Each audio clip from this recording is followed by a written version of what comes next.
Hello, everybody, and welcome to the Esports U channel. My name is Bass from the Past. Join alongside me, my main man, Hypheria, and we are here today to cover all the Rocket League action here in the ECAC preseason, and I'm ready to get into this one. We've got our first two teams just about lined up on the pitch here today. It is going to be College of St. Rose versus Thomas College. I'm excited to get into this one. How are you doing today, my fine friend, Hypheria?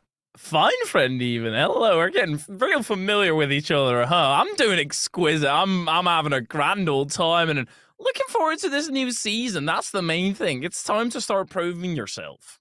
Exactly. You have to prove yourself because we aren't quite there yet. We've got a little bit of time before the full season starts. As you can see right down below, full season going to start up on February 14th on Valentine's Day. A perfect day to show your love for the game that you play on a daily basis here, because that's what these guys are doing. They're showing the dedication, playing through collegiate esports, and they are going to battle it out now in a best of 5 here. And like we said, two teams that I'm going to be honest, I'm not as 100% familiar with. We've seen a lot of collegiate play throughout the season, or throughout this entire semester so far, but that's the thing that makes collegiate all the more exciting. There's so many teams that you've never heard of that will pop off and surprise you on any given day.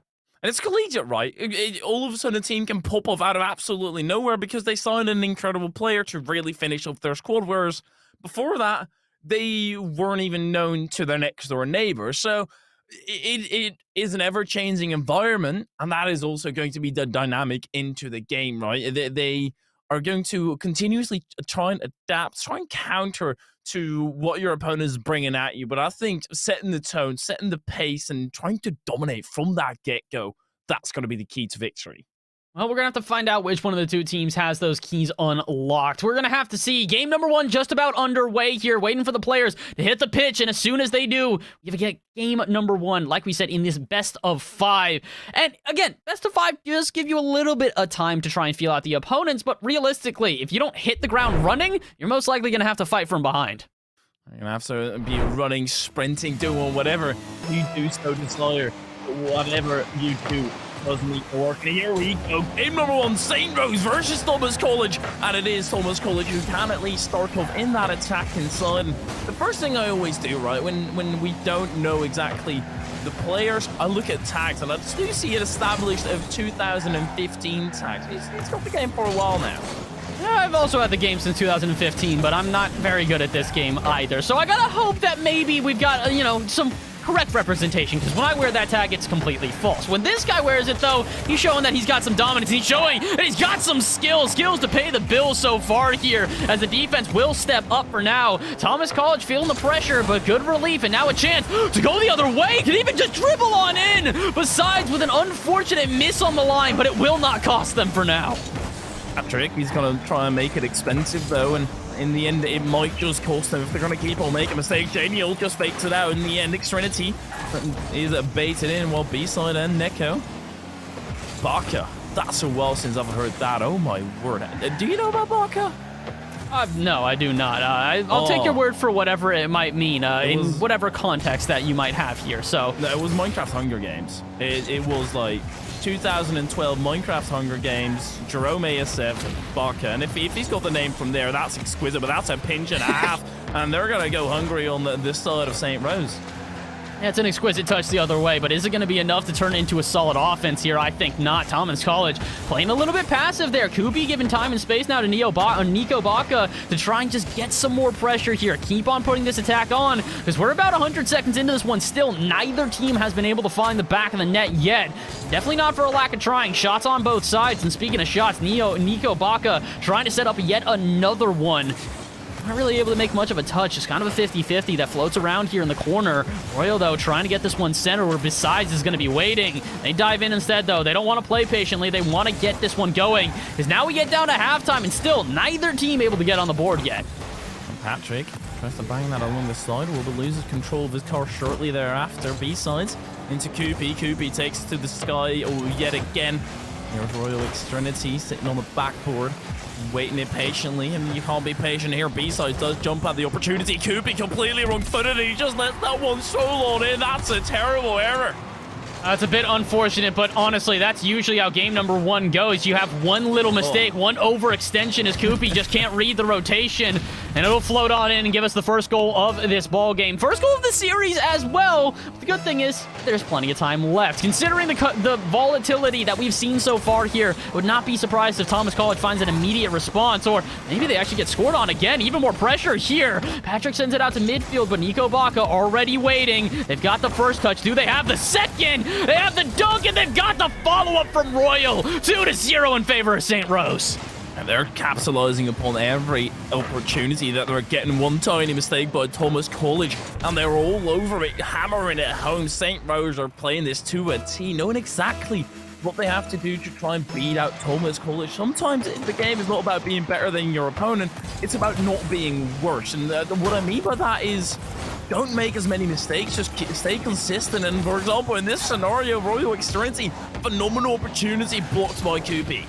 You need to be very careful in scenarios like this for a number of different reasons, but I would agree with you. Game number 1 isn't necessarily about hitting your peak immediately. It's not about being able to make all these risky challenges and having every single one of them work out. It's about being able to minimize the mistakes and also just play at a standard level. We talk about this a lot. You don't need to peak on every day. You just not... Oh boy, I was going to say, you just need to not hit your floor, and Patrick right there might have done that a bit, unfortunately, as they send it all the way to the outside where they're pretty much an open net. So yeah, it's about taking advantage of the little mistakes and being advantageous when you can. With 90 seconds left, there isn't really a lot of time for Thomas College to be advantageous, especially if another goal goes in. But if they can get at least one goal pretty quickly here, there is still a chance at a comeback, Hyperia. There are 2 shots those were in the opening phase. Koopy is going to have to right his teammates' wrongs, and it will awkwardly stroll in front of the net. They're still clearing it away, but due to a double commit, that could put them in a tricky position. Nico Baca is up for it, puts that on target. Yet again, another double commit. They really like going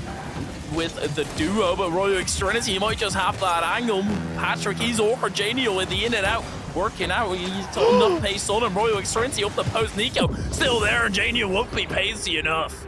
I thought that was going to come back to bite them as that one ricocheted off the post and right on out, but luckily enough, Nico Baca really the quickest player in this lobby, and I think they're establishing that pretty quickly here. The entire team of St. Rose has just been unloading on this net with 11 total shots in about 4 minutes of play. Nico Baca seems to be the person facilitating a lot of these offenses. Him and Royal have done a really good job at just continually putting on pressure and not allowing Thomas College any sort of comfort here in this best of 5. But again, it is a best of 5. We've still got plenty of time here, and even if they do go down in game number 1, there will be plenty of games to try and recover. So let's see, can they at least get a goal for the road to make that recovery a little bit less difficult? They're setting themselves up to do so. Koopy is there. They missed the ball, but Jay Neal is going to be there for the follow-up. Just kind of sends it into the corner. Patrick will get a shot, but it's easily turned away by Royal. And I think now, the last 20 seconds, there will be maybe one more chance for Thomas College to get on the board. And that's only to get on the board. There is no way they're going to bring this back, but there is a few pretty haphazardly, whereas sometimes they falter in defense. Such a scenario as this, Nico, you won't be able to ram it through. It doesn't matter, but it's one of those cases where St. Rose, they're patient. They're waiting for that counter-attack. They're just laying in the bushes until they can catch you by complete surprise. St. Rose, they get the first one on the board. I love that analogy for more reasons than I can ever explain. Where I grew up, there's actually a local man, I'm not kidding, he passed away a couple years ago, who was known as the Bushman. His entire thing, downtown, if you went around his area, he might just surprise you out of a bush. And, well, I'll be honest, I'm a bit surprised as well right now. No one has surprised me by coming out of random foliage around me. It's more that St. Rose, the foliage on the pitch here, has just completely taken this game by storm. Again, we talk about the shot totals here. 12 total shots to St. Rose. Meanwhile, Thomas College only had 3 on the game. If Thomas College had hit every single one of their shots into the back of the net, they still would only be at a tied ball game right now. So, St. Rose are playing pretty well right now. It's up to Thomas College to try and step up to that level. I've got faith in them to be able to do so, but it's going to be difficult. They really need to try and get a little bit more offensive pressure. Yeah, and to facilitate that, I think they need to take a step back even. Look at the game, have a broader view instead of seeing only the play that's right in front of you, because Rocket League, it's somewhat like a game of chess, right? And you need to move all your pieces, the 3 cars, to perfection to checkmate your opponent and get a goal. It's a very elaborate and weird game of chess that has a lot of extra rules, but you do have to move every single piece to perfection. So if you notice that one piece isn't necessarily in place, then there's a certain play that you can't really go for that might seem good. You do have to have that broader view, and this thing will start already looking phenomenal. JD wants to rip it through B-sides, but B-sides not going to relinquish that.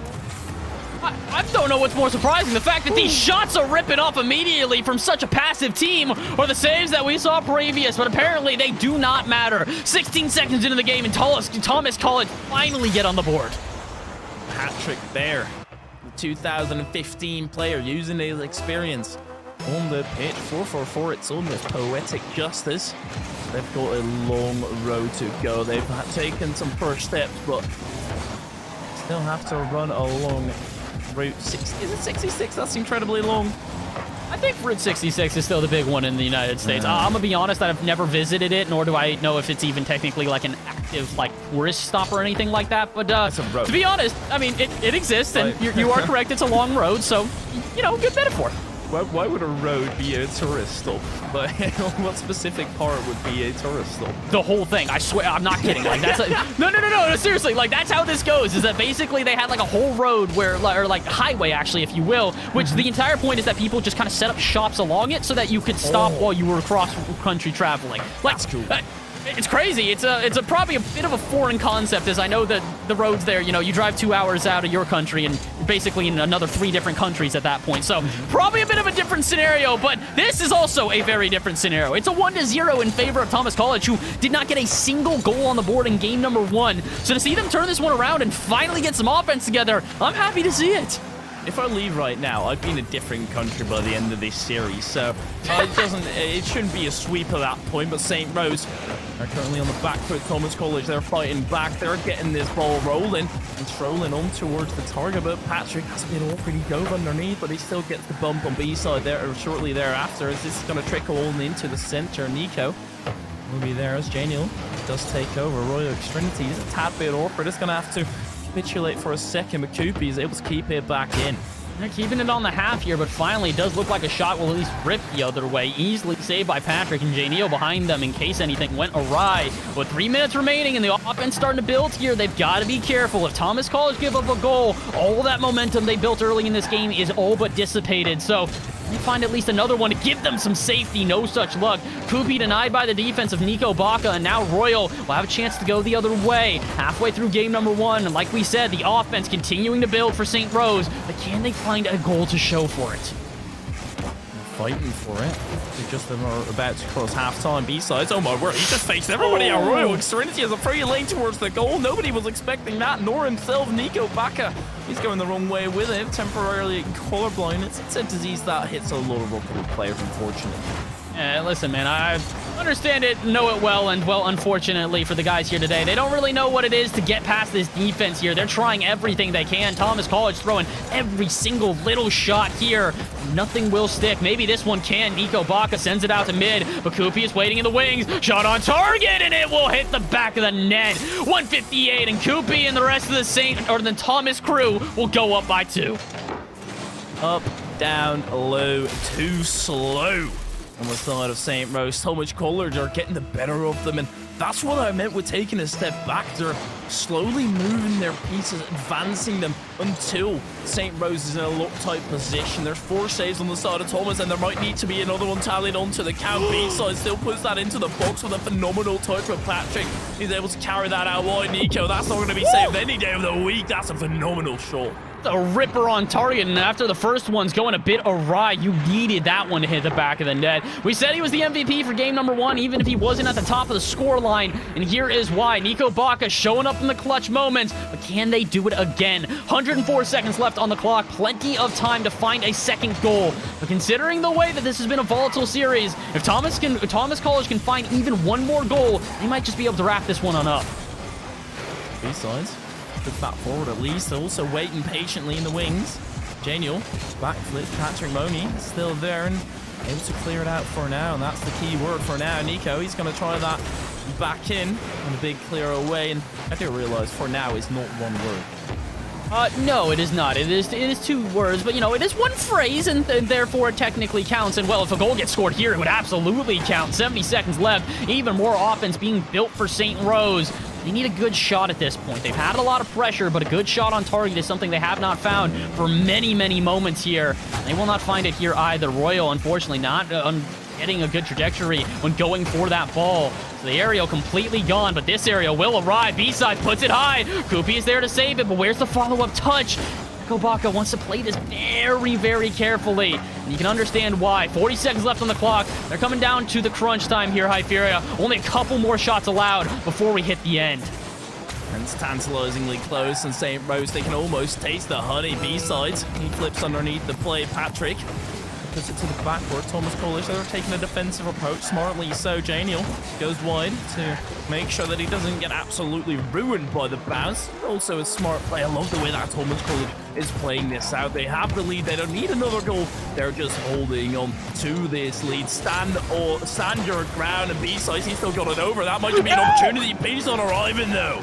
Oh no, this has unfortunately been an issue for B-sides all day. They've been a little bit aggressive with this offense to where they're just taking shots away from their teammates. Lads, you have to trust every single one of the players on the pitch, otherwise you will fall to Thomas College in a 2-1 fashion. They even out the series at 1 apiece and do so very, very narrowly. The Thomas College, they're threading the needle here, but St. Rose, they're being put through the ringer. This is not going to be an easy victory. It might have seemed like that from the get-go, from that initial game. Now you are mistaken, my friend. It's going to be a battle until potentially the very end. Thomas College, now it's the turn for St. Rose to adapt towards them again. It's one of those scenarios where it could go back and forth because every single game there's that new adaptation into the mix that throws everybody off. I mean, that's how this always goes. In a best of 5, you never expect a team to come in with one game plan and then never again switch up from that game plan. It's one of these things where if a team starts to understand how you're playing, it's not necessarily about doing better than them, but countering whatever adaptations they make. Like we said, game number 1 is not usually about being the best player on the pitch. It's not usually about forcing home these goals on repeat. It's capitalizing upon your opponent's mistakes, the awkwardness, that feeling out period that we have described already here today, and we'll probably describe for every other series we watch here today. So, interesting start here. It seems like both of the teams are finally starting to get out of that feeling period that we talked about and are starting to really figure out themselves. So now comes game number 3. The winner of this one moves on to series point, and Hyperia, in a game like this where it's been so volatile, that series point is going to be very important. Having 2 chances to try your luck, because realistically, in a series like this, every single game is almost a coin flip. Flip one right now.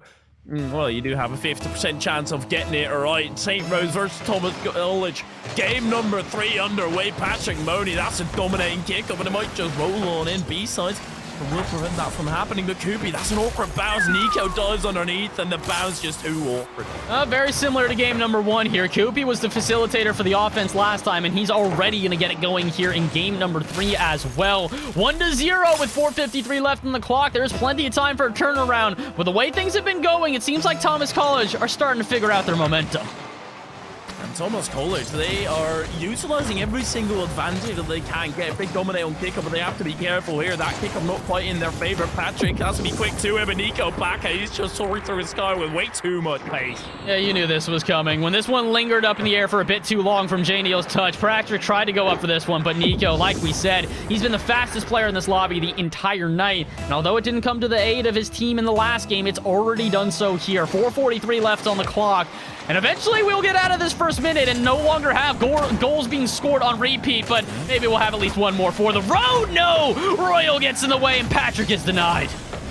And Dutch, we always say one to stop or one to finish. Yeah, you know, when you're eating a lot of candy, you know, one to finish. You can have that last one, but not arriving thus far. Nico to facilitate that in that final moment. Double tap, not quite, and doesn't have the boost for it. Koopy tapped that over 1, but Royal Extrinity does get a free ball. Patrick Money decides that he wants to backflip and stall that way, but Extrinity rather, just puts it in. This is brilliant from Royal. You know he did this intentionally. Yet Patrick thinks, okay, that's going in. When he realizes it's off the bar, he's got to get to the ground and get ready for the follow-up shot. And guess what? Royal was a bit more prepared. 2-1 here, 4-11. We have still not gotten out of the first minute of this ball game. Maybe we can get out, though, and start to see a little bit more of a calm down period. I'm rocking with this, mate. I'm rocking with this. I like that. It's just okay, you'll see. Listen, I'm never gonna... I've said this many times. I know this isn't CRL proper, but it is still technically a part of Collegiate Rocket League, if you will. And the C in Collegiate Rocket League, well, it still doesn't stand for Collegiate. It stands for Chaos. That's really what it is here at this level. Constantly going back and forth. Players just throwing everything at each other. And, well, they're also getting demoed for their efforts. Completely removed from the pitch as B-Sides open up some space now for St. Rose to put on the pressure. But they're gonna need a solid shot. B-Sides is playing this one a little bit too patiently. Can only boom it into the half, and that should relieve enough pressure that J. Neal can take it the other way. Not if Nico Baca gets a good 50-50 and no one is prepared for the follow-up. Seems like they're not going to stop rushing here. St. Rose just want to keep this in that half. Patrick puts that up high, and St. Rose are going to have to accept that.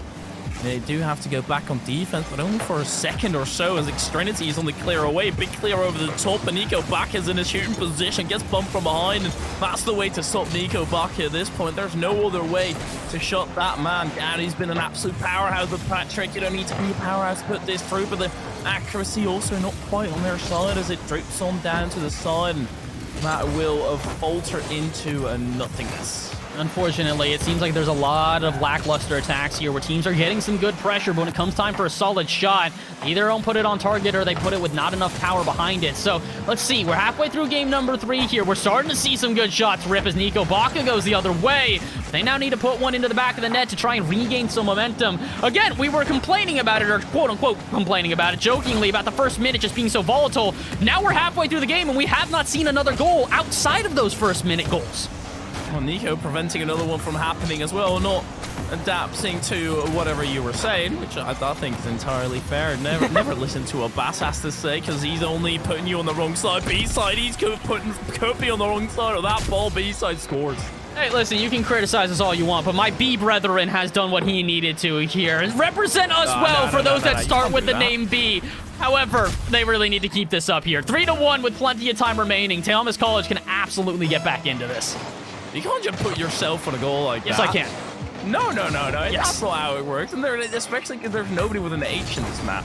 Yeah, that's whose fault is that? I think that's yours, not the players, obviously. I mean, I feel like names starting with the H usually are the better ones. But, you know, According to what research? Mine. Oh, okay, fair enough. Yeah. I had an expert panel decide upon this, and on that expert panel decides that this is a very good opportunity as well, but J. Neal was able to keep it out, and that expert panel shut its mouth. I honestly can't really blame you on that one. Enough tongue twisters around here for anybody on the pitch to also get tripped up as well. But apparently they're going to keep on playing nonetheless. 80 seconds left here. We've got some more pressure being built here by this Thomas College side. But again, they don't just need one goal, High Fury. They need 2. And not only do they need 2, they need 2 within 70 seconds or so here. And it's not as if they're out of the series if they lose this one, but they are going to have their opponents on series point. And if they drill another one into the back of the net, it would guarantee that, but no such luck. St. Rose with a chance to plant the dagger, but instead they're going to miss the swing and have to go right back to it. But they might already get the goal. Nico Baca will not miss, and 4-1 it becomes. A fun fact, Nico, every single time that he wakes up, his cushion is wet. Do you know why? Because he's a dribbler. Ew. I'd nenever want to wake up on a sweaty pillow. That sounds horrible. Well, I mean, I was just talking about his dribbling in game. Okay. Yeah. All right, fair enough. Well, let's see. Can this fair play that we've been talking about result in yet another win here? It's almost a guarantee with 44 seconds left. At this point, we're kind of just counting down the seconds. And to be honest, right now for Thomas College, they're probably doing the same. This is not the game they wanted to represent them. And now they've got to fight from behind. They need 2 victories in a row if they want to take this one, High Fury, because it's series point now for St. Rose. This is also adding a lot of pressure onto St. Rose, right? You're in that match point position, and they also can't score that opportunity, and with that, the game will go into the wind, sail on through, and Nico Baca, he puts in the sword right after the dagger is already there. And not only does he do that, he picks up a hat trick while doing it. Impressive play here out of Nico Baca. We highlighted him earlier in the day, and, well, we're going to highlight him here in game number 3 as well, because with 16 seconds left, this is a definitive win in favor of the St. Rose Knights. But I don't think that this is necessarily the end of the series here. Thomas College have shown that even in these random moments where they look so defeated, they can turn it around and pop on off. But now they need to do it for sure in this next game. 7 seconds left. We're kind of just counting down the moment. And St. Rose are unfortunately going to concede one more. Thomas College, though, picking up some momentum before the next game. It's at least a goal. That's something they can bank off of. But have a little reminder that, yes, indeed, they can score goals. They can force it through. 5 seconds, obviously, nothing's going to change in the entirety or in the grand scale of the match. But there will be a tad bit of a momentum shift. Thomas College, they seem to me like a very consistent side that doesn't really change their outlook on the game. They want to force their own play style, and if they're really neutral, they'll adapt. But look at that little celebration with Nico Baca. Hey, he's pretty confident right now, if to put it simply. And honestly, can you blame him? He's having a heck of a game right now. He's had 3 goals, 2 saves, the most saves and the most goals of anybody in this lobby, and does so on 4 shots as well. That may seem like, not that big, significant of a stat, but when you're ripping off 3 goals and only doing so through 4 shots, your percentage is just unreal in comparison to most of the people who play Rocket League. So, St. Rose right now seemingly have all the momentum in their favor. They are by far out on top here, but that does not guarantee them the win quite yet. Like we said, Thomas College still have a chance to turn this one around. As soon as you're at the verge of success, that's where you can start faltering, because it starts manifesting itself into your brain like, we've beaten them twice relatively handily. We just need to do it once again. Let's go. We can taste the victory. It's actually a possibility. And that's where you could start adapting to St. Rose. They just need to stay true to what's been working for them, that patient, that compassionate play, to really look Thomas College into their own half. And we're going to have to find out if either one of these teams, though, can definitively take a win here. St. Rose do. That's the end of the series, and the Knights move on. If Thomas College wins this, though, we go to game number 5, and what a nail-biter that would be. But first, we've got to find out who wins game number 4. Game number 4 underway, 5 minutes on the clock, and already it looks like St. Rose want to close this out. Shots on target, but Koopy to deny. Preserving that flip until the final second. Had I waited a millisecond more, I don't think it would have had that flip anymore. It's about 1.62 seconds or something, but that doesn't matter. This is because Royal Extrinity is still there lurking yet again from the bushes, and he will pounce. Listen, props to Royal. Look at Nico's pass here. Backflip to the center, just slays it up easily. He says, "Here, my man, do you want to alley-oop this one?" "Oh, yes, you do." Slam it home and put us up 1-0. 20 seconds into this, and St. Rose take the lead. That spells trouble for Thomas College. They do get the attack with Janiel. That was certainly not what he was looking for. Royal Extrinity aims to punch that out to the side, while Nico Baca gets the follow-up and punches ticket to potential victory. He passes it all on to Extrinity and put a ball in his hands. He will score. All right, apparently he's been listening to the cast. He heard us complimenting Nico Baca and went, all right, you want me to get involved in the offense? Fine, I'll do so. Royal Extrinity immediately getting 2 goals for themselves. And hey, not to completely take the spotlight away from Nico Baca, they've got the 2 assists already. And for Thomas College, they've unfortunately not really got any stats on the board here. The only thing they have registered so far is a single save in favor of Koopy. Aside from that, it's been all offense all the time here for St. Rose. We're only 45 seconds into this one, and Thomas College already need to find a way to shake this momentum. Yeah, they quickly need to at least find a way back, and Patrick taken off early. He's going to lose momentum in the play.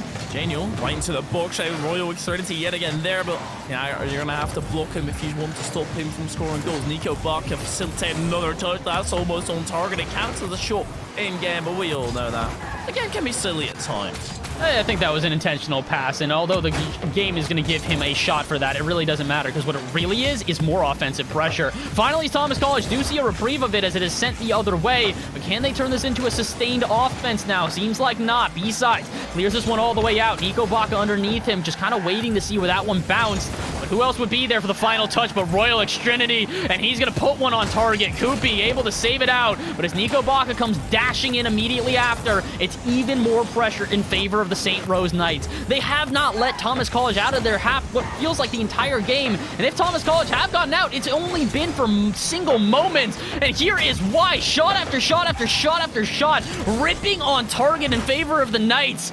Now we're 2 minutes into this ball game, and still not a single shot registered for Thomas College. The idea that Nico has to pass has been put into his brain. It's had too much. That was an open net that he had, but you know what? It's all good. B-side still scores, and by the hands of Nico, Gets a hat-trick assist, I guess. Yeah, he gets a playmaker here, and to be honest, that's probably why he did it. He was like, all right, I got the hat trick. I just need to get the playmaker. Did he have 3 saves in the first game? I'd like to assume so, just to, give him the complete trio here. I feel like it would kind of complete him as a, I don't know, I feel like there's some sort of TV show I'm thinking about. It's not Pokemon. It's one of the ones where it's like you collect all the stuff, and once you have like all 3 of them, you evolve into something more. Not the Power Rangers, because they got like 5 of them in the Megazord or whatever you want to call it here. But honestly, I don't care what you call him. You're going to have to call him MVP. Nico Baca, what a performance today. You just made so many references to I am a nerd. childhood. And a loser. All right, well, that's not very nice. How dare you, Hyperia? How dare you do that? And how dare B-Side put in another goal? Well, listen, we're having fun here in the booth, but I can tell you for certain, Thomas College is not enjoying what they're seeing right now, Hyperia.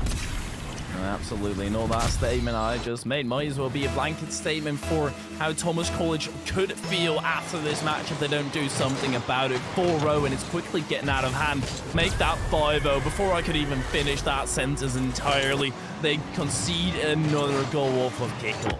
Yeah, Royal at this point, he's seeing, hey, Nico, you were able to get yourself a hat trick. Now I want a hat trick. And, well, here's the crazy thing. B-Sides probably does too. He needs a single goal in order to get there here. It is domination here in game number 4. St. Rose, they have not only awoken, they drank the whole pot of coffee. They then took a couple more, they did some pre-workout, got into a whole workout, pumped the guns, and then came into this one completely ready to go here. 2:15 left on the clock. These guys are gunning for it with every single shot. And unless Thomas College have a miraculous turnaround, I don't know if the series is going to continue. Do they have anything with actual nutritional value? With any kind of sustenance instead of pre-workout, coffee, all that jazz? Or is it just straight up? I mean, listen, I didn't say it was their breakfast. I just said they woke up. It could have been like, they had a midday nap to recharge themselves, and then like on their schedule, they were like, all right, time after this, I'm just going to, work out and do some stuff. And, hey, either way, Nico Baca, it doesn't matter what you fuel him with. He's going to get a goal here. 6-0 with 1:46 to go. That's the 4th assist. Maybe he's just gunning for a triple goal as well. Good old hat trick. St. Rose, they're taking this game by storm, and I think we can conclude that this match is heavily in favor, slightly in favor of St. Rose. Just a little bit here. And, well, for Thomas College, I'd like you guys to remember, though, you did take a win away from this team. And not only did you take a win away from this team, you did it in the second game. So it wasn't as if you guys, just got to the team while they were warming up, trying to get into this one. No, you had a really good run. The issue is at this point, I think the defense has become the priority here. St. Rose have started becoming so overwhelming with the offense that Thomas College just haven't had chances to break out of their half. And another good example here, as a 7th goal goes in for St. Rose without a single shot registered for Thomas College. It's one of those things where St. Rose are containing Thomas College in their own little personal sphere and getting a 50, then an awkward shot there to follow it up, and Thomas College, they already have been shattered mentally. This game, you can see it in everything that they're doing. They're missing balls they're normally hitting every single day of the week, so I think they kind of know it as well, and it's showing on the pitch, unfortunately for them. But with a minute left to go and 7 goals in it, you can't really blame them. You can't really blame them. At this point, they're just kind of trying to move on to the next series here and move on with the rest of their day. And hey, here's the good thing. Thomas College, if you're looking back on this VOD, listening to what we have to say here and hearing us meme about, as honestly, we really are. We do not mean to, put you guys down, but this is just unfortunately a game that really got away from you. So take this as a learning experience. Look at this one and understand that you guys were in this series at some point. And although you are very far out of it at this point, there will be chances for you to adapt, will be chances for you to recover and play a much better rest of this season. Because again, this is very early on. It's only week number 2, so plenty of time for them to turn this one around. Not necessarily in this game, and definitely not in this series, though. 7-0 with 24 seconds left. It is physically impossible for them to turn this one around and find a win. But again, take the positives where you can, walk away with this one with your heads held high, and completely regain in your next series.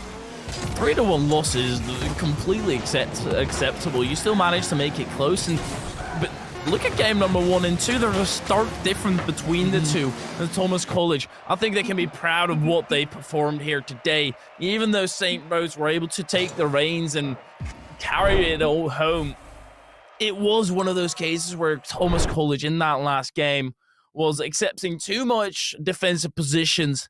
And at that point, you're not going to be able to outsave 0 shots on target while your opponent has 17. There's a bit of a difference there.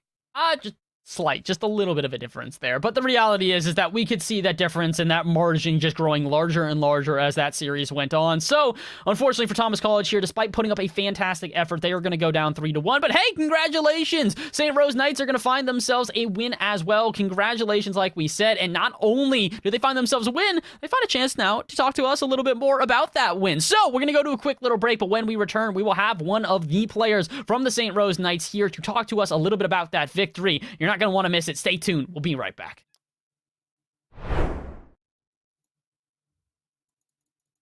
Royal Extrinity sitting on the backboard, waiting impatiently, and you can't be patient here. B-side does jump at the opportunity. Kubi completely wrong-footed, and he just lets that one solo on in. That's a terrible. And even more pressure here.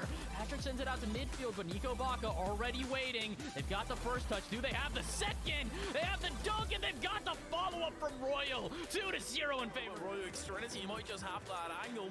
Patrick, he's over Janio in the in and out. Working out, he's got enough pace on him. Royal Extrinity up the post. Nico still there, and Janio won't be pacey enough. That might seem good.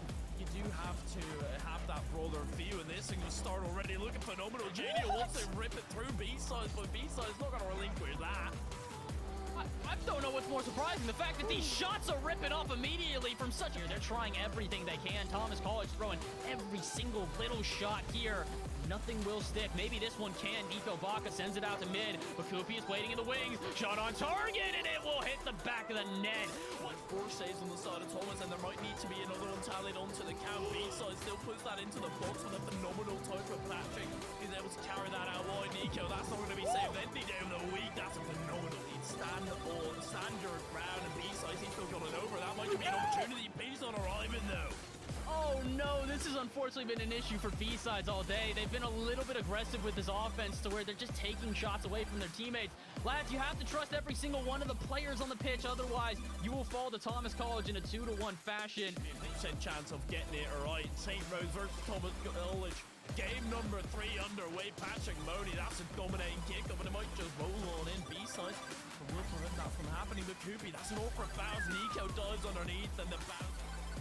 Thomas College, they are utilizing every single advantage that they can get. Big dominate on kick-up, but they have to be careful here. That kick-up not quite in their favor. Patrick has to be quick to him, and Nico back. He's just soaring through his style. Thus far, Nico to facilitate that in that final moment. Double tap, not quite. Doesn't have the boost for it. Kubi taps that over one, but Royal Extrinity does get a free ball. Patrick Moni decides that he wants to backflip and stall that way, but Extrinity as well, not adapting to whatever you were saying, which I think is entirely fair. Never listen to what Bass has to say, because he's only putting you on the wrong side. B-side, he's putting Kobe on the wrong side of that ball. They lose this one, but they are going to have their opponents on series point, and if they drill another one into the back of the net, it would guarantee that, but no such luck. St. Rose with a chance to plant the dagger, but instead they're going to miss the swing and have to go right back to it, but they might already get the goal. Nico Baca will not miss it. Right, you're in that match point position, and they also can't score that opportunity, and for that the game will go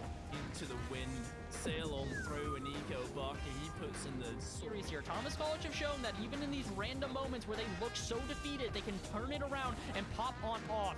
Now they need to do it for sure in this next game. 7 seconds left. We're kind of just counting down the moment, and St. Rose are unfortunately going to conceal in the grand scale of the match. But there will be a tad bit of a momentum shift. Thomas College, they seem to me like a very consistent side that doesn't really change their outlook on the game. They want to force their own play style. Or give a Kubi to deny. Preserving that flip until the final second. I wait a millisecond more. I don't think it would have had that flip anymore. It's about 1.62 seconds or something, but that doesn't matter. This is because Royal Extrinity is still there lurking for Janiel. That was certainly not what he was looking for. Royal Extrinity to punch that out to the side while Nico Baca gets the follow-up and punches tickets for potential victory. He passes it all on to Extrinity. Now we're 2 minutes into this ballgame, and still not a single shot register for Thomas College. The idea that Nico has to pass has been put into his brain and had too much. That was an open net that he had, but you know what? It's all good. B-side still scores and buys. You made so many references to I am a nerd. Childhood. And a loser.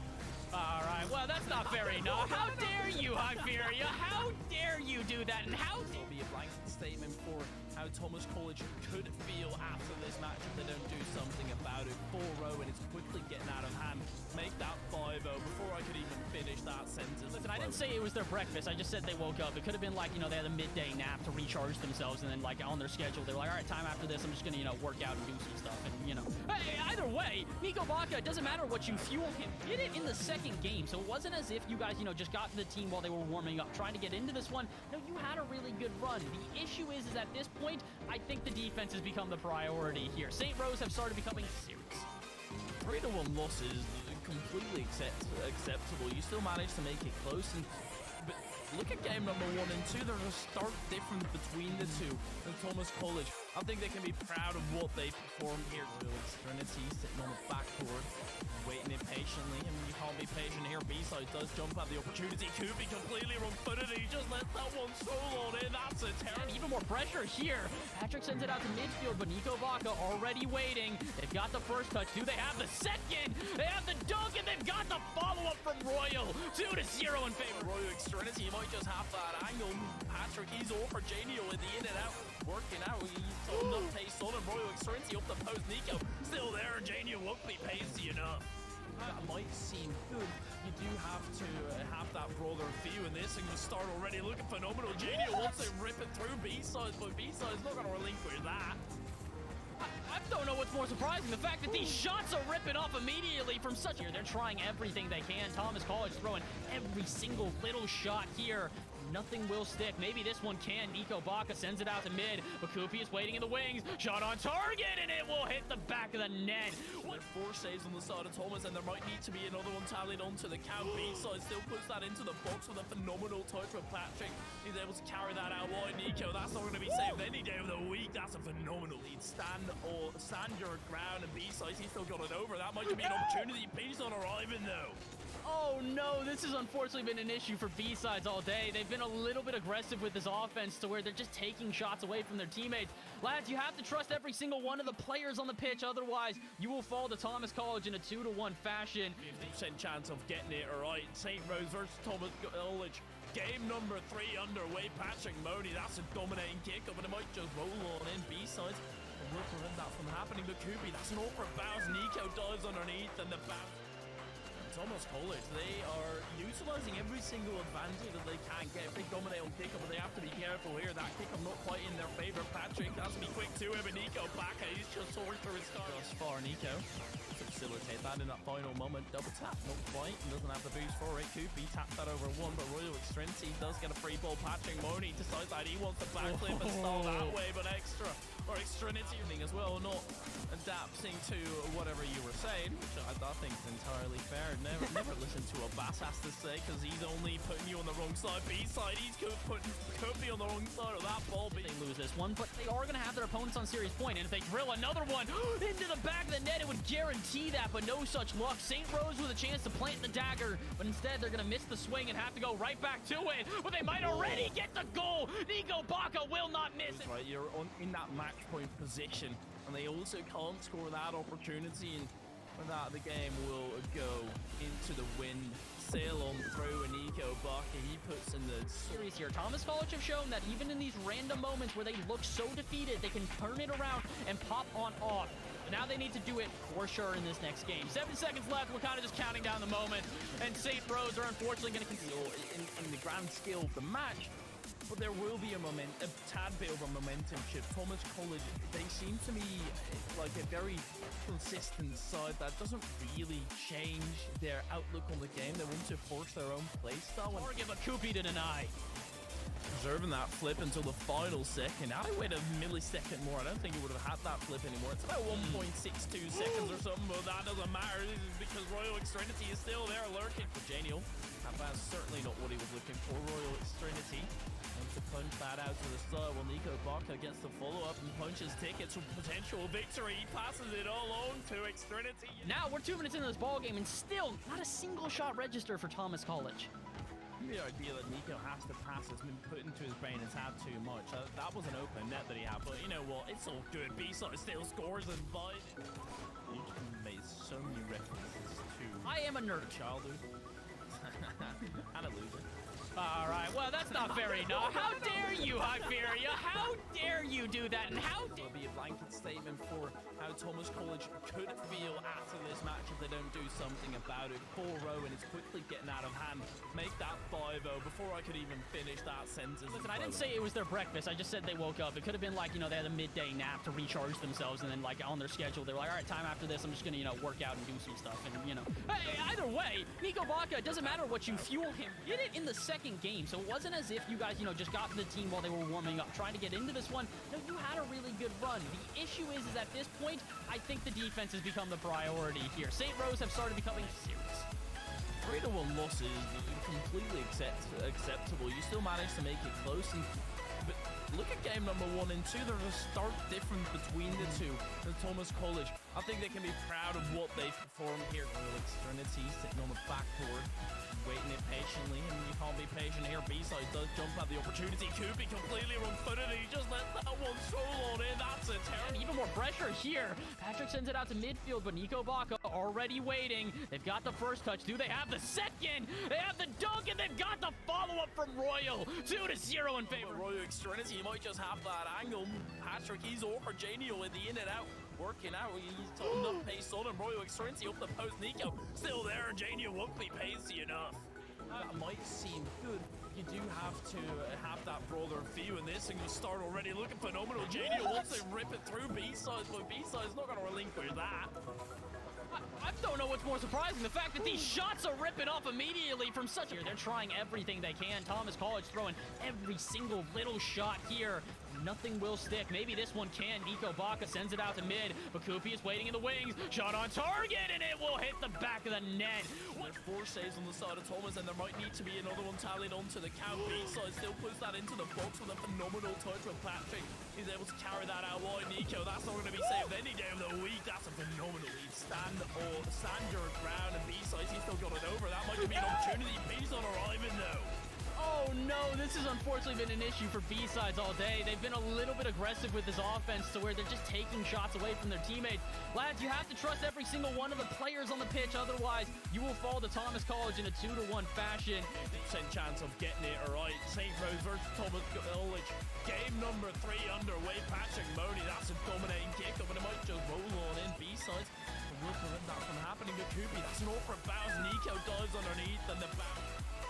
Thomas College, they are utilizing every single advantage that they can get. If they dominate on kick-up, but they have to be careful here. That kick-up not quite in their favor. Patrick has to be quick to him, and Nico Baca, he's just soaring through his sky. Thus far, Nico to facilitate that in that final moment. Double tap, not quite, and doesn't have the boost for it. Kubi tapped that over 1, but Royal Extrinity does get a free ball. Patrick Moni decides that he wants to backflip and stall that way, but extra, or Extrinity as well, not adapting to whatever you were saying, which I think is entirely fair. Never listen to what Bass has to say, because he's only putting you on the wrong side. B-side, he's putting Kubi on the wrong side of that ball. They lose this one, but they are going to have their opponents on serious point, and if they drill another one into the back of the net, it would guarantee that, but no such luck. St. Rose with a chance to plant the dagger, but instead they're going to miss the swing and have to go right back to it, but they might already get the goal. Nico Baca will not miss it. Right, you're in that match point position, and they also can't score that opportunity, and that the game will go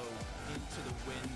Sail on through, and Nico Baca, he puts in the series here. Thomas College have shown that even in these random moments where they look so defeated, they can turn it around and pop on off. Now they need to do it for sure in this next game. 7 seconds left. We're kind of just counting down the moment, and St. Rose are unfortunately going to conceal in the grand scale of the match. But there will be a tad bit of a momentum shift. Thomas College, they seem to me like a very consistent side that doesn't really change their outlook on the game. They want to force their own play style. Or give a Kupi to deny. Preserving that flip until the final second. Now they wait a millisecond more. I don't think it would have had that flip anymore. It's about 1.62 seconds or something, but that doesn't matter. This is because Royal Extrinity is still there.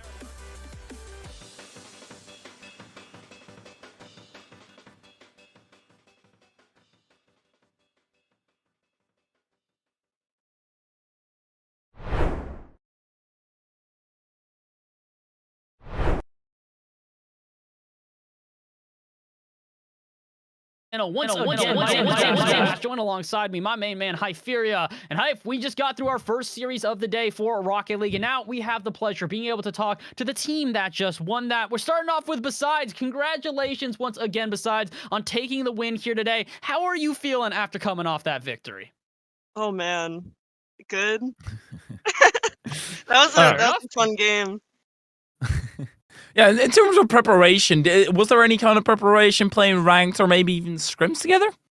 Yeah, I mean, we have like practice 3 times a week. We try to run scrims as much as possible. We really do as much as we can to prep, but it's really hard to prep for like ECAC games. There's something about it. It's just the nerves, you know. Mm-hmm.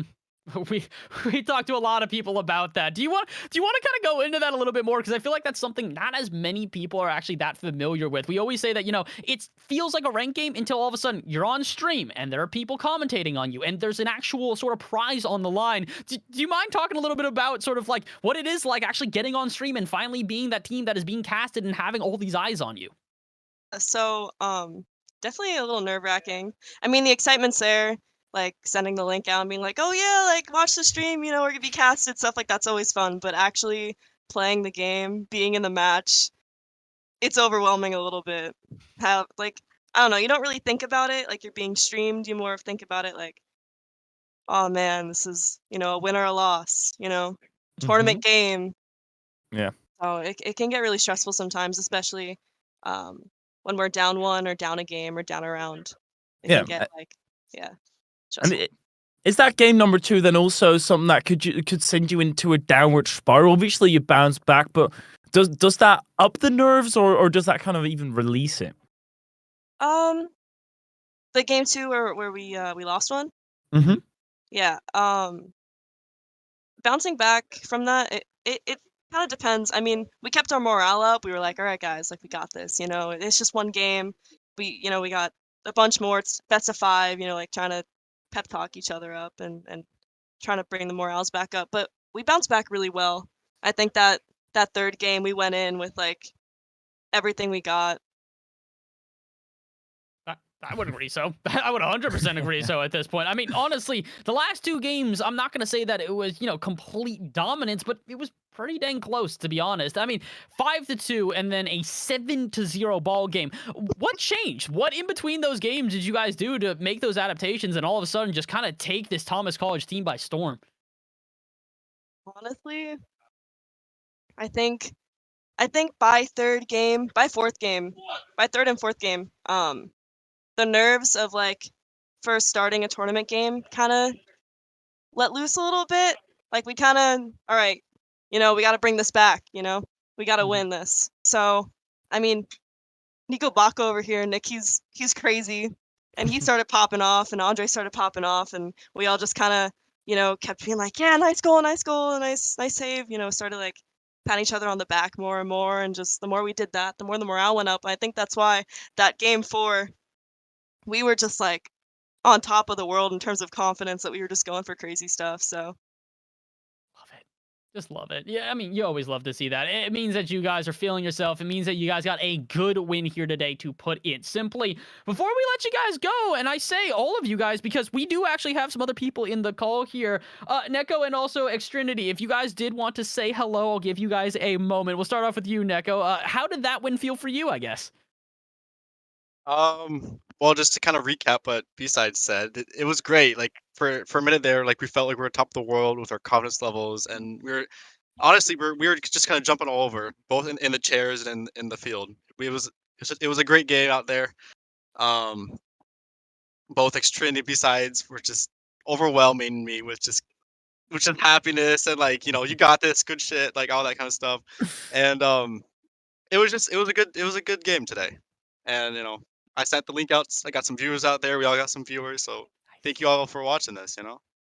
Well, thank you guys for playing. We really do appreciate it. Before we head on out of here, also, Trinity, we wanted to give you the chance to speak as well, my friend.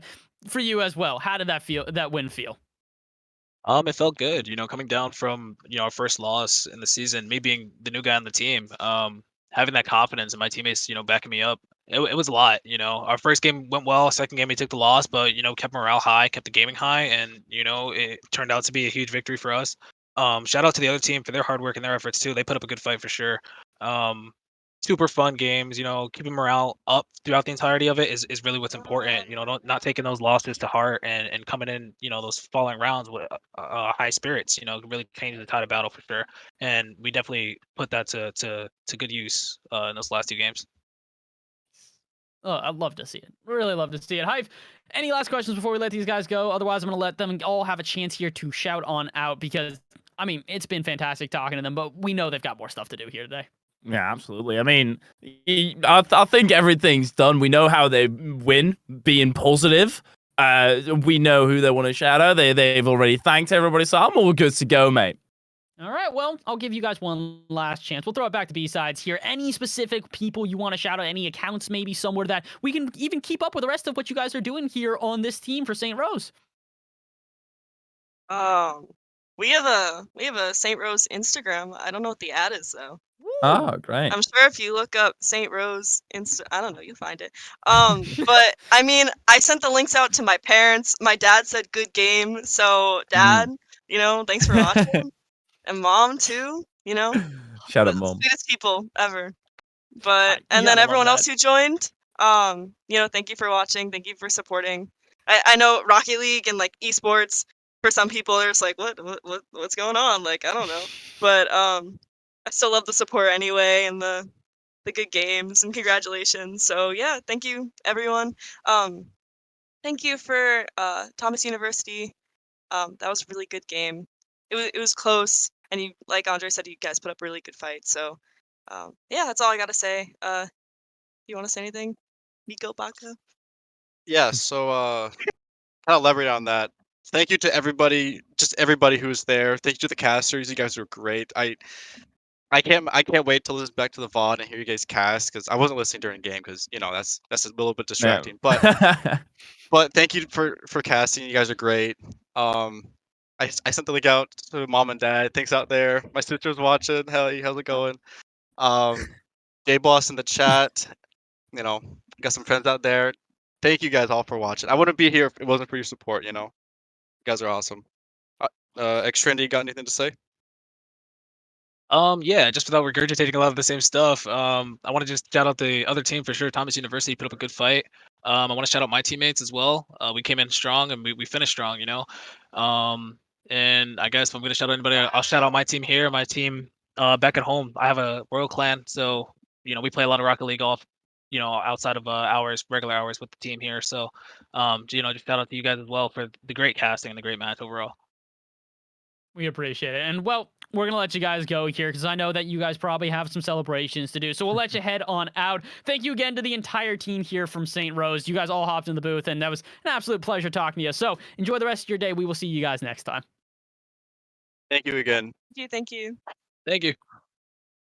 All right, and that is the St. Rose team, the Golden Knights, who just took a 3-1 victory over Thomas College. But we're not done yet, folks. We have still got more Rocket League to play. That is only our first series of the day. When we come back, we will have our second series up. It is the Sagu Lions versus University of Delaware. You're not going to want to miss it. Stay tuned. We'll be right back.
Hello, everybody, and welcome back to Esports U. Once again, my name is Bass from the Past. Join alongside me, my main man, Hyperion. Hype, we are here for our second Rocket League series of the day here in the ECAC. Again, this is week number 2 of the ECAC preseason here at Esports U. We officially start on February 14th, but that doesn't mean that we don't get any less action. We're going to be moving into our second series of the day. It is the SAG U Lions versus the University of Delaware. And again, another best of 5 here, so plenty of time for these two teams to feel each other out. But as we mentioned many times before, this first game, all the more important.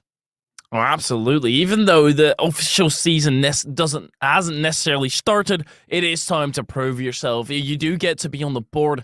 And as we were talking in that previous interview, momentum and morale is massively important. And getting that victory under the belt, knowing that you can do it, that's going to be the propellant into the rest of the season. Yeah, that's the big thing here. It's just getting those wins underneath your belt, being able to understand that confidence really is going to carry teams. We heard this from the last team that just won. The St. Rose Golden Knights were on stream, and they said, yeah, the fact we built confidence after taking a loss in Game 2, we're able to rebound and just carry that to a victory. I mean, it's why they got that victory. It carried them to it. So the question is now can either one of these two teams be able to figure it out in Game 1 and just kind of run away with this thing? Only time will tell. We're just about to hop into game number 1 here. Like we said, a best of 5. So while this first game isn't necessarily going to be, the end-all be-all, it can be pretty integral. Absolutely. It sets the tone, and all the players are ready on the pitch. It's one of those things where you need to get it under your belt, even though it's a warm-up game. You can argue both sides very handedly, but in a best of 5, it can get out of hand quickly. That one match might matter later on, so you do need to take matters into your own hand and scrape by every single win that you can get. Yeah, exactly. That's a big thing here, is that although that first game may not end up, setting the tone outright, it could end up being the game that makes a difference here. If it ends up going 2-2 game number 4, what if you had won that first game? What if it was a 3-1 scoreline instead, and all of a sudden, you don't have to fight in a game number 5? So, yeah, game number 1 still going to be rather important here, but it doesn't mean that it's going to be the end-all, be-all, like we said. So, I'd like to see a good back and forth between the two teams. We already had a really good back and forth there between Thomas College and St. Rose, but again, SAG U Lions and University of Delaware, two teams that I'm not 100% familiar with, so that just means all the more volatility, all the more chaos, and honestly, all the more fun here on the pitch.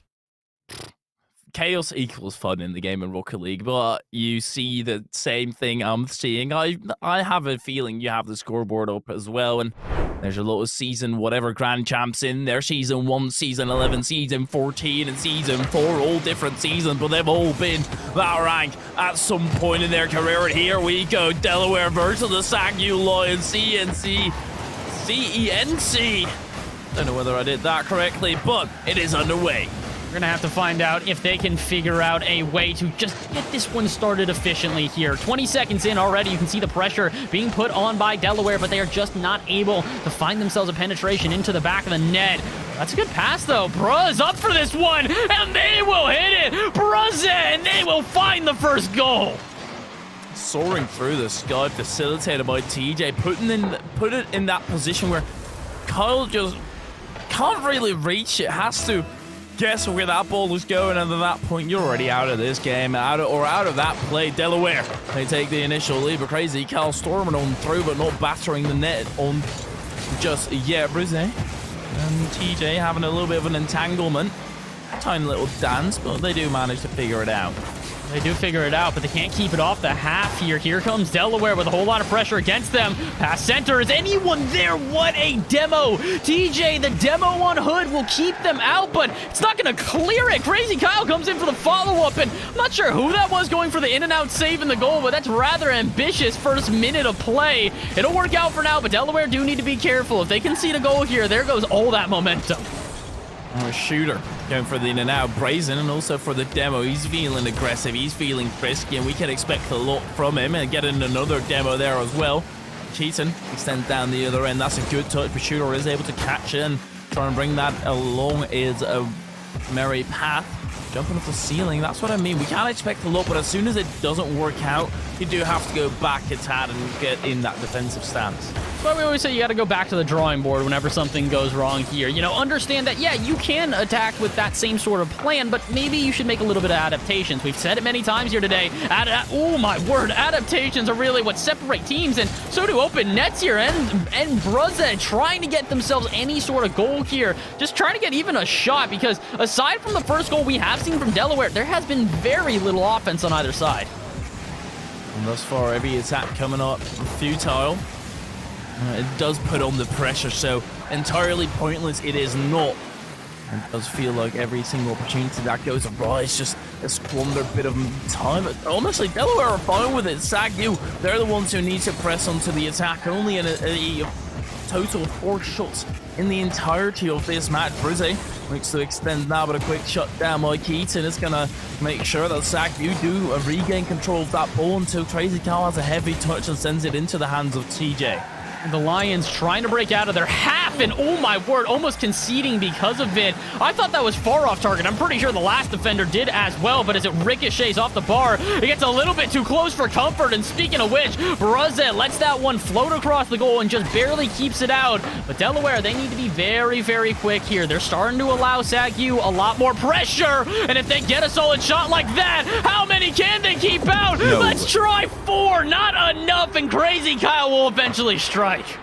This was inevitable. This is one of those moments where you see it happening. It's like when somebody's falling. They're trying to keep on their feet, but you know inevitably they're going to crumble. They're not going to be able to hold their balance. And SAGU, they were able to shake up Delaware defense enough to push them over and get that first goal on the board, and maybe even a second one off the crossbar. Rigged, and yet another opportunity. Bruzze off the crossbar, but it's a hit shooter. That's going down the wrong end.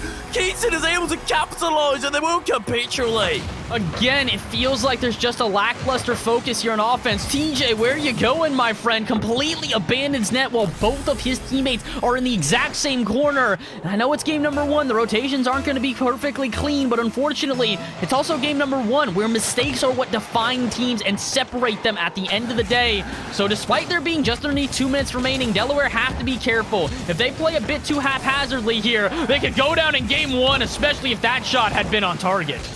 Those mistakes could be starting to tilt them as well, right? You have to, one of those moments where you have to lead, and then it all of a sudden dissipates, partly due to your own fault. Yes, SAGU, they played it well, but it was Delaware who gave them the opportunity, and I hope that Delaware aren't too harsh on themselves, because they are creating opportunities as such. There will be a clear away by Hood straight through the center. TJ decides to rip another shot. Crazy Cal, despite being awkward, still is able to make the save. Still able to make the save, but not able to get it off the half quite yet. And with just about a minute remaining here, there's plenty of time for Delaware to find one good offense and turn this entire thing around. They do need to try and stay a bit closer to the ball. A booming clear like that just dispossesses themselves and gives a chance now for the Lions to close this one out. Shot off target, but wait a minute, that could be an own goal. Shooter has to keep it out, and Keaton can't get past the last defender. 45 seconds left, and now it is dire situations here. Delaware not only need a goal, they just need to get out of their half. Currently, SAGU are punching to their ticket to a 1-0 lead. Crazy Cal, he wants to make sure that ticket stays punched and not robbed away by Delaware. They've got 30 seconds left, but they do need to move into the opposing half. They're stuck in their own defensive position. TJ trying to get back, but is he going to be in time? It will be off the crossbar. We'll hold up a second shooter. He's still in an awkward position. Keaton rings another through. TJ, they're being able to hold on, but Delaware, they're pressing the issue, and they don't need an event where you're just attacking. You don't even need to play any defense at all, because at this point, with 4 seconds left, you just need to let this one hit the ground. Or how about a goal for the road instead? Keaton to put in another and put the game away. I'm struggling to breathe due to this game, purely because Delaware, they've not had any room to breathe either. SAGU Lions are locking them up, taking their oxygen away, and Delaware, they do not have enough vegetation to reproduce that oxygen. And that will lead to this initial game loss. But we already talked about it. Obviously, it's very nice if you get it down your end. It's not the biggest problem if you drop it. Yeah, this is still a feeling out period, it feels like, for Delaware here. They just didn't have enough time, and honestly, with opportunities like that going awry, I don't expect that to happen further into the series. SACU Lions do take this first game. They do so in pretty dominant fashion, 3-1, and honestly, it's not even the amount of goals that made that such a different game. It's the fact that the SACU Lions had a total of 13 shots to 5 from Delaware. So it's one of these things where I think Delaware are not out of this, not by any stretch of the imagination, but they definitely need to up their offense here. While they had decent shots aren't going to cut it here, High Fury. When the two teams are playing at this level, you need to be putting bangers on every single time. SACU have done that.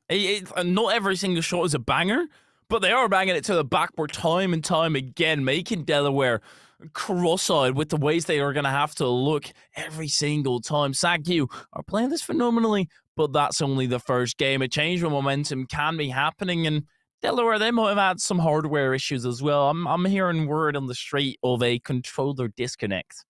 Listen, you can say whatever you want. There could have been a controller disconnect. Heck, there could have been, completely AFK player. Who knows? But the results are set in stone at this point. You can't go back. You can't change it. So for SACU at this point, they are up 1-0. And for Delaware, they now need to try and turn this one around. Can they tie up the series and find themselves a bit of a response to what was a lackluster game one? Only time will tell. Players about to hit the pitch here, and like we said, Delaware, a very important game for them. If they concede this game as well, or if they concede the game entirely, rather, not just one goal, that puts them in a position where they're going to have to reverse sweep, so they're going to have to try their darndest to pull this in their favor. A TJ up high shooter tries to get that touch, but it's just one of those touches where even if you do get it, it's not going to be a massive influential touch, and the chances are you're probably going to miss it. Oh, you might just miss it, especially if you're just going to play this passively. Not sure what happened, but the pace of play has drastically reduced here in game number 2. Delaware playing this one very methodically, just kind of waiting to challenge out of midfield as they continue to bop this into the SACU half, but I don't know, it just kind of feels like they still don't have that oomph necessary here. They're booming the ball all the way to the other pitch, but who's there to receive it? Nobody. Hood is there before anybody, and then Bruzet moves way too far up, so yeah, Delaware, I think, trying to make those adaptations we said would be necessary, but maybe doing a bit too much all at once. Move into these adaptation, lads. You can't just immediately throw everything and hope that it sticks, because if you do, you lose your defense, and that is going to cost you, but not if the shots are off target. SACU getting a big chance, but unfortunately cannot convert. SACU, even though they're lions, they seem like snakes with the way they're constricting Delaware in defense. They're choking them out, and slowly but surely, they're losing their breath. They need that big clear away to at least come up for air for a little bit. Shooter, he misses out on that touch, and then there's a shot on target. Brizzy is there now. The counterattack has started. It needs to be. It is essential for those counterattacks to be so lethal. They need to be as on point as possible. Not necessarily because they need to hit the back of the net, but because you need to be threatening. If a team comes at you and you're not expecting them to score, a perfect example here is Keaton. There's no one that should be challenging that. Shooter the only one. The other player on the line just doesn't even budge because they're not going to be threatened. If they know the shot's not coming, if they know there's nothing you can do damage-wise, they're not going to jump. So for both of these sides right now, they need to start putting on shots that actually make the defense uncomfortable. We've seen it so many times. When a defense breaks down, it's not the initial mistake that costs them. It's the mistakes on top of that. They all compound into a snowball effect where eventually there will be a gap, and if a team is quick enough, they will take advantage. Unfortunately for the SACU Lions, despite multiple opportunities here, they still have not hit the back of the net, and as we get down to halftime here, it is still anybody's ball game. Even though Delaware has been on the defensive end the majority of this game, they are at the exact same scoreline, but perhaps not for long as Hood goes into the center. Crazy Cal does some fancy aerial shenanigans and will come up empty. I like what SACU Lions are doing, though. They're not taking a direct line to goal time and time again. They are seeing the broader picture and trying to pass it along so they don't give away possession. They're trying their best to stick close to this one here, and honestly, I feel like both teams are starting to do the exact same thing, which is just not necessarily focus on possession as much as it is just pressure and constant rotation. If the ball goes away from the team, that's fine, as long as they've got a third man there to collect it and restart the offense again. Perfect example here as Bruzet tries to get a shot in from a shooter pass, but that's a big miss. Kyle's got time and space, but no boost to get this on his car. Eventually, he will pick it up, but easily dispossessed by TJ. Breakaway play, or potential breakaway play on the other end, though, as Delaware, Bruzet finds the first. That's what we've been talking about. You can be on defense the entire way through, and this is a blow to the face for the SAG-U Lions. You've been in attack the entire time, just not been able to crack that seal, and they do it in the one shot that they get. Oh, come on. This game is unfair. They might even get a second one on the board. Brizzy making it awkward. TJ still in the vicinity, but his Hood on the clear away. Hood in a really awkward position there. Somehow does their best to at least keep it out of the net for now, but can they keep it out of the half? Seems like it. I don't know who that was that missed, but TJ, the only other player on the back end, so now they've got to be careful. And as Bruzet double commits, you can see, like we said, it's not the first mistake, it's the ones afterwards, and that could have been dangerous had SAG-U recognized it. Instead, the other end, Delaware throw everything, and it could have been too much, but no, TJ will get back. Barely in time able to keep out this offense, but for how long? With a minute remaining, SAG-U are going to throw everything they've got at one final attack. The broader picture that they're painting sometimes it is overdone a tad, but never mind. That's just going to roll on in. Undefended net, and Hood will capitalize any day of the week. This is the issue. We saw Delaware diving at this ball in the final third so many times. Heck, diving at the ball in midfield there and just overextending themselves. They may have been playing defense the entire time, but when you are playing defense that whole time, sometimes it can get a little bit frustrating. You're thinking, okay, we've thrown everything to get out of our half. We've thrown everything at an offense. Why the heck is nothing stuck? And when that frustration builds, it tends to break your rotations. Teammates seem to think that they need to be the hero. That hero mentality, we talk about it constantly. No one else has been able to get a goal, so I'm going to be the one to do so. It's detrimental in a game like this. When it's this close, you cannot afford even a single gap. And Delaware seems to know that. After giving up that goal, they've played very defensive here. And with 30 seconds left, they might need to do so for another half minute if they want to survive.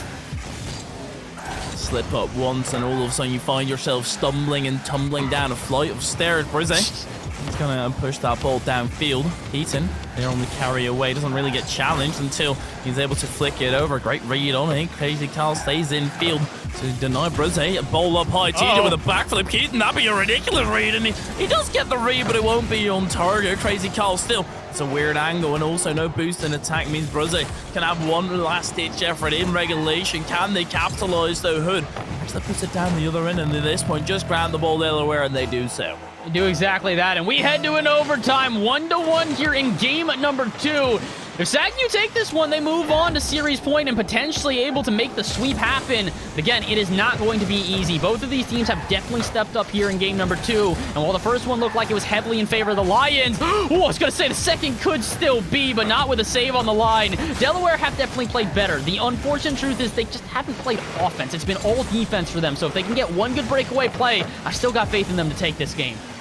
Here they go then. It's tingling in front of the net, but the sensors won't be activated. Brizzy goes out wide, 70 boost to play with. He does get it to the backboard. It is not really going anywhere. It lands in the box now, but Brizzy is too far out of the rotation. Keaton has that space in the midfield. Hood already back in defense. That had me worried for a second, though. It had me worried for about a second, but after that, no longer. You can see the defense is prepared, but maybe not for a whiff here. Crazy Kyle, a bit thrown off, and can understand why. No one expecting a dead ball out in midfield, but it might turn into an offense here for the Lions. They've got a bouncer center, and they've got no defense prepared, so Crazy Kyle will put it on and put it in! Crazy Kyle to put the team up by 2.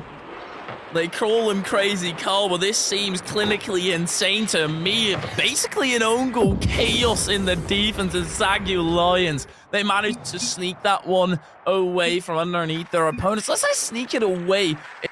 They do get their lion's share of that game. They were in control the majority of the time, and it was only 2 shots that Delaware had. Yeah, more puns about the Lions. Honestly, I'm getting a little bit jealous here. I was going to say stealthy like a cat. They snuck that one on in, but honestly, I don't even think that was that stealthy. It was a glaring mistake out of midfield that created that, and honestly, it's the perfect example of what you and I have been talking about, High Furia. One single mistake is what started all of that up. Yes, Delaware did not necessarily make the mistake on defense, but one lone ball out of midfield just kind of pops into no man's land. The whole team has to try and reconfigure their rotations, and then boom, triple commit on the line where no one knows if they're the one that should be going for the ball, which then forces it into an own goal. So again, compiling errors is the difference here. It feels like the Lions are playing this one with calculated risk, whereas Delaware, they're not afraid to send the house, but they're not doing it in a calculated way. They're getting desperate, they're feeling the pressure, and then they just kind of go, all right, screw it, let's throw everything we've got. Kitchen sink, the baby, the bathtub, the bath water included. Throw What's the baby doing there?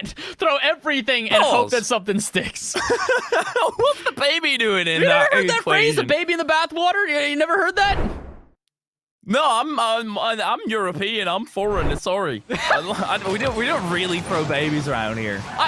Listen. I'm gonna be honest. The point of the phrase is actually you're not supposed to throw the baby with the bathwater. The point is to stay reserved and not throw it all.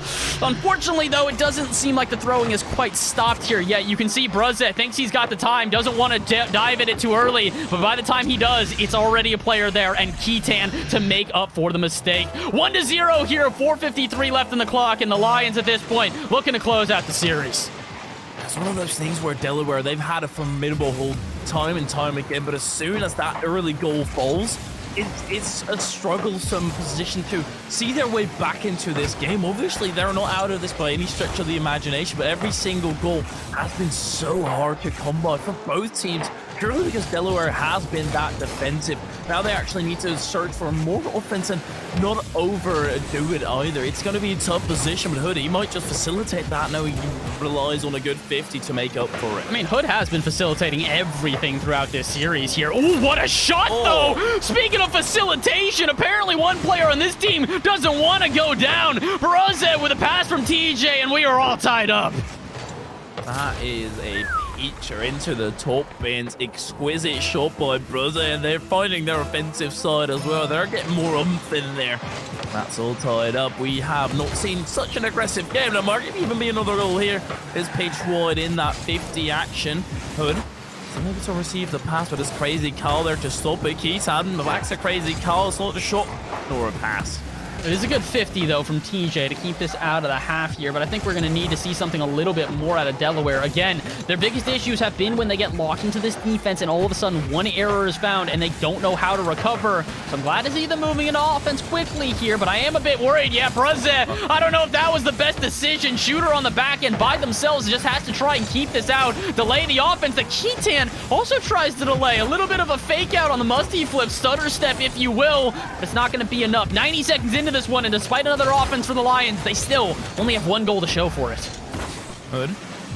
Potentially a 50, and Crazy Carl was in an awkward position. Bank that up high. Hood and Keystone both commit to it, but it will bounce, fortunately, into the center. Bruzet. This is awkward play all around, but it is in the midfield, so it's not really the most dangerous position for it to be in. Crazy Carl now on a carry out to the side. Bruzet challenges him head on. Hood force that underneath, and this could be awkward. Keaton goes for a shot directly, and Delaware, they seem to be aware of what Sagu Lions are doing. They do need to save it though. They have to save it on repeat at this point here. They've had only saves so far in this game. A single shot registered to Delaware. It's the one goal that they have. Meanwhile, they have 7 saves versus the 0 the Lions have been forced into. So yeah, it's a tale of two different stories here so far. One side playing all offense, the other side playing all defense. But finally, the defensive team gets a couple of shots in, but they are denied by the other side.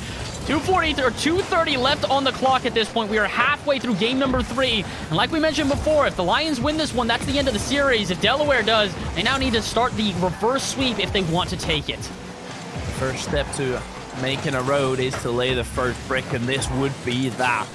To at least facilitate some kind of confidence, get that first game on the board, and Shooter and fakes it out, sidesteps on the opponent. It's Crazy Carl now with a pass off to the center. It will land there, but not necessarily in the way he was expecting. Hood technically having free reins of the ball, getting denied though. That's going to bounce, fortunately, straight back into the center as Brazu catches it. Catches it, but he booms it all the way out to the corner here where the Lions might be able to start another offense. Not TJ can put the shot on in, catches them by surprise, and Delaware finally take the lead. That was a well-worked goal, Delaware.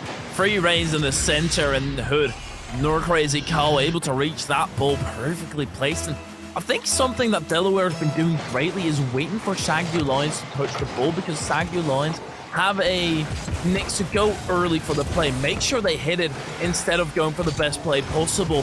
Pass in field, it's just a weak tap, and you want to hit the ball, but you do often do it at the cost of a lot of power and accuracy behind it.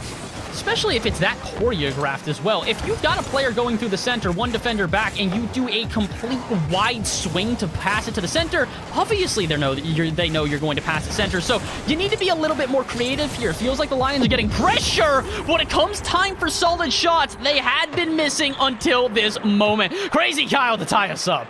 Solo Dolo don't get put in the fighting dojo with the Sagu Lions because they'll rip you apart.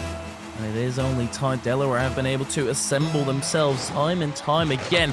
The saves, how long are they going to hold up? That's the main question to be asking against Delaware right now. They've already got 9. They will need more, I reckon, to try and close this game out. Sagu Lions, they're not going to relent. They're not going to stop all of a sudden. They're hunters. They're carnivores. They want to eat meat. They continually want to hunt at this point here, and I don't think they're going to stop being on the prowl for quite some time. 53 seconds left, and to be honest, if they miss a beat here, the series will continue, so the Lions are absolutely going to stick with it, especially considering it's been on their half for quite some time here. TJ going to put another shot. It's a bit high, and shooter denied by the defensive hood. They've played a very good defensive game here for a team that basically didn't play defense for the first half. To see their adaptations, and also to see now another offense building, bodes confidence, and it bodes really well for the Lions' chance at closing out the series, but not if this goal goes in. Shooter finds themselves one, and with 24 seconds left, Delaware are back on top. The pinch over, Crazy Cal completely caught off guard. Delaware, they take the lead with only little time remaining. Sagu Lions, this is the time to really come alive, show your offensive capabilities, to show that lethality mainly, because they have had the opportunities. That's going to be a touch by Bruze. Smart by Hood to just take that out, but the bounce not necessarily in their favor. Pass along TJ with a quick shutdown. Shooter up there as well, but Bruze, it's all up to him now to keep this defense clear. It will be Bruze or Kyle going underneath of Bruze. TJ on the side will bait out Hood. Keaton, miles back, he needs to get this up. Crazy Cal, now you've got 2 tasks forward and keep that ball away from the ground. He's able to do that for now with Keaton and Hood. They both panic, line up in a little train. TJ grounded, and Delaware to take home the first game. They take their first game, but to be honest, that is the smallest step here now in the hill that they have to climb. If they want to take this, they need a reverse sweep versus the Sagu Lions in order to take this one home. Hype, I mean, listen, if any team's going to get it done, it's Delaware. In the form that they are at right now, they look very, very good, and they definitely have started to understand the rhythms of their opponents to where they're making many good counters. The issue is that it still feels volatile. With a 1-goal game here, there's no way we can guarantee that we even see the 5th game at this point, because all the Lions need to do, in my opinion, is just be a little bit more efficient with this offense. We talked about it before. It's very choreographed. At this point, the reason Delaware is in this game is because they know how they're approaching offense, whether it's passing plays through the center, carries over the top. They are able to cut these options out and just not allow the Lions the same sort of offensive pressure. So if they want a chance at this one, if the Lions want to close this one out, they need to get creative with this offense. It is not a ask, it's a need, a necessity at this point.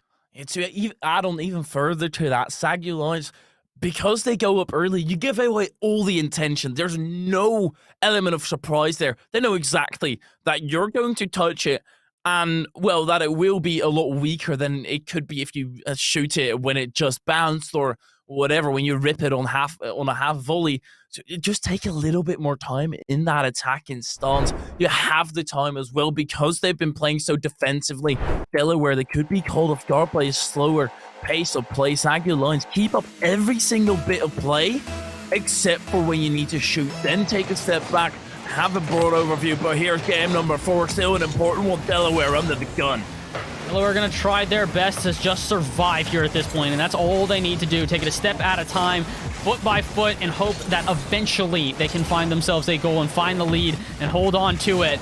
Like we said many times previous, the Lions are not going to give up, not by a long shot. Oh, but they might bump into each other. Awkward position on the back end. Maybe someone from Delaware can take advantage, but looks like not. Bruze going to send it straight to Keaton, and he'll relieve the pressure for now.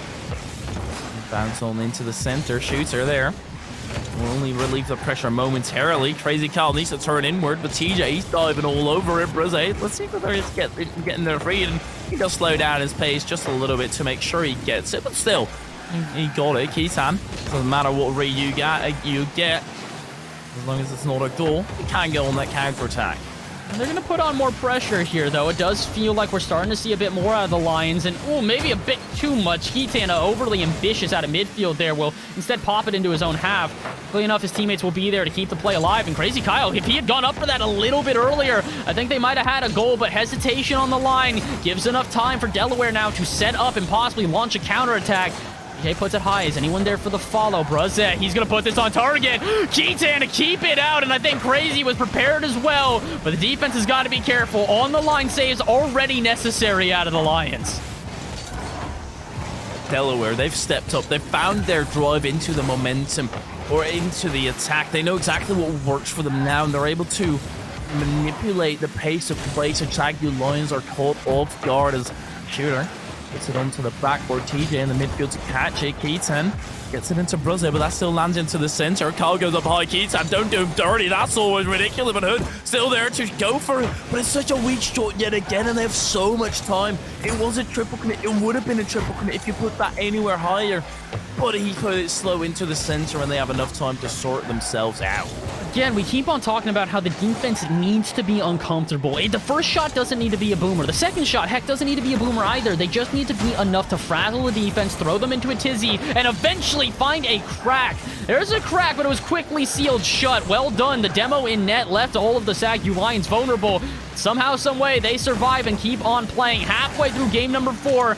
And now I think we're finally starting to see the teams play in peak form. Okay, maybe not the best time for me to say that. Aside from that one play, they really are playing phenomenally, though. Crazy Kyle yet again going up early in the shot low. This is exactly what we've been talking about. And I don't want to keep on harping on that one point because I will start to feel like a broken record. And, well, if it doesn't change, there's no point to try and repeat it time and time again. But SAGU Lions, they are still into the attack. TJ on the backboard in a peculiar situation, loses control of the ball, has to boost down heavily to try and regain that touch. Hood slowly on target. It's an awkward shot. It's a tough one to be getting that in. It's really difficult, but this is even harder. Floater in front of the net, but Delaware given the time to get it out. Hood retreated all the way into their own half to pick up some boost and restart the offense. And unfortunately for the SAGU Lions, that might actually mean the end of their pressure, because now Delaware are prepared, but maybe not prepared enough. Crazy Kyle sends it to the corner, and Hood will have time and space out of midfield. They're going for the bump, and they're going to allow Crazy to set up another shot. And with 90 seconds left, we're coming down to that golden goal scenario. The next team to score most likely will take it, and Keaton seems to know that. He'll set up his teammate. No, he'll set up no one. Crazy Kyle will get a freebie. What just happened? Even if you beat me to death, I still wouldn't be able to answer. I've got no clue. I think I saw a bump there on the left side of the pitch where they weren't able to get back in time. Delaware, an internal error that allows SAGU Lions to break through and open up the scoring. Apparently so. It's a heartbreaker. Honestly, I've got no other words here because Delaware doing such a good job playing an even game. Not just defense, not just offense, playing all around. And finally, they get something to show for it. Bruzette with an immediate equalizer. It's quick counter. There was no time for SAGU Lions to adjust. Hood, that read, he was waiting for it. He was patient. And that will be punished by Bruzette pouncing on it. And that's all tied back up. It's crazy how this entire game can go so scoreless. Plenty of opportunities, but nobody's able to rip it through. And then as soon as SAGU Lions score, there could be trouble for them. I'll pause my sentence for it, but Shooter so quick on it to give his teammates time to get back and actually facilitate an opportunity. Oh, that's scary. Ooh, it's a little bit dangerous here. 50 seconds left, and you're seeing the Lions now feel a whole lot of pressure from this Delaware offense, but maybe it's going to go the other way here. Hood's going to facilitate this one. No, he's going to turn around. Keaton now going to have to try and restart the offense, and we've gone end-to-end here. The midfield presence that was so risky, so prevalent earlier in the game has all but dissipated as teams do not want to make that glaring error, because with 30 seconds left, you make one wrong challenge out of midfield, that is the end of the ball game. Crazy Kyle. They're going to try and do a perfect touch. Sometimes there is one of those plays that there's nothing you can do about it, but there's something you can do about this. Brazil, oh no, that is into your own teammate. TJ's still there to right their wrongs. And as is currently standing, Delaware tally on another to the score. That would be 2-0, but there's 13 seconds left. Oh my gosh, Shooter, you know he would never hear the end of it had that not gone into the back of the net on the follow-up touch.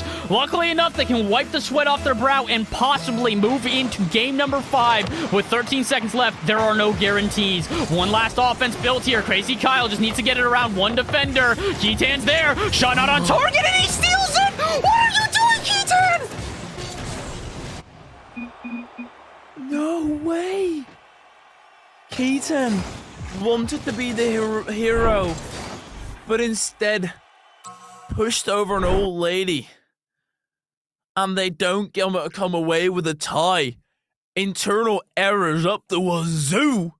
But it does add extra spice, right? Delaware, they're getting back into this. It's 2-0. Yeah, add some extra spot.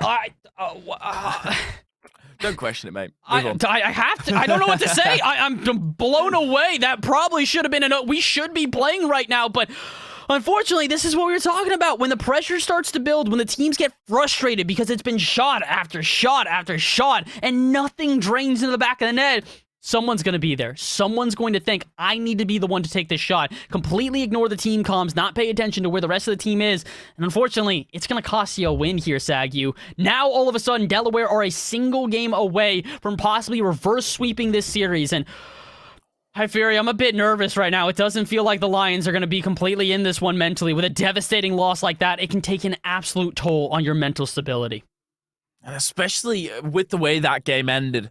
We don't know, because it went really quickly, right? We saw Keaton, phenomenal pass into the center. We saw an orange blip there somewhere, and we assume that Keaton stole it or put it away. Realistically, if you look that back, put it in slow-mo, it could be an entirely different scenario, and that's what Sagu Lions have to think as well. Don't stress it. Don't harp on that one mistake. Don't harp on that one opportunity that could have been, because there were blue blips to try and save it out as well. It's a new game, it's a new horizon, and you better make it dawn for Delaware. Lights out for them. Let's see, can they find themselves that reverse sweep? It's a very rare thing in Rocket League, but it has been done many times previous. Can they do it here in the ECAC on the Esports U channel? We're going to have to find out. Game number 5 underway, 20 seconds gone. No goal scored so far, but the first one might have just arrived. Crazy Kyle denied by TJ on the line. And TJ has been the quickest on track, and he's able to track that back to his goal, but that Sorker, Crazy Kyle, yet again, it's not a goal, but sure, it works. It's a big one, too. I believe this is the first time we have seen the Lions be the first to score since game number 2. So, this is big. They finally gained some momentum. Can they run with it, though, all the way to a victory? Only 30 seconds gone here. Plenty of time for a comeback out of Delaware. They just need to get the offense going. Thus far, Delaware have been able to pound back rather quickly and pound one into the back of the net. Hood into the center. It's awkward. Crazy Kyle, he just jumps in for it. He doesn't care. He doesn't give 2 bangs. As Keaton bangs that through. Shooter. Still to clear away Crazy Kyle diving in, and that might just be a tad too aggressive. Ooh, but this might not be. Okay, never mind, it was. Keaton not able to make the touch in the air. Could have been something special, but unfortunately it'll be sent the other way where TJ is waiting. We'll send it off the ceiling. Is anyone there? No! He'll commit as well, and that's going to be detrimental because Keaton has time and space to go the other way. Tries to set it up center. Good 50-50, but the demo in center on Crazy Kyle will deny them that for now. Hood going to play at the back end and just keep it in the half, and this is really what Hood has done this entire series so far. He has been the facilitator for this team. A total of 6 assists. That is more assists than the rest of the lobby, I believe, combined. So, yeah, it's very clear. The game plan for Lions right now is just to let Crazy Kyle and Keatam attack on repeat while Hood holds this midfield to keep it in their half. It's a great plan, but can they do it for another 3:15, Hyperia? One mistake and all of a sudden Delaware, they can go the other way and get back into this ball game. Crazy Kyle had an opportunity, but now it is indeed going the other way. Hood putting it underneath. That's a scary one. Shooter has to face a Keaton who's up early. Only a bird gets the worm usually. Now they need to worm their way into the offense. Delaware, they've been reluctant to give up anything that they aren't forced to. Bruze Meets Keaton mid-air. Hood still there. He wants a piece for himself, and he might just get it. It's an Orca one. It will bounce off everyone but Hood. He will tally on another 2 assists. It's crazy. Cal to force it through. Oh, this duo has been doing it all game. I mean, you want to talk about consistency. Kyle hasn't missed a game for scoring. He has been 1 goal, 1 goal, 1 goal, 1 goal, 1 goal. Want to know the only game where he has 2? This one right here. It's got to be a sign, because for the Lions, it seems their offense has finally reemerged and is ready to go. But can they hold on? Halfway through game number 5, there are no guarantees here, especially when Delaware is on the prowl and looking for some goals. Rose along the pitch. You only meet a Keaton who just goes for such a cheeky touch over, baiting in everybody. Then he tries to overstep his mark. It was a good instance. Keep it at that instance, Rose. I'm going to go on a tangent, right, and assume that that's not what he meant to do.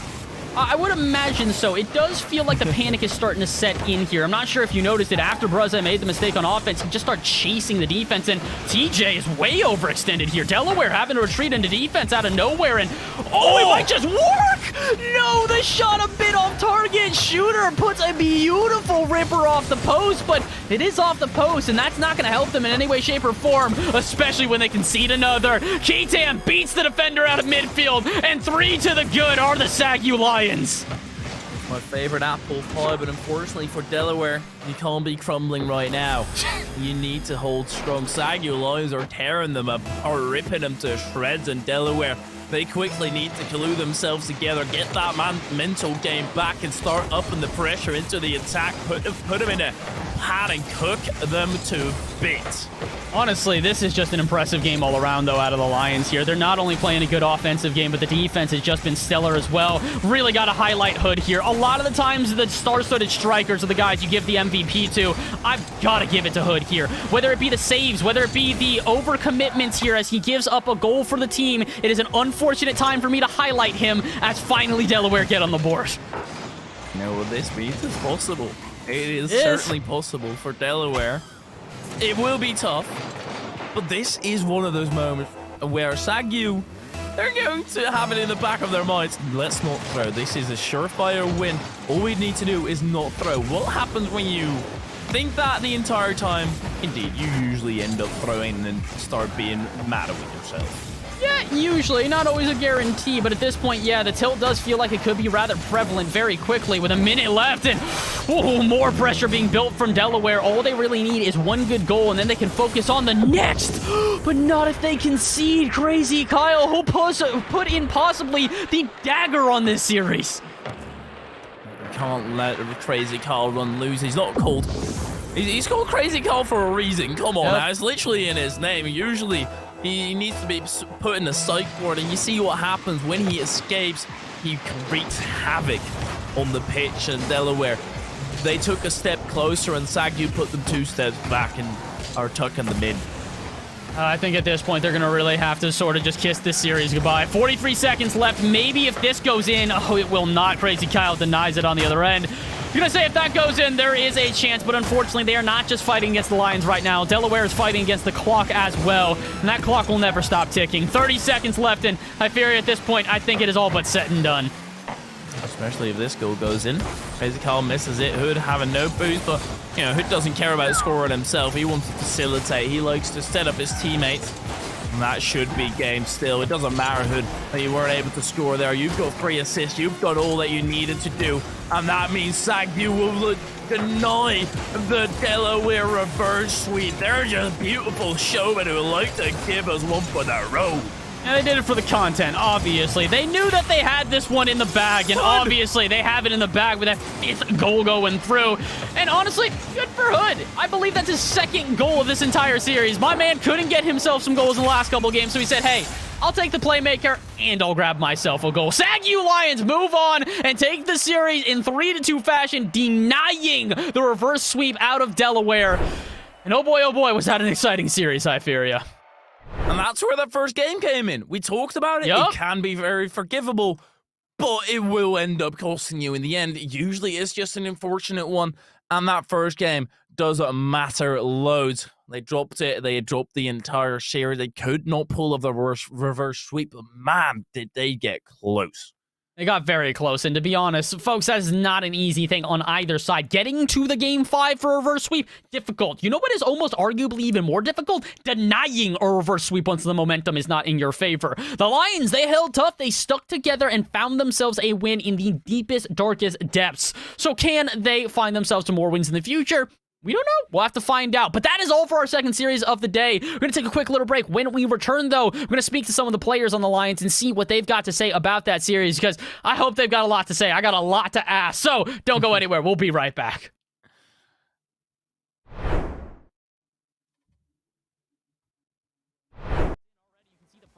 Being put on by Delaware, but they are just not able to find themselves a penetration into the back of the net. That's a good pass, though. Bruz up for this one, and they will hit it. Bruz very, very quick here. They're starting to allow SACU a lot more pressure, and if they get a solid shot like that, how many can they keep out? No. Let's try 4. Not enough, and great. On the board, and maybe even a second one off the crossbar. And yet another opportunity. Bruz off the crossbar, but a shooter. That's going down the wrong end. Keaton is able to capitalize it, and they won't put the game away. I'm struggling to breathe due to this game, purely because Delaware, they've not had any room to breathe either. SACU lines are locking them up, taking their oxygen away, and yeah, this is still a feeling out period, it feels like, for Delaware here. They just didn't have enough time, and honestly, with opportunities like that going awry, I don't expect that to happen further into the series. SACU Lions do take this first game. They do so in pretty dominant fashion, 3-1, and honestly, it's not even that's a big miss. Kyle's got time and space, but no boost to get this on his car. Eventually, he will pick it up, but easily dispossessed by TJ. Breakaway play, or potential breakaway play on the other end, though, as Delaware throw everything they've got at one final attack.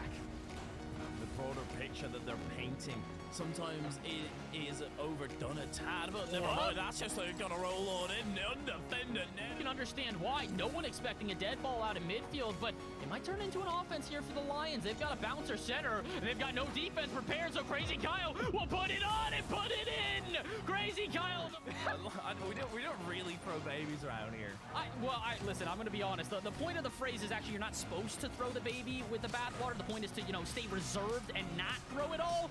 Unfortunately, in a tough position with Hood, he might just facilitate that. No, he relies on a good 50 to make up for it. I mean, Hood has been facilitating everything throughout this series here. Ooh, what a shot, though! Speaking of facilitation, but he booms it all the way out to the corner here, where the Lions might be able to start another offense. Not TJ can put the shot on in, catches him by surprise, and Delaware finally take the lead. That was a well-worked the center, one defender back, and you do a complete wide swing to pass it to the center. Obviously, they know you're going to pass the center, so you need to be a little bit more creative here. It feels like the Lions are getting pressure when it comes time for solid shots. Basically, didn't play defense for the first half. To see their adaptations, and also to see now another offense building, bodes confidence, and it bodes really well for the Lions' chance at closing out the series, but not if this goal goes in. Shooter finds themselves. If this defense clear, it will be Bruz or Kyle going underneath the Bruz. TJ on the side will bait out Hood.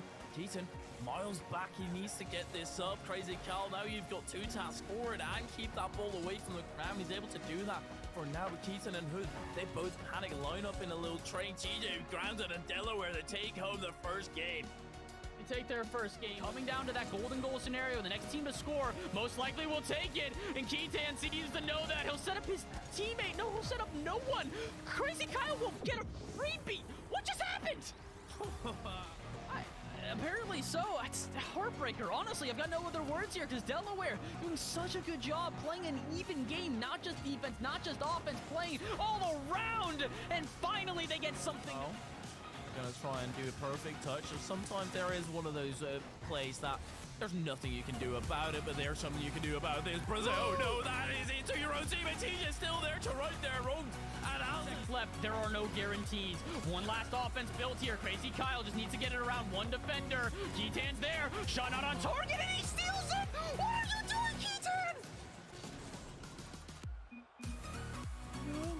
Far, but the first one might have just arrived. Crazy Kyle denied by TJ on the line. TJ has been the quickest on track, and he's able to track that back to his goal. But that soccer Crazy Kyle yet again. It's not to give up anything that they aren't forced to. Bruz Needs to be tan mid-air. Hood is still there. He wants a piece for himself, and he might just get it. It's an Orca one. He will bounce off everyone, but Hood, he will tally on another. Oh, the shot a bit off target. Shooter puts a beautiful ripper off the post, but it is off the post, and that's not going to help them in any way, shape, or form, especially when they concede another. Keaton beats the defender out of midfield. Got to highlight Hood here. A lot of the times, the star-studded strikers are the guys you give the MVP to.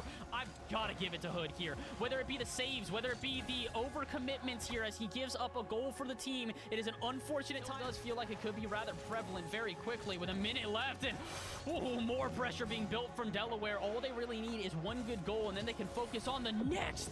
But not if they concede. Crazy. Delaware reverse sweep. They're just beautiful showmen who like to give us one for the road. Yeah, they did it for the content, obviously. They knew that they had this one in the bag, and obviously they have it. Grab myself a goal. SACU Lions move on and take the series in 3-2 fashion, denying the reverse sweep. It's in already. You can see the pressure being put on by Delaware, but they are just not able to find themselves a penetration into the back of the net. That's a good pass, though. Bruz up for this one, and they will hit it. Bruz very, very quick here. They're starting to allow SACU a lot more pressure, and if they get a solid shot like that, how many can they keep out? No. Let's try 4. Not enough, and great. On the board, and maybe even a second one off the crossbar. And yet another opportunity. Bruz off the crossbar, but a shooter. That's going down the wrong end. Keaton is able to capitalize, and they won't put the game away. I'm struggling to breathe due to this game, purely because Delaware, they've not had any room to breathe either. SACU Lions are locking them up, taking their oxygen away, and...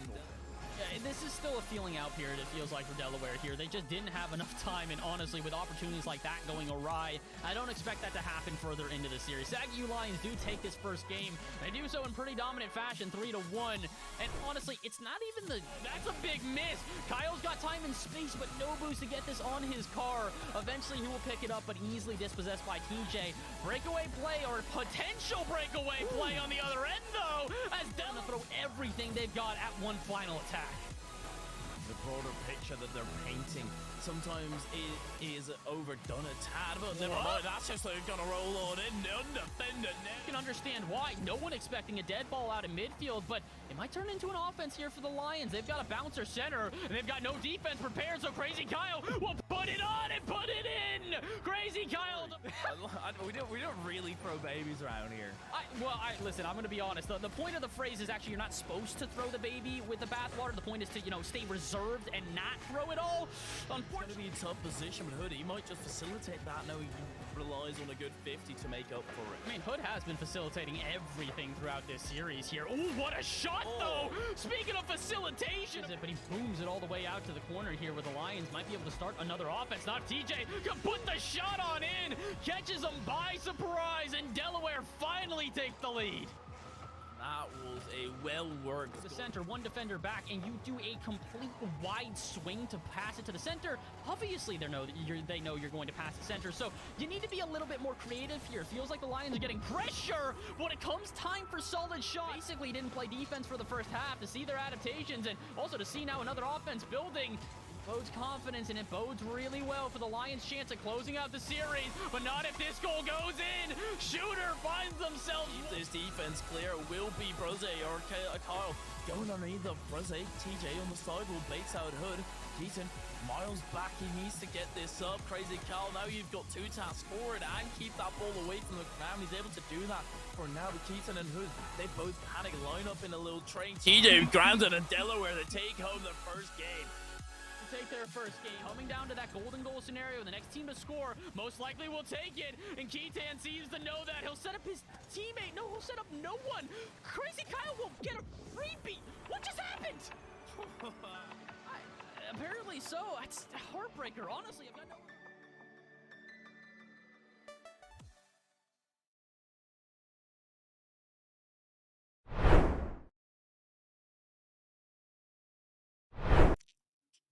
Hello Hello, everybody, and welcome back to the Esports U Rocket League broadcast. Once again, my name is Bass in the Past, joined by Hypheria, and also joined by a special guest now as well. We have wrapped up our series of the Lions versus the University of Delaware, and now we get to speak to one of the winners of this series. We want to say hello to Crazy Kyle. We're going to bring him on air here. Kyle, congratulations, my friend. You guys just took a victory. You denied the reverse sweep. How good does it feel to walk away a winner? Oh, dude, it feels fantastic. I definitely don't think it should have went to that game 5. Probably could have won it game 4, but I mean, it just feels fantastic to pull the victory away. Absolutely, I can imagine so, especially after such an intense match. But you say it probably shouldn't have gone to game 5. How is that to deal with mentally, right? Because if you say you should have closed it out earlier, do you feel like you were making too many mistakes?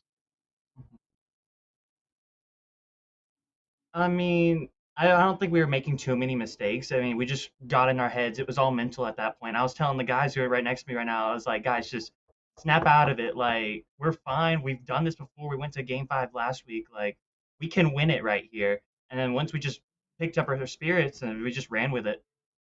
That's a big thing, running with the momentum. We talk about it a lot, and I really do think that you in particular were the guy running with momentum. Not sure how in tune you were with your specific stats for this. You scored a goal every single game of the series, including picking up a hat trick at the very end. So, listen, man, consistency is king. I know you go by Crazy Kyle, but Consistent Kyle would be a pretty apt nickname at this point here. So, do you have anything to sort of focus on shooting? Was this a goal for your team to sort of have you at the forefront as that striker, or is it just sort of that's what happened to be here today? I mean, that's just what happened to be here. We noticed last season that we played in, it was anyone can pick up the striker any day. Keaton, obviously, he's one of our favorite first mans. Like, just send that man on the attack and just let him go crazy. And then Hood he told us earlier when we were warming up, he's like, I'm not feeling striker today, but I will dish out some mean passes. And so he was just passing it over to us, letting us shoot. I was like, dude, let's get it then. I'll just start shooting, put it in the back of the net. Yes, brilliant. I love that. I absolutely love that. And I think it's one of those cases where it comes down to the day, but does that bring any difficulties with practicing because it's such dependent on the day? Oh, dude, definitely. There are multiple days where we walk into what we call the arena and we have practice and everything. And we're just like, bro, we're not feeling it. Like, we'll play for 30 minutes and we're getting heated at each other. It's like, we got to take the day off, come back tomorrow, regroup, watch some YouTube, watch some Twitch, figure out what we're doing wrong, and then come back swinging the next day. I love that. The mentality. You guys seem to be pretty tight-knit here, so I've got to imagine that you guys have got some celebrations planned, so we're not going to take up too much more of your time. Really do appreciate you hopping in the booth. Any shout-outs you want to give before we let you go and celebrate with the rest of the squad? A shout-out to Mom and Dad. I'm not sure if they tuned into the stream. I sent it to her like 5 minutes before we started. I was like, come on, jump in here. But then just shout-out to the boys next to me right here. Just going absolutely crazy. Like, couldn't ask for a better team. I love to see it. The camaraderie there is something else. So we're going to let you and your comrades go and celebrate. You guys absolutely deserve it after clutching out a victory like that. Kyle, we appreciate you hopping in with the booth with us. Have a great rest of your Wednesday, my friend. Thank you. You have a better Wednesday. Oh, thank you. I love this. Man, look at the guys we're getting here. Thank you so much, Kyle. Look at this. These colleges are raising these kids right. What on earth happened? My college was nonsense. These guys, they're just so respectable. I don't know what's happening here. I'm sitting here, right? My European, I've got pretty good self-knowledge. I'm feeling bad about myself because everybody's so damn nice. Well, let's see if the next two teams are going to be as nice. I think initially they might have a little bit of vitriol back and forth because guess what? We've got more series on our hands. We are not done here today. We're going to have to battle for Louisiana, as it may seem. When we come back, it's going to be Louisiana Tech versus Louisiana at Lafayette. So you're not going to want to miss it. It is a state battle for a best of 5. Stay tuned. We'll be right back.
Can you dig it?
Hello, everybody, and welcome back to the Esports U channel. Rocket League here for the second week of ECAC. We're still in preseason for Esports U. That is going to start on the 14th, but here for the ECAC, we have still got all the action on deck, including our next matchup, which, like we said, is going to be a little bit of a hometown rivalry, or home state, if you will. It's going to be Louisiana Tech versus Louisiana at Lafayette. So, this is going to be an interesting one, Hypheria. We've got two teams that are both ready to battle this one out, and more than just the win on the line, the pride for the state as well. I feel like that's even counting for more. You want to be having that pride of your state over your direct competition. It's such a bragging rights are worth unspeakable things. Oh, yeah, especially when it's in Louisiana, when you're in a state that isn't too big and you can't really avoid each other if you end up going to big lands or anything like this. If there's a Louisiana event for Rocket League, you guarantee these two teams are going to meet up. So let's see, can they meet up here on the pitch? Can they find themselves a win to sort of start that rivalry, if you will? I've got no idea who's popping out on top, but all I can guarantee you is we should have a great game underway. Like we said, it's going to be Tech versus Lafayette here. We're going to refer to them normally as those names as... Again, speaking for Louisiana, it wouldn't really work because, well, they're both from Louisiana. Yeah, you know, it's a simple equation in math where if you have two of the exact same things in an equation, you can usually just remove them. There are rules to it. I'm not the fault if you fail your maths exam because I also have not cleared it. But Lafayette versus Tech, I can do the math and this match has started. Oh yeah, the match has started. Game number 1 underway, and like we said, a best of 5 to determine it. So far today, we haven't seen any clean sweeps. It's been back and forth the entire time. Maybe we can find someone who just dominates from here on out. Only time will tell. Like we said, game number 1 underway, a feeling out process underway as well. And looks like an offense starting to build for Tech here, but maybe not. They're going to play this one patiently. Peter just going to wait out of midfield. Rips one on target. Jay Schwoozy has to keep that one out. And oh boy, this is already looking a little bit lopsided here. Tech putting on all the pressure, and meanwhile, Lafayette just trying to survive.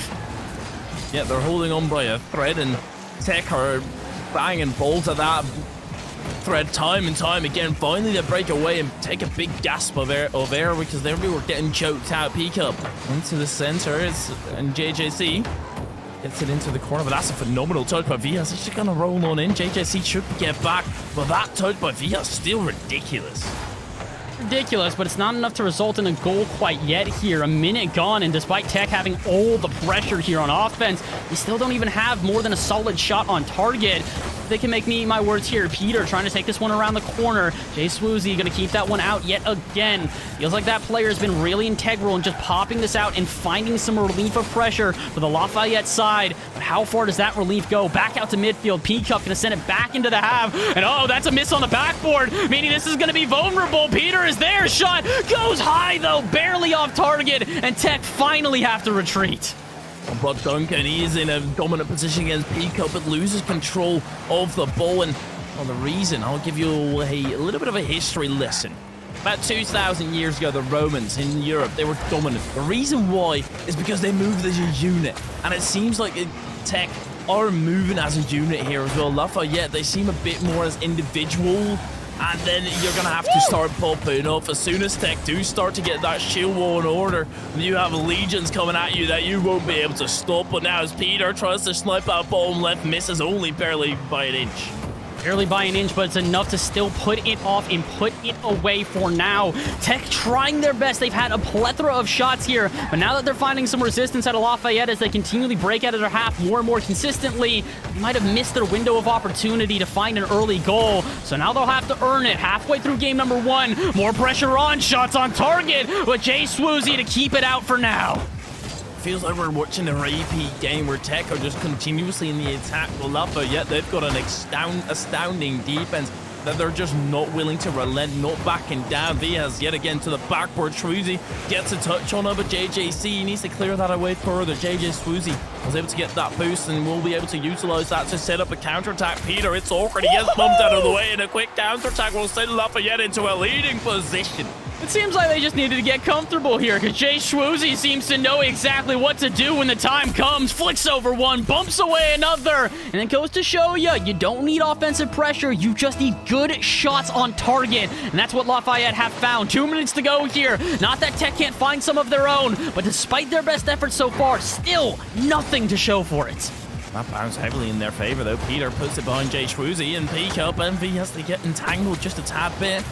Villas into the center yet again, but only there to try and capitalize. That's a phenomenal block. That's a dunk. We're not playing basketball, but he is up there. Villas all the way back in defense now, and they're going to have to try something else. They're going to have to try and also survive on defense. Peter and Peacup both pulled off the line just a little bit too far there. Had a touch been made, that would have definitely hit the back of the net, and it still might. This one going to go on target. JJC dives through to try and run some distraction, but Peacup can still make the save, and that leads to a counterattack now going the other way. 76 seconds left on the clock. Lafayette have held on to their lead, but just barely been able to do so.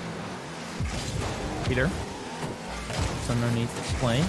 Slowly trying to bait out over one with Jay Schwoozy. He's just repping one on target, and that's unstoppable. You get caught off guard by Jay Schwoozy, and you look like a floozy. It's a bit unfortunate here. You can just see that the defense, it's getting impatient here. They're recognizing that they probably should have had a goal here with 6 shots so far and not a single goal to show for it. It can get frustrating. We've seen it many times here tonight. That impatience can set in. Once it does, it can be your downfall, but can they find a response real quick? Peacup wants to find it right there, but JJC as well as Jay Schwoozy will deny it. But what about the follow-up? Peter to finally hit the back of the net. And that's the first one. The road to the comeback is started. That's only the first part. They do need another one to tie it up and even up the scoring. Lafayette They've been phenomenal in that defensive position, but this is where it matters the most. Those final 52 seconds is where they're going to have to hold the line and build a wall. Gonna have to build a wall, but that's already feeling some sledgehammers. A shot after shot rips on through, and this one will crumble it. 2-2, 42 seconds left, and we are all tied up. Tech, they just have no stopping. Peacup helping Vias along as well, but Peacup not being accredited the assist there. Lafayette, that quickly got out of hand. That was about 10 seconds and they lost a 2-goal lead. They were able to throw it away, but Peacup, he wants to add on to it. It's a double commit for Lafayette. It's scary. Peter goes low with it. Vias just a tad too far out. Peacup also won't be able to continue this attack. Be able to continue the attack, but the pressure still mounting here for both sides. With 24 seconds left, it is anybody's ball game, and really it's golden goal scenario. The next team to strike most likely will take it, and it seems like Tech want to be the one. Peek up the tree-man passing play, and Peter just needs to play out, finish it off. The shot just needed to be on target, but as he pops it high, Jay Schwoozy can easily take this the other way, and now disaster might have struck because Lafayette, wait, they don't have a chance. Peacup's going to dispossess. He's going to leave this low, and it stays up. EJC can't keep it up further, though. Overtime, game number 1. Tech, each individual player has got 4 shots each, but Bot Duncan wants to just tie it up and get the dub right off of kickoff. That's a great bump. JJC completely called off guard, but Peacup was already up, but now they're going to have to go back to that defensive stand. JJC into the center will be denied by Peter. JJ Swoozy still hanging about, wanting to get that to the back where Peacup is there. It won't be furthering the play. Will not be furthering the play, and honestly, no one's really been able to further much of a play here so far. Just offensive pressure, something we've seen all day, but when it comes time for a solid shot, yet to find one here in overtime. Oh, I almost ate my words as V has had a good opportunity in front of the net. Not quite able to make connection there, though, and that's going to be an opportunity gone awry. An opportunity that I think should come back here now. Peter pops it up to Peacup. Peacup can't make the touch, and unfortunately, that's 2 offenses in a row where Tech have just been completely abandoned by their whiffs. They're coming up empty, and at some point, you're going to start getting overzealous. You really want that. You start being too greedy. You're going to overextend. They have to prevent that from happening. Stay complacent. And Jay Swoozy, he's been a nuisance factor, continuously interfering with the opponent and making sure that the connection that Tech tried to have is with a lot of interference. The interference has been everywhere here. It feels like there are no uncontested balls right now, or maybe I spoke too soon. Jay Schwoozy finally going to find themselves an easy touch out of the half, and it should be a shot on target as well. Viha is able to keep that one out, and with 100 seconds now played in overtime, we're finally starting to see the offense come to life, but still no definitive winner yet. Well, JJC does have the boost. He was entangled in a little wrestling match in the corner there. Try and get that boost off of his opponent. Vias into the corner. It's an awkward read, and Jay Swoozy knows it, just allows Vias to go for it, but this is an awkward scenario. Bump could be coming through. It's a phenomenal flick, but Peacup challenges early, and this could be the start of the counter-attack, but not if you miss the ball like that. Again, the whiffs still coming in crucial right now. Neither team completely warmed up. Again, this is game number 1, so you don't really expect them to be completely perfect, but you do expect them to be aware of the errors. We talked about it a lot tonight. Errors are what separate teams in game number 1. Not necessarily the error itself, but capitalizing upon it and compiling once the awkwardness builds. Doesn't seem like either team is very awkward here, though. 2.5 minutes into overtime, both of them playing with complete composure. So what's going to crack, I fear? What's going to be that thing that separates these two teams? I'm not one to tell you what the future holds. It could be Tech have been on the prowl, and that double commit, that could send them in a tizzy. If he has off the crossbar, that might just roll on in, but the second pass completely sending them into disarray. Tech being denied by the woodwork. Everyone being denied right now. We're 3 minutes in overtime and still no one able to find themselves a solid shot. That one's pretty solid, but it's not on target, unfortunately. And as it ricochets off the bar, yet again, another shot denied. And there's another as well. Peter keeps that out, and we are end to end right now as we pass the 3-minute mark in overtime. When we came into this game, it was looking like Lafayette were just about to steamroll and run away with this thing. Then Tech get a response, and now we've never been closer. Two teams just completely evenly matched. Like 2 deers who have their I don't know why I even started with this, because I don't know the English word for their antlers. Yes, there Having it their is. antlers entirely locked and unable to move. Viaz not able to move towards this play because he has no boost. Peter still whips that up to the backboard though. Whips it up to the backboard, but not able to, get a shot on target. Instead it'll be peek up to try and just ricochet, or not even ricochet. I was gonna say pinch it off the ceiling, but I don't know what this shot is. I didn't think it was a shot. Neither did Peter, mate. It's a pinch. It is a pinch. It is a phenomenal shot for Peter to get that on target and to win the game here for Tech, but it is off of a defensive error, and that's the problem, right? As soon as you're continuously back in defense, you get that one mistake. Yes, it is a decently big whiff, but one mistake, and that sends you into a deficit.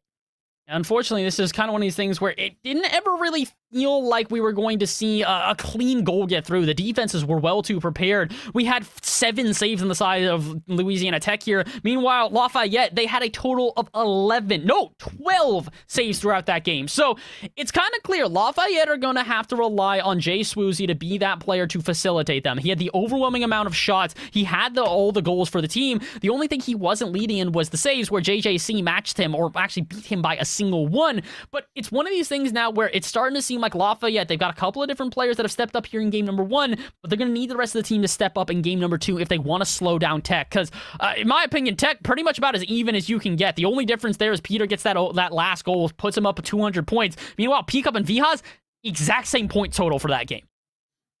They are popping off on the side of Tech, but it is not necessarily at a consistent rate where they just dominate the entire play. Lafayette there, though, I think they did get away with it just a little bit, getting that 2-goal lead after being on the back half. It seemed like Tech were just caught in an awkward spot where they were just turning about, and, well, they got countered time and time again. Tech, if they iron out those issues, this could be total domination and utter obliteration. But Lafayette, they've got a nick to pull out the impossible. They've already proved it in that previous game, but they are down 1-0 in this series. It's time to prove yourself again. See if they can do so. Game number 2 underway, and like we said, Lafayette just looking to even out this series here, as Tech definitely had a better back half than they did the first. Not really sure if that's going to guarantee them anything here. Again, it doesn't feel like this game has had a definitive winner yet. We were so back and forth there, and a single defensive blunder being the separating factor means that there isn't really much momentum here in game number 2. So can someone find that out the gates? So far, no. 30 seconds into this one, Peakup, though, trying to make me eat my words as another offense builds, but shot not on target, and the follow-up will not be either. For being incredibly passive, Peter not turning in for this, and I guess rightly so, because Duncan just missed it entirely. Jay Swoozy, I think that's the man to watch on the side of Tech. Peakup out wide. Peter onto the backboard, goes up high. Peakup might be able to rip this on target, but the touch is just a tad weak. He did connect, but it won't be sending it, redirecting it into the goal mouth. It'll not be into the goal mouth for now here, and nothing will hit that goal mouth so far. 4 minutes on the clock, and Peakup trying to make me eat my words again, but no such luck. The connection not there. And another offense stifled for Tech here, which could be a problem if the shot goes on target the other way. Bot Duncan puts it off the bar, and the follow-up is denied. 2 shots in a row, both probably which should have hit the back of the net. Lafayette unable to score. I was like 1, 3, 5, 7. It was odd. Oh. I thought it was pretty original.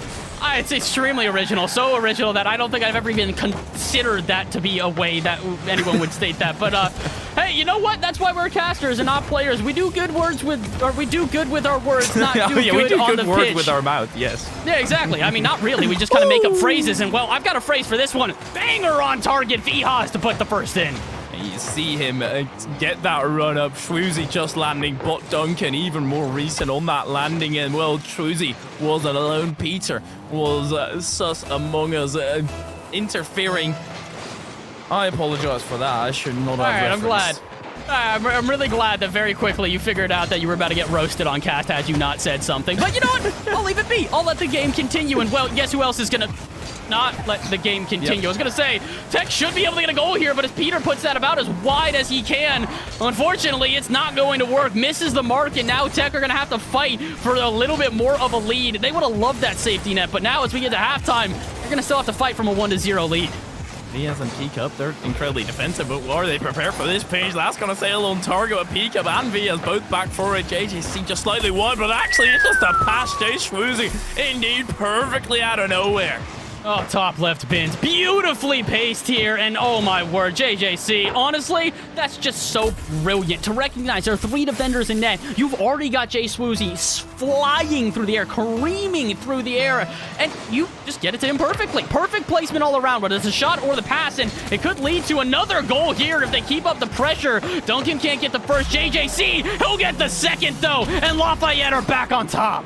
Tech in entire disarray in that defensive position. They're just not being able to break out, and it's due to that awkwardness that Lafayette are putting on their shots. They go at the final moment, make it unexpected, and Tech completely caught off guard time and time again. It's time for them to regain and try and get that lead back, or at least time this one up. Lafayette, they're playing this one brilliantly to deny Tech any momentum. They're quickly getting back, but you can't go for a dribble out like that, Shrews. You put your team in a tough position, and Vias, he will punish.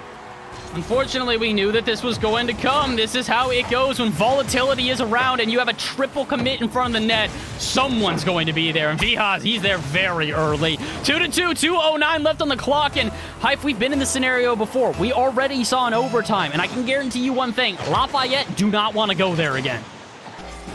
Neither do Tech, mate. Neither of these teams want to go to that tense overtime because it just brings up so many nerves, and it's never nice to be under stress. You just want to have a nice breezy game, and well, Vias might just be able to facilitate that, but Duncan and Schwoozy already on the pinch clear. Ready on the pinch clear, but can they find anything besides that? It seems like no. They will find Peacup on the other end, who's just gonna, yes, pop it away for now. No one really wants to get it off the half here. Peter playing very patiently. Eventually he will pop it out, but Duncan able to just send that right back into the half, or maybe not. He'll send it into the hands of Jay Swoozy, who is not really able to do much with it, but I guess JJC will be there to at least keep the play alive. Vihaz wanted an interesting redirect. Would have been something special, but instead it's denied by the defense. And now at this point, gotta wonder whether or not we're going to see a little bit of chaos, if you will, here. A lot of whiffs, a lot of weird plays, and a lot of open nets. Peter just needs to put this on. He misses, but Vihaz has the follow-up. Vihaz for the third time rings on through. Third time's a charm, and this does have a little bit of charm to it, doesn't it? Off the crossbar. Was it off the crossbar? Probably a few inches off, or centimeters, whatever currency or whatever value you use. It was close. It was extremely close, but unfortunately, close doesn't cut it at this point. And with a minute left, you're going to have to be able to try and fight this one back here. Lafayette, they've been here before. They've found themselves some late goals in the game, but can they find them the one that keeps them in the series? I don't know about it, Hyphier, especially not as they get denied yet another shot. Oh, but that's a big miss. It's a 1v2. Peacup, Duncan, where are you going? Run some distraction, bump the goalie, do something. Don't just drive away, because now that is another opportunity squandered. Vias gonna keep this close, wants to get the follow-up fifth, but Jay Swoozy's just waiting on the back line, and I do like that. It's not necessarily time for Tech to completely run rampant and try everything in the playbook, or they might need to start up in those thrusters, especially if they start playing like this. This is dangerous. Vias yet again, he goes low and then up high, and that will bring the score from Tech even up higher. Oh, Vihaz, he just doesn't stop here. His fourth goal of the game, and does so by just kind of dismantling the defense. They think he goes high. They try to adjust when they see him go low, but all he really does is force them to collide into each other. 19 seconds left. A chance for a comeback here if Lafayette can get a kickoff goal, but Hypheria, I'm thinking we're unfortunately in a scenario we saw similarly earlier today. Lafayette want this one. They're most likely going to need to do it in a reverse sweep. We already saw earlier today how tough that is. Even if you get two in a row, you grind that momentum out, then you can still be denied by just a regain in that final one. For Lafayette, they're putting themselves in a tough position that they're going to have to work themselves out of, but Jay Swoozy's getting bodied there. Oh, I love that. I'm sorry. Bump plays are one of the funniest things to me in Rocket League just because they're so unexpected. And in an instant like that where it's like, hey, listen, man, you could score a goal here. We could let you stunt in the air. No, come on now. Just slams him out of the way and goes, let's end this one outright and move on to the next game. And, well, that's where we're at. Lafayette at this point are now going to have to collect themselves and try and reconfigure everything as they go into game number 3. Because, listen, I'm not going to say that Tech look overwhelmingly in favor here, but there's nothing to say that Lafayette have the edge. We talk about this a lot. That separating factor. What is that edge that goes to one of the two teams? Which one is going to be sharper on the day? And it very much seems like Tech is that squad. I think it was one of those cases where Jay Swoozy in that game one, he was popping off. They were absolutely ridiculous. And as soon as you were a bit more quiet, it was still a decent game out of him, but it wasn't like his game one performance. And as soon as you start relying relatively heavily upon that one player to facilitate the attacks, you need to figure out something else, and sometimes that just comes too late. We talked about it early in that interview where you want to facilitate who's feeling it on the day, and as soon as Jay Swoozy says he's feeling it, but then in that second game can't show up to that same regard, that puts them in a tough position. They're going to have to fight their way out. It's also one of these things where every once in a while you do see a pop-off player in game 1, and then the rest of the team goes, hey man, listen, we appreciate that you're taking the offense, but we kind of need you to rotate into the rest of the positions. And that's kind of the issue here is that if you do have that star-studded striker, it can be at the cost of the rest of your defense, the rest of your midfield presence, really a lot of different things on the pitch. I mean, look at professional play. This was a huge issue that Rogue ran into with First Killer, where the two other players, Taroko and Turnturo, just didn't know how to run rotations when he wasn't the main striker. So let's see, can they figure this out? Can Lafayette find a way to not just have Jay Swoozy as the main striker here and get a win on the board? Honestly, that's the first thing they need to focus on, though, Hyperion. Just get this first win, and then the reverse sweep can come after. No, Swoozy! Oh, it was a 3v1. They were all running ahead for the demo, and then he decides to go for a flick early. That's just painful. That would have been a phenomenal play, but Jay Swoozy might just be able to write his wrong peak up very much before I can even finish that sentence. Will deny. He's been like that the entire day, and to be honest, I hope that he continues to stay this way. And well, for the rest of Tech, they're going to hope that Peter continues to drill shots into the back of the net. He's done this before, and he'll do it again. 30 seconds in, and the lead goes to Tech. That's such an unfortunate position, Lafayette. It was one of those scenarios where they had the chance to take the lead, they squandered it, and they quickly thereafter gets punished. It's a double punishment. You first don't get the goal, and then you actually concede one thereafter. You know, then you're going to have to move on, forget about it, and have goldfish memory. Because in this regard, that might just be positive. Peter along to Peacup. That's an open net for Peacup. Exquisitely played. JJC. He's not able to get back. And that is beautifully played all around here. Peter, I don't know what happened in between games, but he has stepped up, recognizes the defense, has got impatient, has moved way too far off the half, and just perfectly passes it to Peacup here. All of a sudden, we're in a dangerous scenario, High Fury. That's another goal in favor of Tech. And from a team that has had the momentum already in their favor, for Lafayette to try and just turn this one around with already a 2-goal deficit, to say this is a large hill to climb, this ain't a hill no more. This is a mountain. I'm not familiar with mountains. I'm Dutch. Sorry. But it must be a great analogy. I'm not gonna lie, this is how unfortunately bad my geography is. It took me a second to remember that you guys have like no mountains. It's all lakes and just flat land. And yeah, I didn't really recognize that until about halfway through your sentence. And to be honest, I don't know if the teams are recognizing it either. They may know that they have a mountain to climb, but they may not understand that they need to start climbing right now. Get the gear, get on going, get to the summit, because if you do not, that's the end of the series. You might already think you're at the top, but little do you know, you've just only climbed the first step, and Lafayette are not even there. They're standing in front of it, debating whether they should even go up, because it does seem like a tough task. But Duncan gets an ad to the side. Jay Swoozy commits as well, and that does pop that back into the center. It's a dangerous clear away, but this is a lot better by Jay Swoozy. They know exactly how to shut this down. Tech, they're running interference every single time that Jay Swoozy even remotely near the play is meeting a player midair.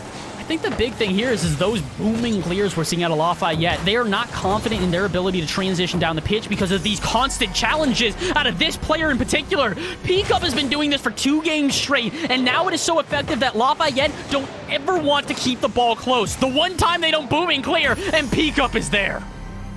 Peacup, he's just banging them in, and Vihas, who came up big, in that last game now has played half the game with 4 ball touches. 4.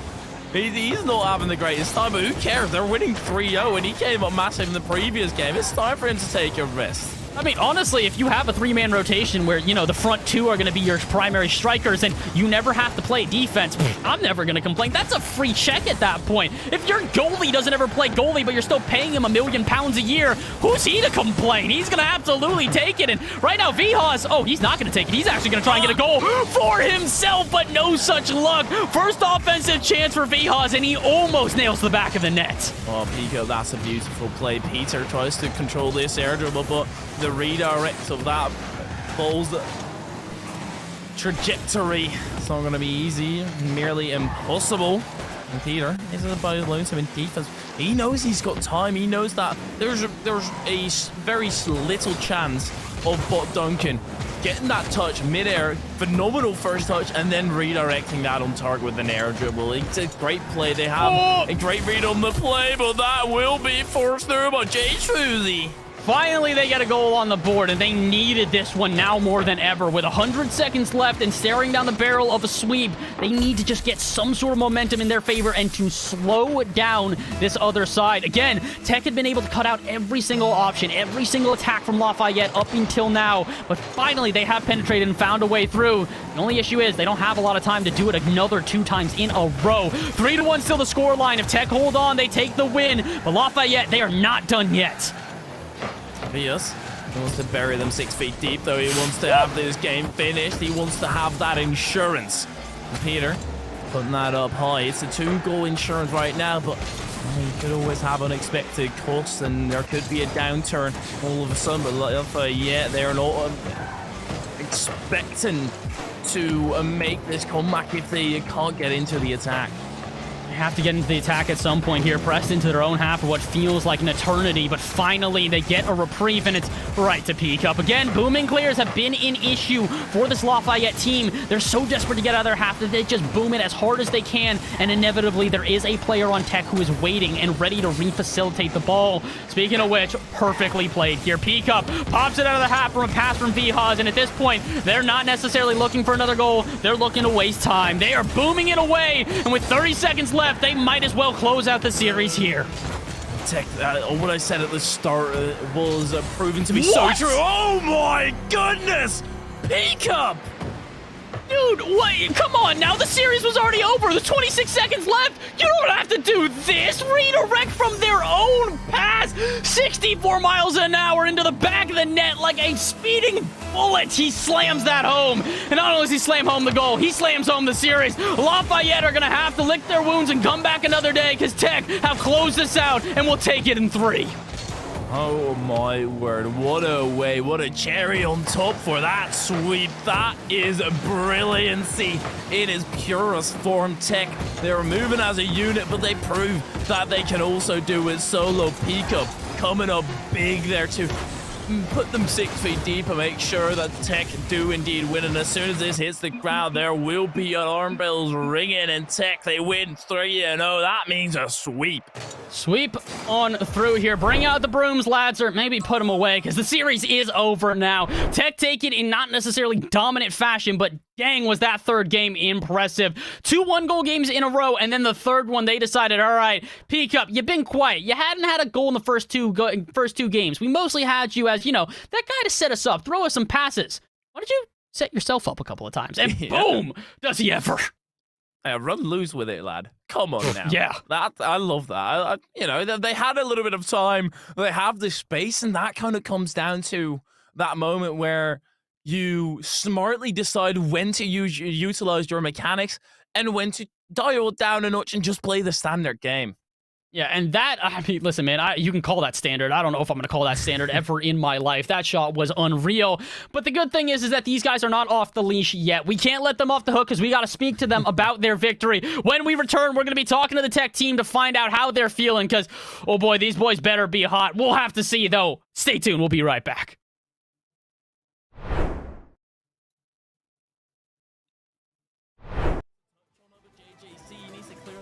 further. JJ Swoozy is able to get that boost and will be able to utilize that to set up a counterattack. Peter, it's awkward. He gets bumped out of the way, and a quick counterattack will send Lafayette. Been able to do so.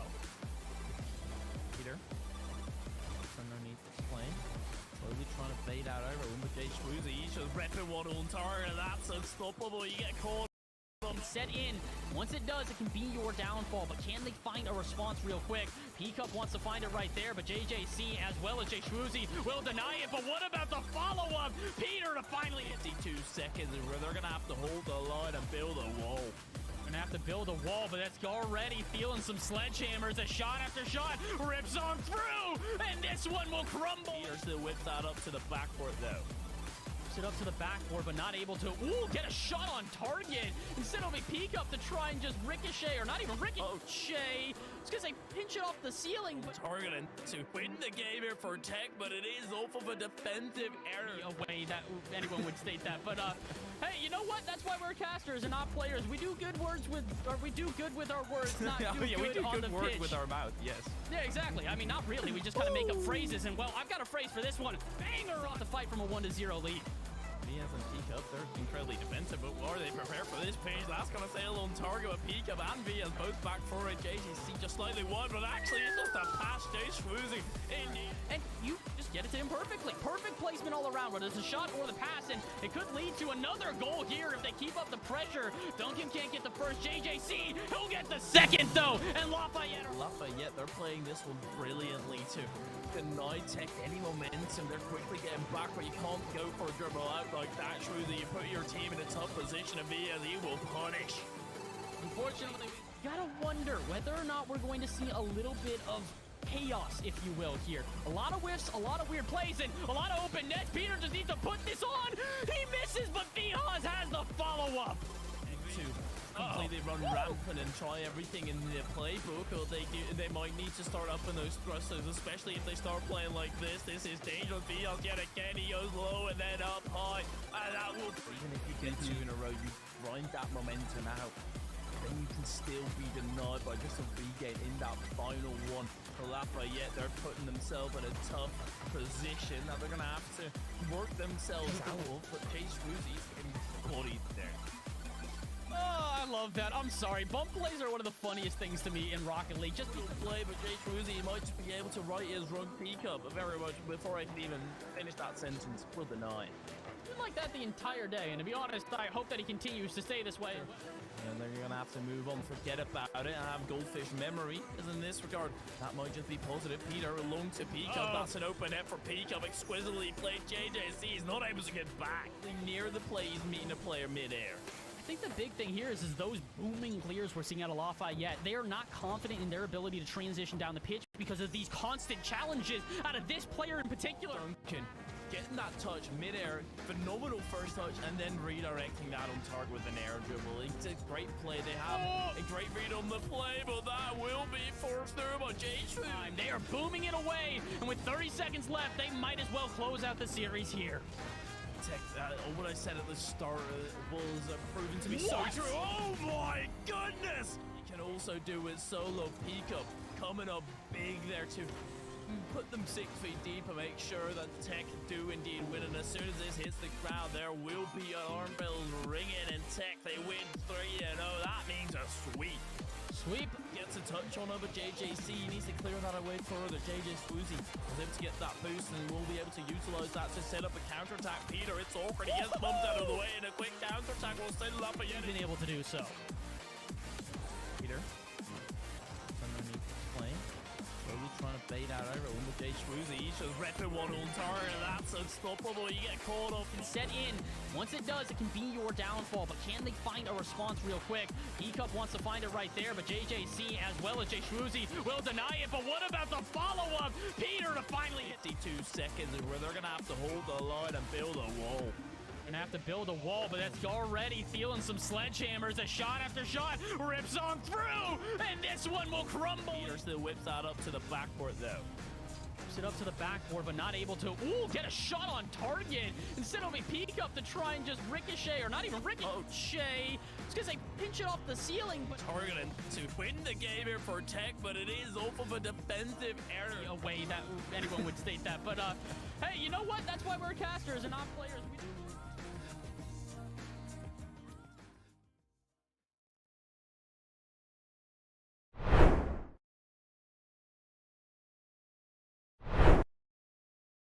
Hello, everybody, and welcome back to the Esports U channel for Rocket League. My name is Baslin Pass, and for the last time today, I will be introducing my lovely co-caster, Hyferia. But Hyfe, unfortunately, the casting is over. We are no longer going to be doing any casting, but we are going to be talking to one of the players the last cast that we just had. Louisiana Tech take a 3-0 sweep over their state. Well, we're not going to call them rivals yet. Maybe we'll let the player do that instead. We've got Peek Up here from the Louisiana Tech team, and we want to welcome him into the booth. Peek Up, congratulations first off on the win. How you feeling after taking that sweep? Oh man, it feels good. Feels good to win. Our team played pretty good, so it just feels good to be able to play a team from our state and win. So Certainly. Now, I think everybody back at home has got the same question either. What's the deal with the name here, lad?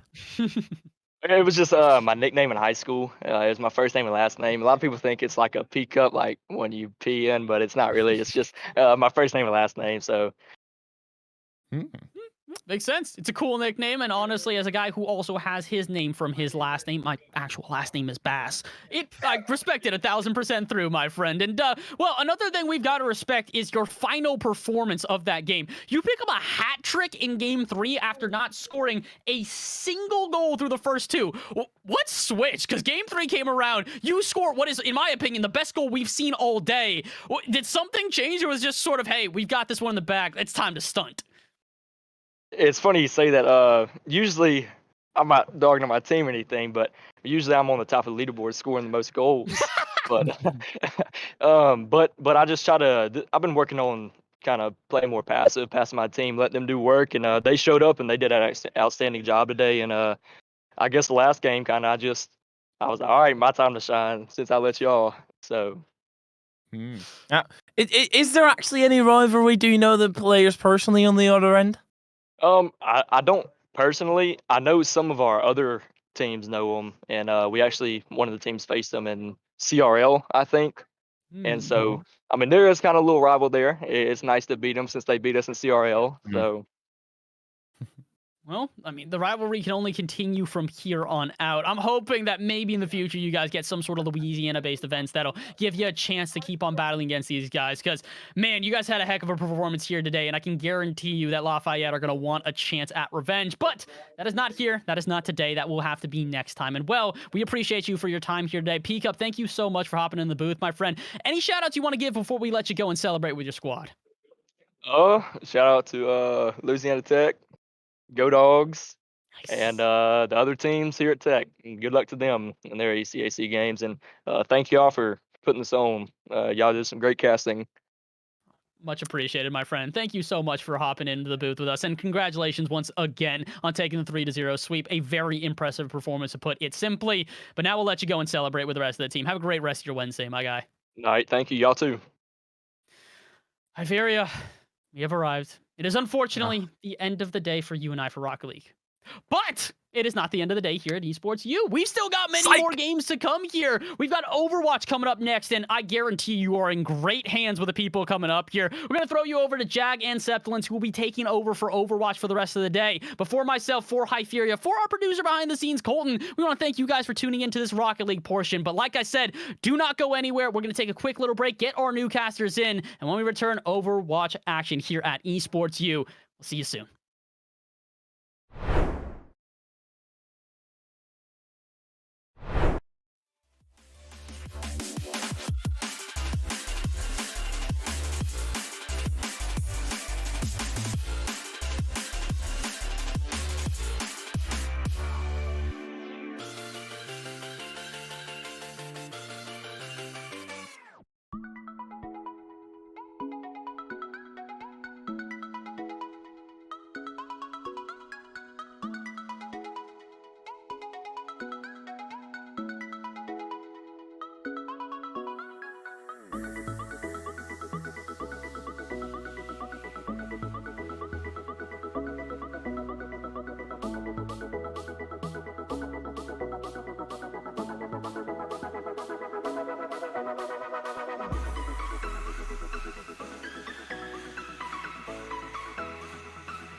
Well, good evening, everybody, and welcome to some ECAC Overwatch, brought to you on the Esports U Network. I am Sepulent, and that handsome and talented man. Joining me tonight is Jag. And Jag, let me say, right off the bat, I was excited to be here. I was stoked. But when I found out what teams our first game of the night was, tonight went from good to great.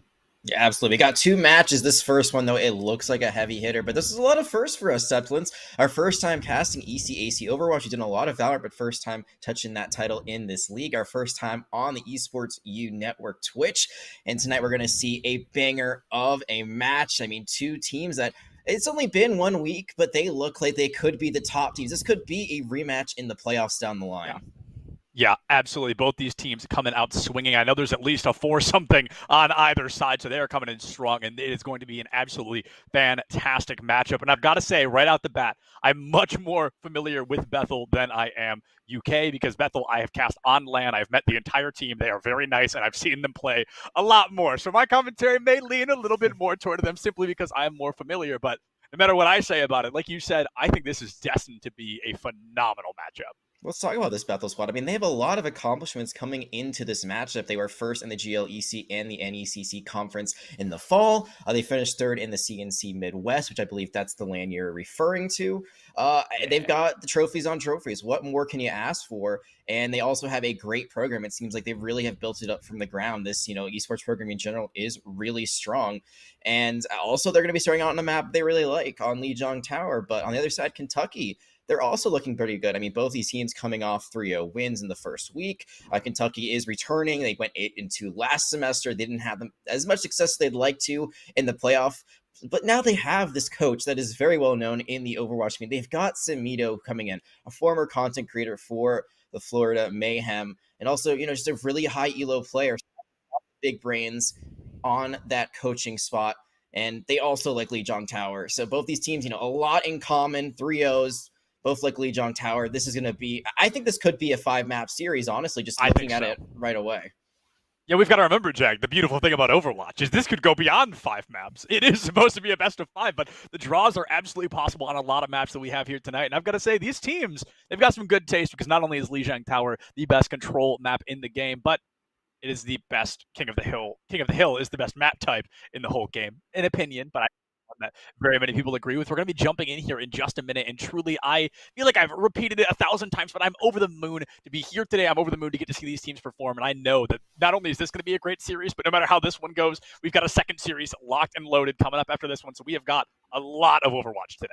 All right, so this could be going into the late hours of the night, maybe even into the early morning if we're able to get there. I mean, looking at our matchup a little bit later, Stevenson University Mustangs versus Stockton University Surge, they're also a team that has the same record. Again, only 1 week, but they had the same map record in their first game, so that could be another 5-map series. We don't know quite yet, but we're going to get to it later. I want to touch base once again upon Lijiang Tower, because it is one of my favorite maps as well, and with control, you never know what you're going to get. I remember about to find out the first point in just a moment, but each of the 3 points on control are very different. This one is going to be Gardens, which means I'm assuming one of two things. It's either going to be a dive comp, could be, Wrecking Ball with a D.Va, or a Winston with a D.Va combination, a lot of speedy DPS, or it's going to be a Symmetra. And it looks like we're going to get the best of both worlds. It's actually going to be Symmetra on both sides with a Brawl comp for Kentucky and a dive comp for Bethel. Round 1.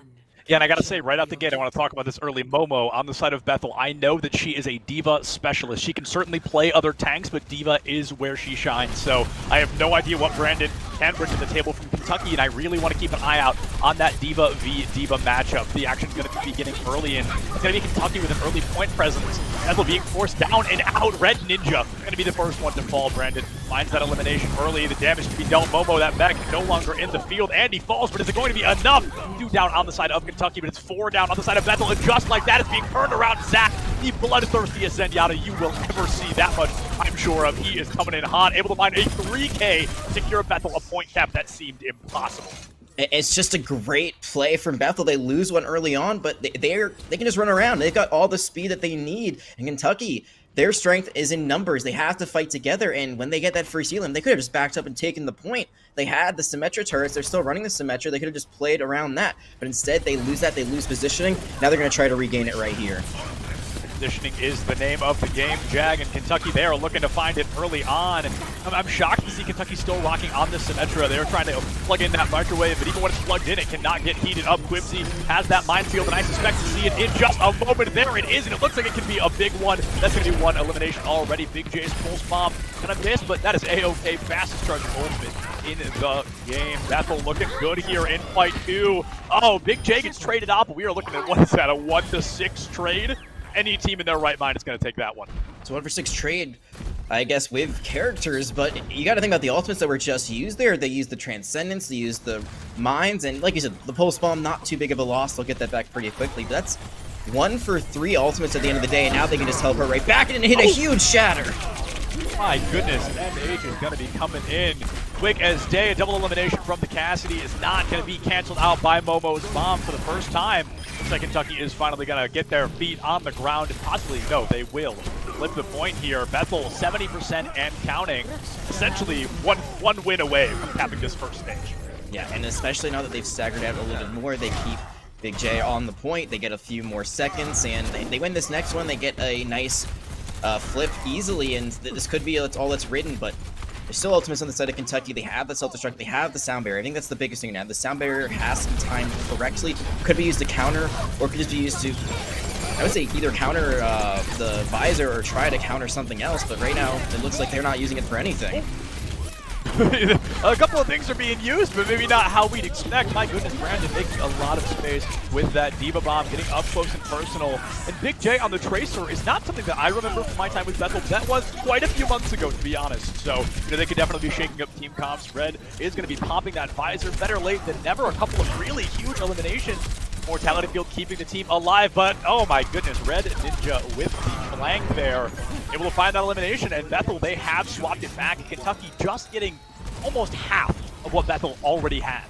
That's actually a really smart just reset by Magic. They have enough time. Yeah. 80 seconds is where you're fine. So they'll get the respawn in, now they can bring everyone back. They're going to be relying on this Deadeye. It has to be huge. I think that's why they're trying to send this Cassidy maybe on a bit of a flank. Oh no, actually going to send it with the rest of the team, and now Big J, you got to be careful. 21 HP in a dream. Holy cow, that is going to be a danger close one. There's that Deadeye you wanted, Jack. Let's see what it's going to be able to do. It finds Squat. Not a single thing. Going to get picked up in the first elimination in favor of Bethel. Quibsy bringing out one angry minefield and making all the space they need and possibly even more.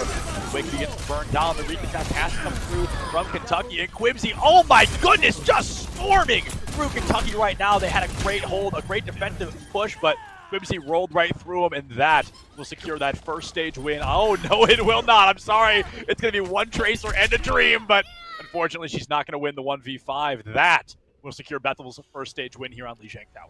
Can you imagine if Quibsy can't do anything and the rest of the team somehow falls because they're just in their animation right there? They try to go for a little bit of the BM, a little bit of the, hey, we won this round. The Tracer does touch. Doesn't do anything at the end of the day. Has to recall. Can't get the touch once more, but that could have been disastrous. Regardless, you'll have to see a little bit of personality, and there's a lot of personality coming out from that Bethel squad. It looks like they'd lose that first fight, and they did lose one fight along the way, but after that, and really before that, it was just all of them. This Wrecking Ball comp, they're playing it to a T. Kentucky likes the Reinhardt. Well, now it's going to be Ryan v. Ryan. Getting Quibsy put up just as good of a performance on that main tank. We're going to see how it plays out here on Control Center. Main tank is going to be a big change. Reinhardt versus Wrecking Ball. You pretty much cannot change your speed more drastically than that. Reinhardt, a much slower character, and Big J starting this fight early. That microwave doesn't even get bought. It is sent right back to the store, right back to spawn as Symmetra falls on the side of Kentucky, giving Bethel a huge numbers and a huge damage advantage. The question is, can they keep it moving? Can they find a couple more eliminations, or is this going to be a bit of an overextension, which Kentucky can soon capitalize off of? Their Symmetra already back in full swing, and oh, never mind! She doesn't even get to swing as she is taken down by 6. Also falls. Mad Jack the third to go, and that is a guaranteed fight win for Bethel here. Red Ninja chasing them into spawn, guaranteeing at least 10 more seconds on the clock. Yeah, Pilot Diva has to jump off the map. A good job not getting staggered out too badly there, because Pilot Diva really just can't do much there to protect herself. Either you get the mech back and maybe you are able to get the remech kill. Maybe you don't. That time you jump off. But I think the biggest thing we're seeing between these two teams is Bethel get that first elim. And what do? They just hold on to the same angle. Oh my goodness, it's the first Elin 3 fights in a row, Jack. Whimsy angry as ever, whether it's on the Wrecking Ball or the Reinhardt. Clearly a very well-versed player, as much as dropping an emote, falling to 9 HP and living to tell the tale. Beautiful, truly beautiful. Bethel, they've got nearly four ultimates. In Kentucky, they've got 1 to work with right now, but 3 very close on their doorstep. Momo was getting so much value out of the Sigma. Even you talked about it, they're usually a D.Va player, but here, that double shield, which usually actually is a disadvantage because the Symmetra charges up for damage on it, working out dividends, especially those accretions. Oh! Not great, but good enough, especially after NH had dropped that shatter already. A huge opportunity for Bethel to capitalize as that main tank falls. They are keeping Kentucky in their spawn. They've seen the points, but they have yet to even touch it, Jag. Bethel is not letting them pass this choke. Lost their Earth Shatter as well. At this point, you might have to commit the sound barrier, not even as a defensive ult, just as an engagement. Yeah, just a little bit extra protection. Just run in, swing for the fences. You got to do something, and you got to do it before they get their sound barrier, but I guess teleporting behind works too. Oh, forcing the beat, so now Myzix has to wait. A 25 HP Riptire, probably a 1 kill guarantee here, but no! The turret gonna catch it out. Now it is the beat. He dropped from that. Jack Kentucky, an insane health advantage, but a player, just hitting a 5v5 down the line. Both immortality fields off, all damage now officially permanent. Another 1-for-1 trade. Quipsy falls. Myzix is gone. Shinakai is going to be taken out as well. And Zach has been taken off the board. Is this Kentucky's time to crack this point wide open? Jag, it looks like it just might be. It is, but they use so much there. All they're going to have is a photon barrier to work with. The Symmetra's not even there quite yet. Good news for them is that teleporter is still up, so they do have a little bit more movement abilities to just get to that point a bit quicker. But they're going up against 2 tank ultimates, and unless you hit a really nice, or at least when you activate a really nice photon barrier, it could block the shatter, but it's not going to do anything to mitigate the gravitic flux. That's still going to hit no matter what, as long as you're in the area of effect when it launches. Ooh, speaking of area of effect, Jack, let's get to see how effective this one is. Not nearly as effective as Momo would like. A turret, actually, going to take Momo down in those final moments. Myzix cleaning up Quibsy afterward. In Kentucky, they are finally large and in charge. It took them a little while to warm up, but they have got these wheels a-rolling, and they are ready to keep this point on lock. That is a second fight in a row. Kentucky's able to hold on. Yeah, I really did not like how they played that. They split their tanks, so, you try to throw the gravitic flux one way and throw the Rhine the other and then follow up maybe after they land, but instead that photon barrier just completely split them apart. It left Momo very vulnerable, and now they're on the outside looking in. The outside always looking in. Can they be more than they've always been? That is a joke from a very niche community. But anyway, we've got some action. Speaking of action, Big J on the Riptire there. The Junkrat making waves. That's why he's the best character in the game. And Big J is not slowing down anytime soon. A 4K from the man himself, Big J, secure Bethel a 2-0 victory on Lijiang Tower. Kentucky, they kept it close. They weren't really the favorites in those engagements. They always had to come back, but they were coming from behind really well. Just could not get the full cap on either point. And a few fights go a different direction. Maybe we see a point here on Lijiang Tower. I think this map, or this series in particular, has a lot more to go. I don't think this is going to be 3 maps whatsoever. But it really comes down to the compositions and how they're played. It just seems like, for the most part, Bethel had a read, or just had a better idea of what they wanted to do, how they wanted to execute in every engagement. And because of that, even though, they did lose fights, they did lose point percentage, they never lost the objective, they never lost the sight of what they were going for, and they never really lost ult banks. In general, it seemed like their ult bank was much healthier. Yeah, absolutely. I think ult bank especially was the name of the game. It's toward the latter half of that, we saw the rotations coming out from Bethel. The ults were much cleaner. They weren't as hectic as they felt, especially on the first stage on Gardens. The ultimates felt, use them when you've got them. But as the team comp shifted, the ultimates needed to shift as well. And I think Bethel had a really great hold on that. They also had a phenomenal peel. Every time somebody dropped low, pretty much the entire team would collapse to guarantee Kentucky couldn't find any eliminations.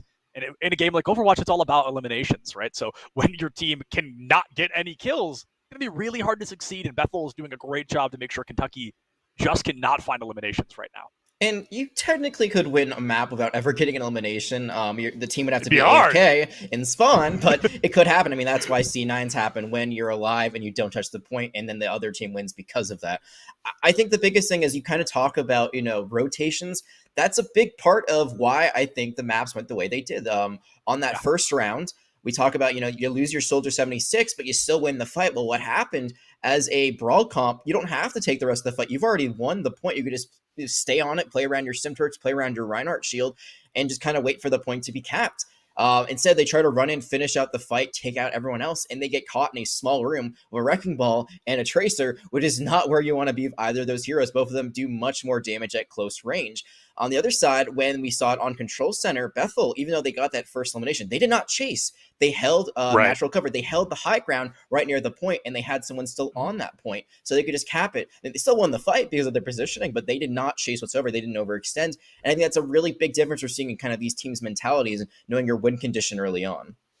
Yeah, and win condition, obviously, in any game is the name of the game, right? You have to know your win condition. You can't push past it. You have to fight to it and then use it to win it all. And moving into our next map, I'm actually surprised to hear this. We're going to be going to Rialto. So I'm curious to see what Kentucky is going to be bringing to the table. My immediate guess, Echo or Pharah or both of them, because this map, almost more than any other in the game, I think those characters, well, I think Echo gets value everywhere, but to focus on Pharah a little bit, I think she gets insane value for majority, the first and second, and if you're lucky, the third point of this map, but it is a lot just who can control the skies, who is large and in charge above the map rather than on it, usually seems to be the team to walk away with a win here on Rialto. And one thing about this map that's so interesting compared to most is that this is the best and probably only map I would suggest running Pharah on defense, actually. The angles, the positioning, the natural cover that's there, because the buildings are so tall, there's so many places you can just kind of hide behind, just take away your flying and just kind of float to the ground. I mean, there's no damage from heights, so you can just drop all the way and you'll be fine.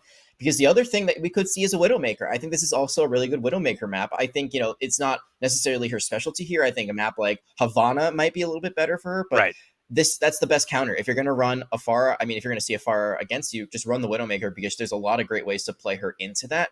But Pharah still has the advantage overall because of those tall buildings. So we could see a very interesting DPS matchup develop there. Other than that, I'm expecting double shield. I think double shield or Wrecking Ball is going to be the name of the game. Rhine is kind of always, possible anywhere, especially if you have a Reinhardt player who really wants to run that. But double shield on the cart, that is what you usually see on a map like this.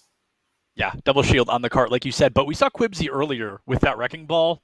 I mean, it was clean, right? So I would suspect to see Wrecking Ball coming out from Bethel. And I don't think we saw a Wrecking Ball from Kentucky. I'm not positive on that, but I don't believe so. Only Rhine so far. Yeah, only Rhine so far. So first of all, a great observation from you, Jag. And second of all, let's keep an eye on that, because right now, it seems like Kentucky may still be sticking to that Reinhardt. Now, if you are going to run Rhine here on Rialto, I do think it makes more sense on more sense on offense than it does on defense, but it's still going to be difficult.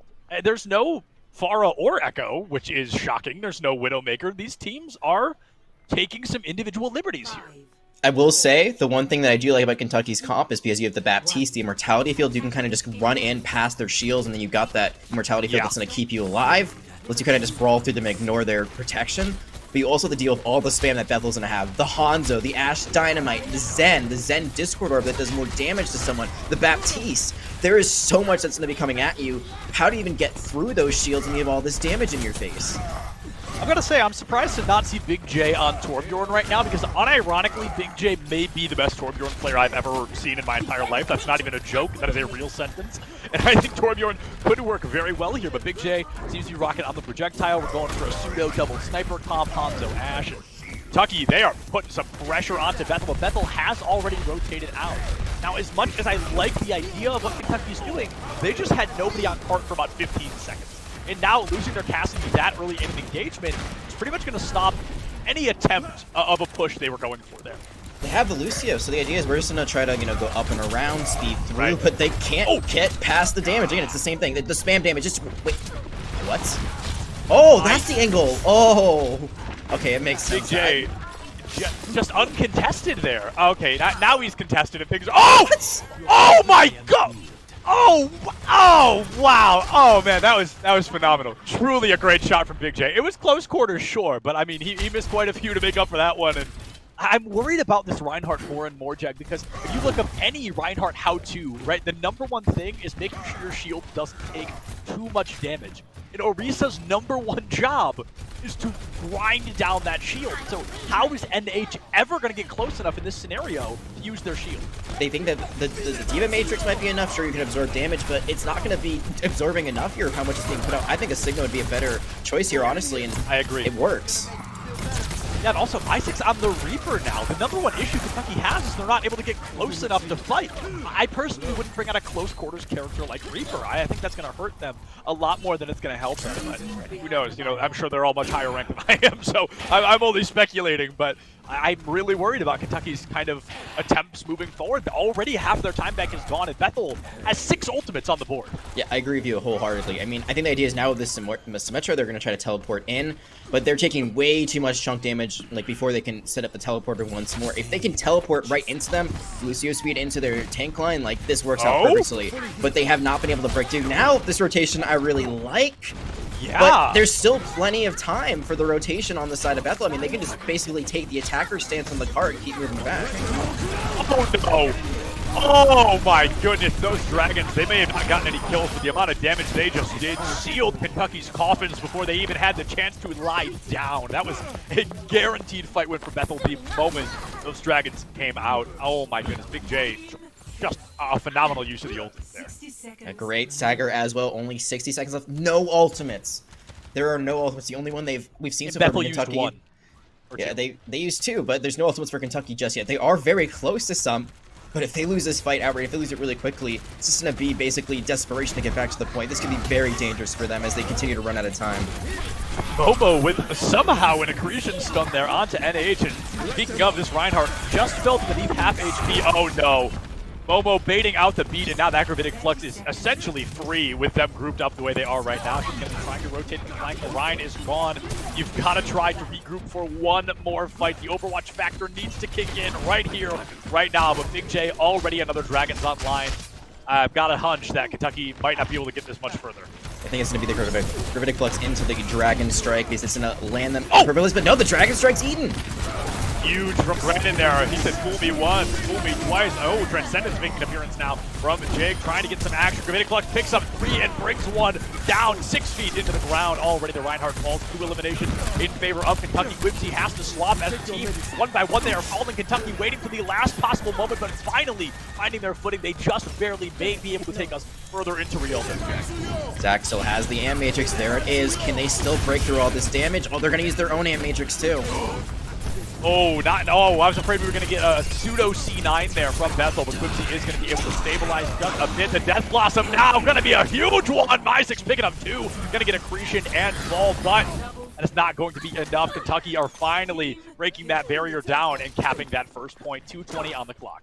And we've been praising Big J for, you know, a good reason. Has had a very dominant performance in the DPS, but they're playing the off angle. I mean, you see right there, the D.Va is waiting for that, is able to eat the ultimate with the defensive matrix. And the combination that they could have had with Momo and Big J, those 2 ultimates, they work really well in harmony. Instead, they kind of had to throw out the Flux after they already lose their Orisa. That fight just falls apart, and that's not what you want. This is not what we've seen generally from Bethel. They've seen very much in sync, but that time it just did not execute very well. Yeah, I think you're spot on, but here comes the another one. Way! He does it again! Oh my goodness, Brandon with a back-to-back eat. Big J somehow already 1/5 of the way to another Dragon, but that unfortunately is not going to help your team out here. Red Ninja going to fall early on, and that gives Kentucky the exact opener they need to just storm into this team. Kai going to be going in deep, able to find another elimination with the help of Isaacs. 1 by 1, Bethel will begin to fall. And Kentucky, they may get the second point for free. Oh, that headshot. Big J. The second headshot? One. What? He's got another Dragon already. Third? Wait, he finds 3. Big J, he's looking for a 4th. Oh my God, he finds it! He is single-handedly destroying Kentucky right now. Oh my goodness. 4 eliminations, 1 Hanzo, and a brand new Dragons Online. The question on everybody's mind, can these Dragons finally make an appearance here on Rialto? I mean, my whole point I was going to say at the beginning of that was you get that 1 elim, and that's great. There was also no one on the cart for a while, so Bethel has a recontest. You don't even need a recontest. Just a 1-man army, and he gets another one. This is what I remember about Big J. This kid is insane. To the highest definition of the word, a phenomenal Dragon to open up that fight. Dismiss Immortality Field out the door immediately. Jake finds that Reaper once again. in Kentucky, they look so strong, and it took one angry guy with a bow and arrow to tear apart everything they had going for them. 30 seconds, 20 now on the clock. In fairness, I wouldn't want to mess around with Hanzo either. He looks like a cool dude, but he does not look like a dude to be trifled with whatsoever. But looking at the ultimates, Kentucky, that Death Blossom, it was their saving grace last time. They're close to it. Can they even get close to the point? They're going to send a teleport straight into them. That's a really good way to get rid of them. Yeah, that's just a super easy way to clear him out of sight there. Now, the Bongo making some music here with Necrophytic Flux online too. Have already gone down. Bomb from Brandon has to be huge, and it is not going to find squat. Bethel popping every ultimate they have, but I mean, why not? Jake takes out Myzix there, gets that vengeance kill, and Kentucky will be stalled on points 1 3/4-ish of Rialto. Sounds like you're talking about the Harry Potter movie. Oh yeah, just go to point 1 3/4. You'll get on the train, don't worry. But there is no train to be caught, unfortunately, for the side of Kentucky. It looks so good. The Reaper swap, it truly did. The Symmetra combination, it was finally paying off. The thing that we talked about, just running into them, it was finally happening. And the second point, because of the way it's designed, there's a lot. I would say, I mean, there's still winding corridors, but like the distance to kind of get across, not nearly as much because there's so much more high ground you can just go through to get to the enemy team.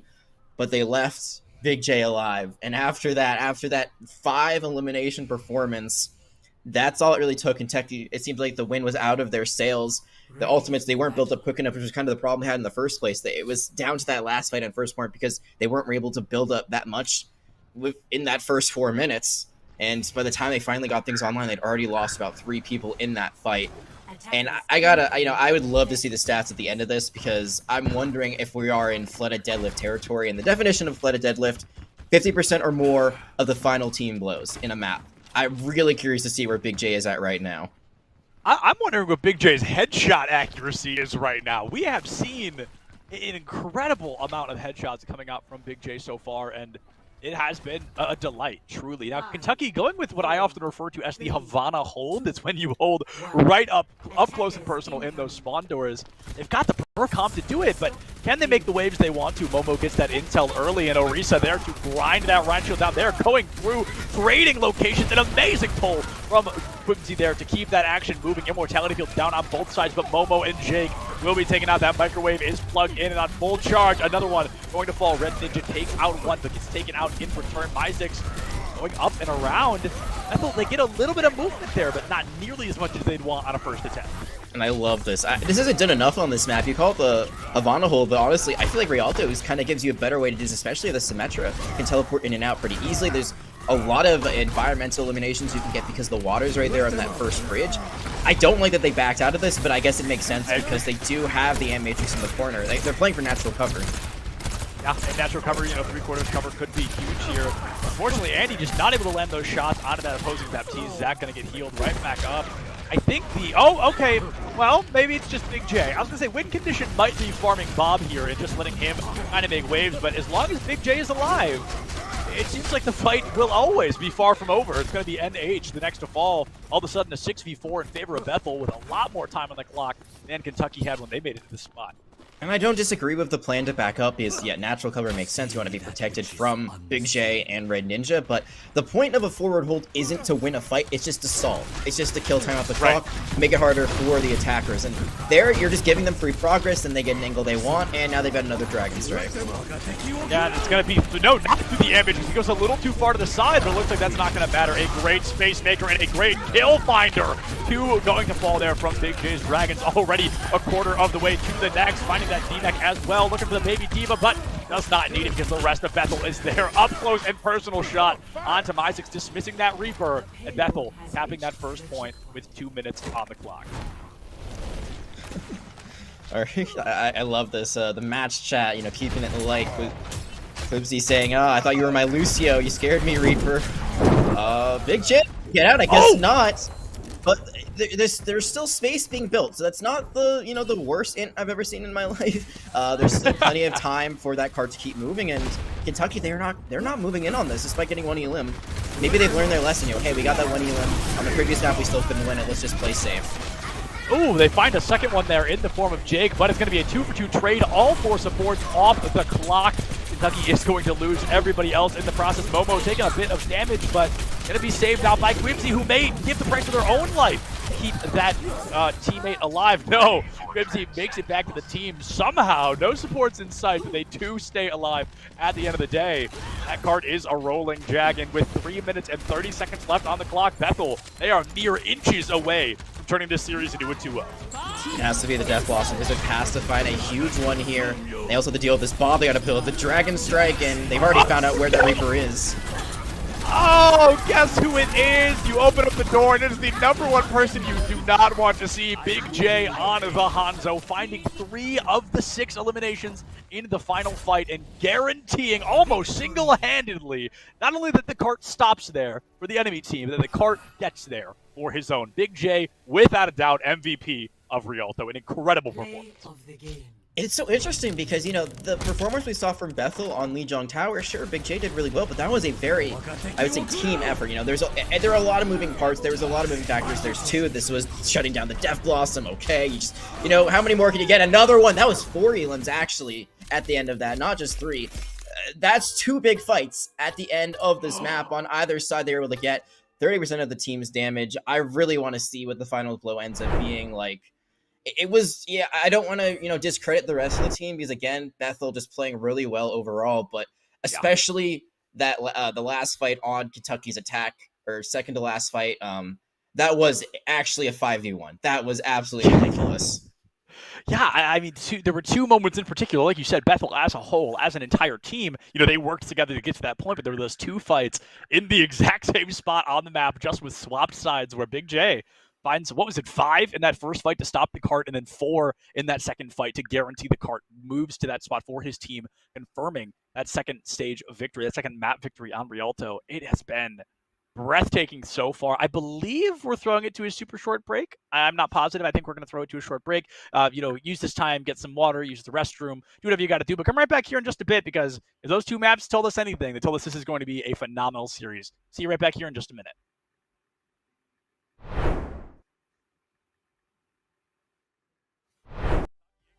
Oh my goodness, just swarming through Kentucky right now. They had a great hold, a great defensive push, but Quibsy rolled right through them, and that will secure that first stage win. Oh, no, it will not. I'm sorry. It's going to be one Tracer and a Dream, but unfortunately, she's not going to win the 1v5.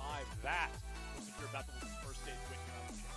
Can you imagine if Quibsy can't do anything and the rest of the team somehow falls because they're just in their animation right there? They keep it moving. Can they find a couple more eliminations, or is this going to be a bit of an overextension, which Kentucky can soon capitalize off of? Their Symmetra already back in full swing, and oh, never mind! She doesn't even get to swing as she is taken down. Isaacs also falls. Mad Jack 2/3 to go, and that is a guaranteed fight win for Bethel here. Red Ninja chasing them into spawn, guaranteeing at least 10 more seconds. I think the biggest thing we're seeing between these 2 teams is Bethel get that first elim, and what do? They just hold on to the same angle.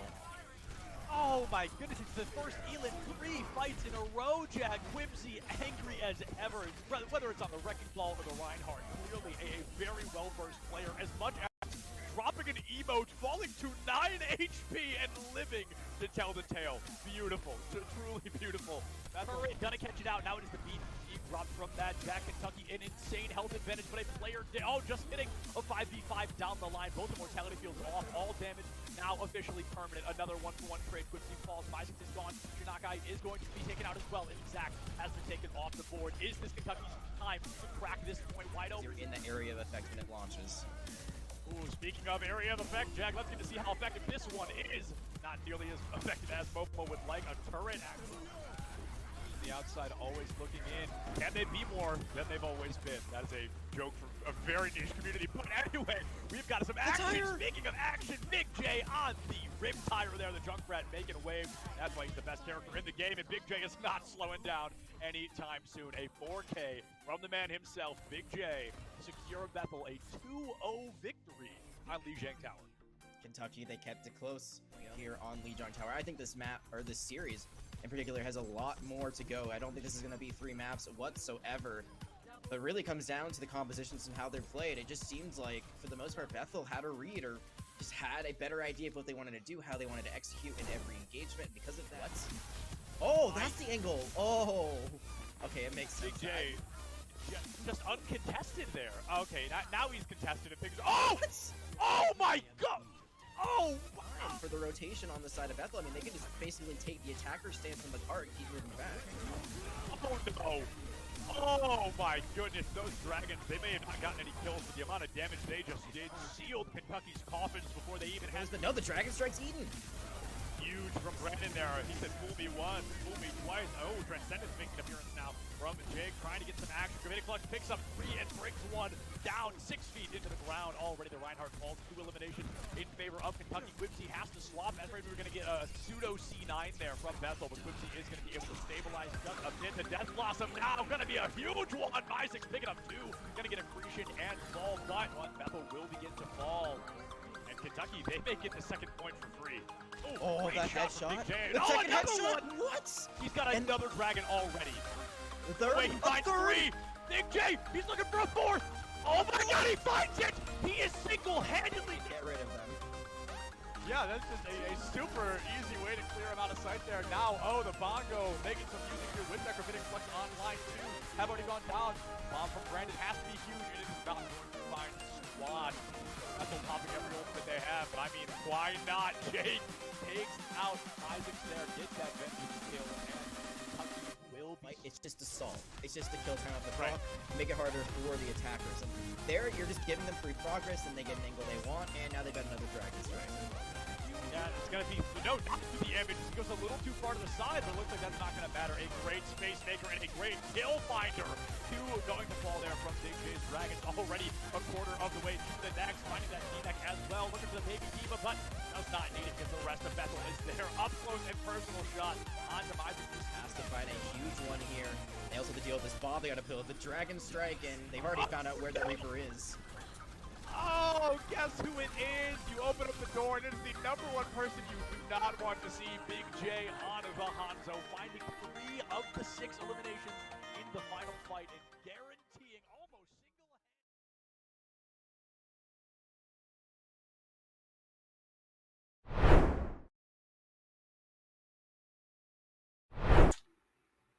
Good evening, everybody, and welcome back to Week 2 of the ECAC Overwatch, brought to you by Esports U Network. I'm still Septilance, that's still Jag, and we are still bringing you one banger of a series between University of Kentucky and Bethel University. It has been nothing short of breathtaking up to this point, and I truly cannot wait to get into Map 3. One Hanzo, that's all it takes apparently to win an entire team fight. That's what we saw earlier on from the side of Bethel. Kentucky, we've seen fight from them. They looked really good on Lijiang Tower, just a few misplays, maybe not the best comp to run. On Rialto, it looks like they're going to get very far in that map, and then they were shut down by one amazing, I'm going to take a line from you, Herculean task of a play from that Hanzo that we just discussed. At first they said this is going to be more than 3 maps. I need to see something from Kentucky here to convince me otherwise, because now I feel like Bethel, they might have this in the bag. I'm not sure what can stop them after a performance like that. Kentucky, you got to come up with something amazing here. Yeah, it's going to really have to be a no punches pulled situation from Kentucky, because we are moving into Map 3, which, like you said, could very possibly be our 3rd and final map of this series, Hanamura, which is a Hanzo map. He works very, very well here, and I'm honestly terrified for Kentucky. They're really going to have to spice things up, and Jag, I think they're going to have to change their team comp just a little bit. We've seen Shinkai, I believe that's their name, on the Symmetra the entire series, as well as NH on the Rhine the entire time. There may be even more specialists on their side, but Bethel clearly has their number, and they're going to have to spice things up here if they want to win this. And one thing to think about is that when I worked for the Outlaws, I talked to Junkbook about this before. Why don't you swap your team comp? And a lot of the response was, and you'll hear this actually from a lot of coaches in the Overwatch League or in Contenders, we would rather run what we've practiced and what we feel comfortable with than try to swap things up last minute. And, sometimes as a fan, you're thinking, like, why am I hitting my head against the wall? It's not working. It's not working.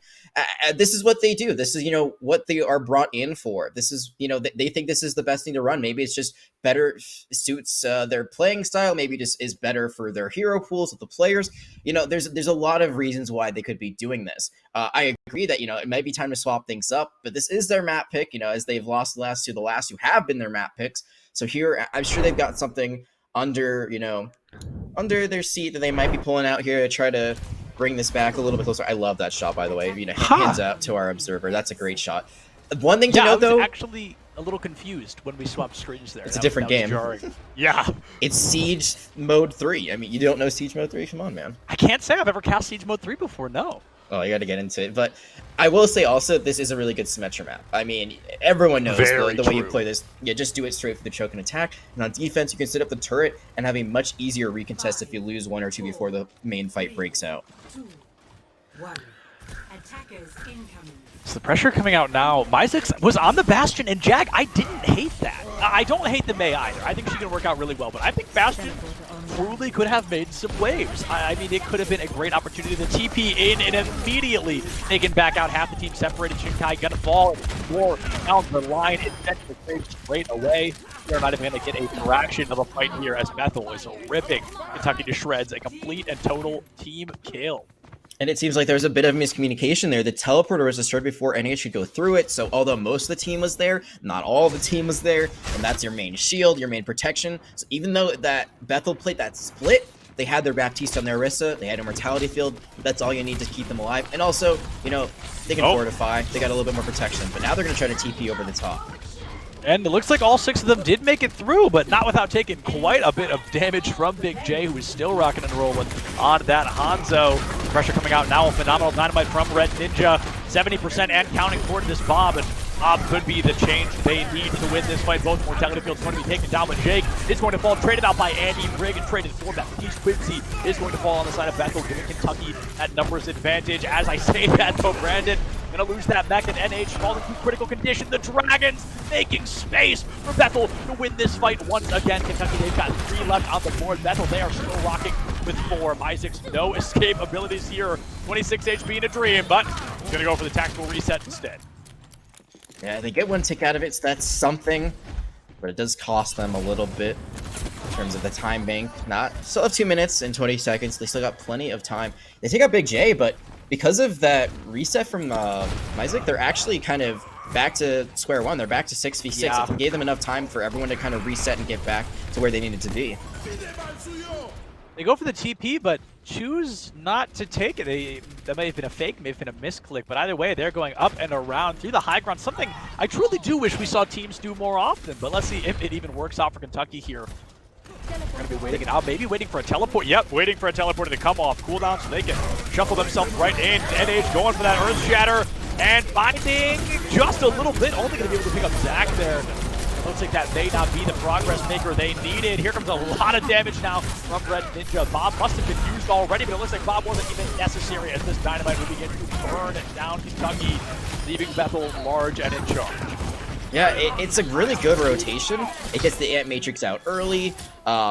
It allows them to run in with Shatter, but unfortunately the only person they hit there was the Orisa. The Fortify was active, I believe, so I don't think they actually ended up falling there. Jake had their Brigitte shield, so they weren't hit by it either. One thing it does do, though, is it continued to force out ultimates. Bob was used, Rally was used, Gravitic Flux was used. So that was 4 ultimates that were used in that engagement when all was said and done. And now all that's left standing is going to be that supercharger, but that could be enough. Oh, that might be a fat finger. Had to be a fat finger, had to be a misclick, and honestly a disastrous one. You've got less than a minute on the clock. You are never getting that ultimate back here in this half of Hanamura. Wall coming out, giving them a huge opportunity to stay alive. Big J being caught out though, chased into oblivion by Brandon, and there's very few situations where the Hanzo wins that fight. Takes Brandon out of critical condition, but not going to be close enough. Unfortunately, Kentucky finally cracking through. They have found all the eliminations they need and possibly a couple more to finally crack Hanamura open. Got that first point. Can they cap the second? I saw the way that Bethel split there. They were all over the place. Red Ninja was trying to jump away. Big J gets completely zoned out. A great play by Brandon to bring the heat and bring the pressure to them. And they might be cut out again because they were just about to run into the whole squad.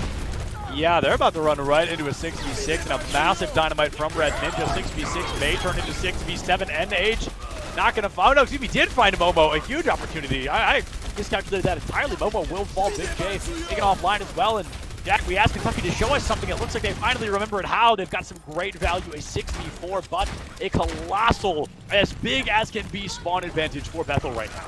Yeah, that's the thing about these 2 CP, the assault maps, either it's going to be a snowball or that spawn is just too much to overcome. And even though they got the first 2 picks, they didn't get any point progress. That's a huge win overall. Yeah, they dropped away. Yeah. They were chasing eliminations. We saw this on Lijiang Tower. You got to play the objective. Again, elims are great, but you can win a map without getting an elim. It's very possible. Yeah, absolutely. And Big J may be an elim here if he's not careful, falling to double digits and even taking out a mech in the process. Brandon losing that mech. Here comes some dragons, not an eat in sight. Huge gravitic flux, or excuse me, a huge accretion rather from Momo. But gravitic flux, I suspect, maybe making an appearance here in just a couple of minutes. Red Ninja finds one. Jake finding an elimination of their own. And Jake on the brig right now. Just, I mean, some truly handsome gameplay and some truly handsome dancing as well. It reminds me of someone else who also had the same name and also played Brigitte in the Overwatch League last season. Very phenomenal. I mean, Brigitte and Mercy, I feel like, two are supports that don't get enough respect. Yes, you don't have to aim nearly as much, but it's all about game sense. It's all about timing. Your shield backs can be absolutely useless or can be absolutely necessary to winning a fight. And so far, pretty good, especially considering that we saw them before on the Zen to play a little bit more long distance. Now they're playing for a bit more CC. Oh, okay, here comes a strategy we're very familiar with, but they did not calculate the gravitic flux on hand. Here comes Robert making an appearance on site, trying to get some lineups, and Brandon losing that. Again, half off that Diva Bomb. Keep that alive, but Red Ninja finds the headshot, turns it into a quadruple kill. They get a quintuple kill, giving us their best Big J impression, and that is another fight win for Bethel. 60 seconds left on the clock. Jag only one ultimate in Kentucky's pocket. Yeah, Robert definitely did something there. The Bob got 2 final blows, and then the rest were all Red Ninja hitting those shots. It looked good again. I mean, we saw this before from Kentucky. It looked really good. Every also going into second point. Here on second point, Hanamura, they had a lot of momentum going. They got those first 2 elims. Just didn't play it the right way, and now they're down to a minute. They do have the photon barrier. They could use it right on the point. Could have dropped down. There it is. But the way they split it across, it's kind of half and half. Usually you don't do it just directly down the middle like that. Yeah, that is certainly just a fascinating choice, to say the very least. Now, Shatter making an appearance from Quibsy, the first time we've seen them on Reinhardt, and it looks like it may be working pretty well. However, this Death Blossom may have something to say about it. Instead, maybe Angie, the bloodthirsty support player, who's got something to say about it. A triple kill to boot, keeping the fight alive, but Red Ninja will put that piece down. And with 3 seconds left on the clock and 5 eliminations already against them, I believe Kentucky is going to have to kiss that second point goodbye. 161% in total. Win condition has been set, Jack. And it's not a bad win condition, honestly. The biggest thing is Kentucky, they get that first tick, which means that they could have gotten more out of it, potentially, but even though you don't get the full 2 ticks, you do have the marker right there. It does stop there. The way it works is, essentially, when you're in-game still, when you're still in the round, it only stops at certain check markers, but when it comes down to the actual total of what the other team has to get, it's going to be whatever your final, or I guess the biggest push you got, wherever, the marker was, even if it doesn't fully sit there because it wasn't far enough in general. I'm not sure if that makes sense, but essentially, it's 2 ticks you got to get if you're Bethel, which means that Sure. Kentucky, they hold out here on the first point for a while. It's very possible we go to another map, a map 4, which would be Escort. Or actually, it would be Hybrid, I believe.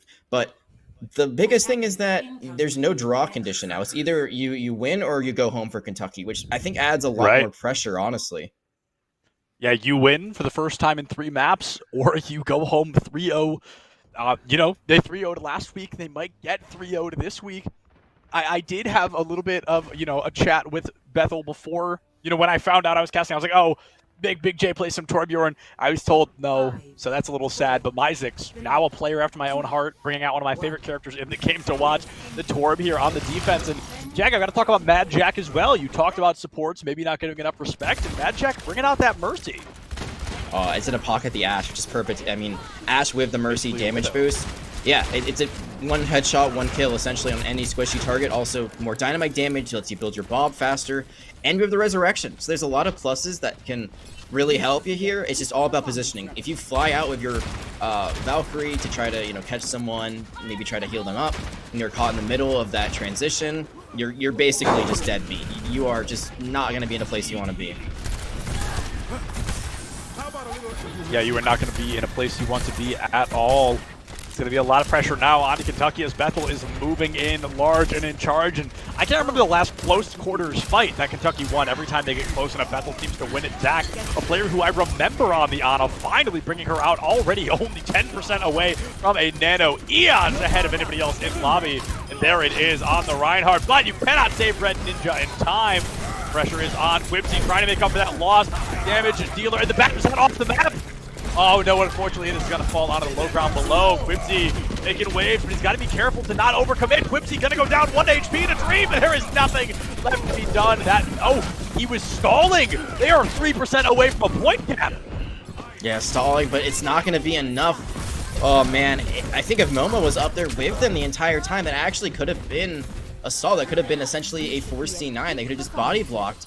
But instead they play on the point, and remember, 3 is the max you actually get for how fast it goes. Anything after that, I mean, it's nice to have all 6 there, but you don't actually get any extra speed in capturing the point. So both tanks could have been up there, could have also had extra protection of Momo in the defensive matrix, but it's still going to be 2.3% needed to actually get this done to this Dragon Strike from Big J. It has found value when it isn't eaten, and it has been eaten a little bit.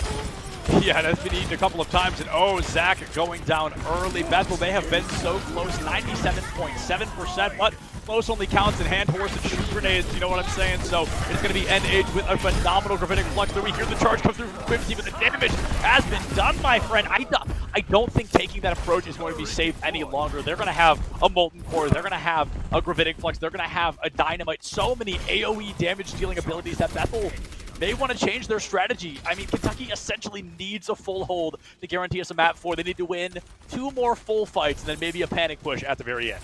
And the good news is that Kentucky, for Bethel, doesn't have the gravitic flux, but they do have everything else that you mentioned, and they're going to have to deal with this Bob right away. Yeah, that Bob going to be storming through, and this is kind of that situation I was talking about, those abilities that could really be a hindrance in that small area. They're still going to try to tank through them. Bob, of course, only aims at one person at a time, so it's usually quite easy for the other 5 to just mow him down in close quarters like that. 60 seconds left on the clock, and Jag, for the first time all series, it feels like Bethel might not really know what to do. Yeah, they're trying to rotate around. They're going to deal with the bongos, now the superchargers. There's a lot of extra damage in. They should have just waited this out, but they lose Big J on the rotation. They have to take this 5v6. They do have a lot of ultimates to work with, including the sound barrier, which could sustain them. But if it's hit too late or too early, it might not be as effective. This is coming down to the wire. Actually, they have more time than I thought they would. They could actually try to see or wait for Big J to respawn. Off-angle Dragon Strike could completely cut the point in half, zone them out. Would also be eaten. Oh, they're going to go for it. Oh, man. Okay, they're sending out everything they've got. Momo going to be able to find one. Brandon falls early. The Orisa shield down. Quipsy with a personal Earth Jetter taking down only the Torbjorn. Not able to confirm any eliminations off the back. All thanks to that darn 2 immortality field, but it has fallen. Here comes a Bob, and Quipsy into the tree. Not going off the map today. That is going to be a clean performance from Bethel here in what was supposed to be that final fight, but they have finally kicked it up another notch. They have shifted it into 5th gear, and they are looking to win Hanamura. They've got 2 minutes and 50 seconds to cap, what was it, 62%. And see, I don't want to say I predicted the future or anything, but I totally predicted what would happen there. They throw in the Dragon Strike, it's just a zoning ultimate. They catch out Orisa, Brandon goes a little bit too close, is in perfect range for the self-destruct, the Diva Bomb flies in. That is all they needed to get into that fight. They get it, and now they have swap comps. They're going to try to run a double shield into their opposing double shield. One thing to note, no mercy, so a little bit less healing, no res. They got that Discord, they got the damage, and they still got Big J. Big J, I mean, truly stronger than any ultimate in this game at this point. I mean, just a phenomenal performance. I love the flank shot there. A really risky move. That is some high risk, high reward. And that honestly was a great pincer maneuver. No way! That has to be luck. That has to be luck. Nobody has got accuracy like that, but Big J is trying to prove me wrong. Oh my goodness, this kid is an animal on this Hanzo, and I am loving every second of it. Jag, another one as that Mercy goes down. It is Rialto all over again. Big J large and in charge, and Bethel walking away with a 3-0 victory. The biggest thing is that, yeah, Big J definitely cleaned up this last engagement, helped take that second point to 61+%. But the way they got there was team play, and that's kind of, I think, the biggest thing for Bethel. Yeah, you got this superstar DPS player who's hitting shots and flicks like I've never seen before. It's absolutely incredible. But teamwork, it's making the dream work, and I mean, here you see Red Ninja actually is the one that gets the play of the game. Both That was a sextuple kill at the end of the day. That is incredible. And in general, Kentucky, they're definitely a good team. This is a team to look out for. I don't think they played poorly at all today. I think there were a few, I think again, like the comp changes that we'd like. I think that's something they can work on with time. They still got a long, spring season ahead of them. But Bethel, you're putting yourselves on the map after that performance. I think everyone in ECAC is looking at them and thinking they are the team to beat after something like that.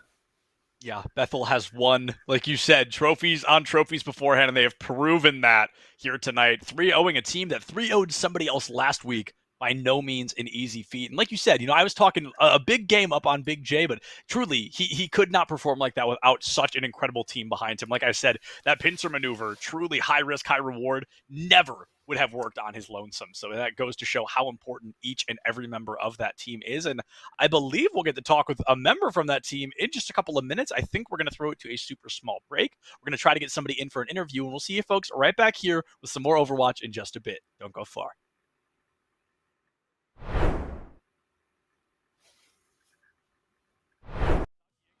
Oh my goodness, just swarming through Kentucky right now. They had a great hold, a great defensive push, but Whimsy rolled right through them, and that will secure that first stage win. Oh no, it will not. I'm sorry. It's going to be one Tracer and a Dream, but unfortunately she's not going to win the 1v5. That will secure that first stage win here.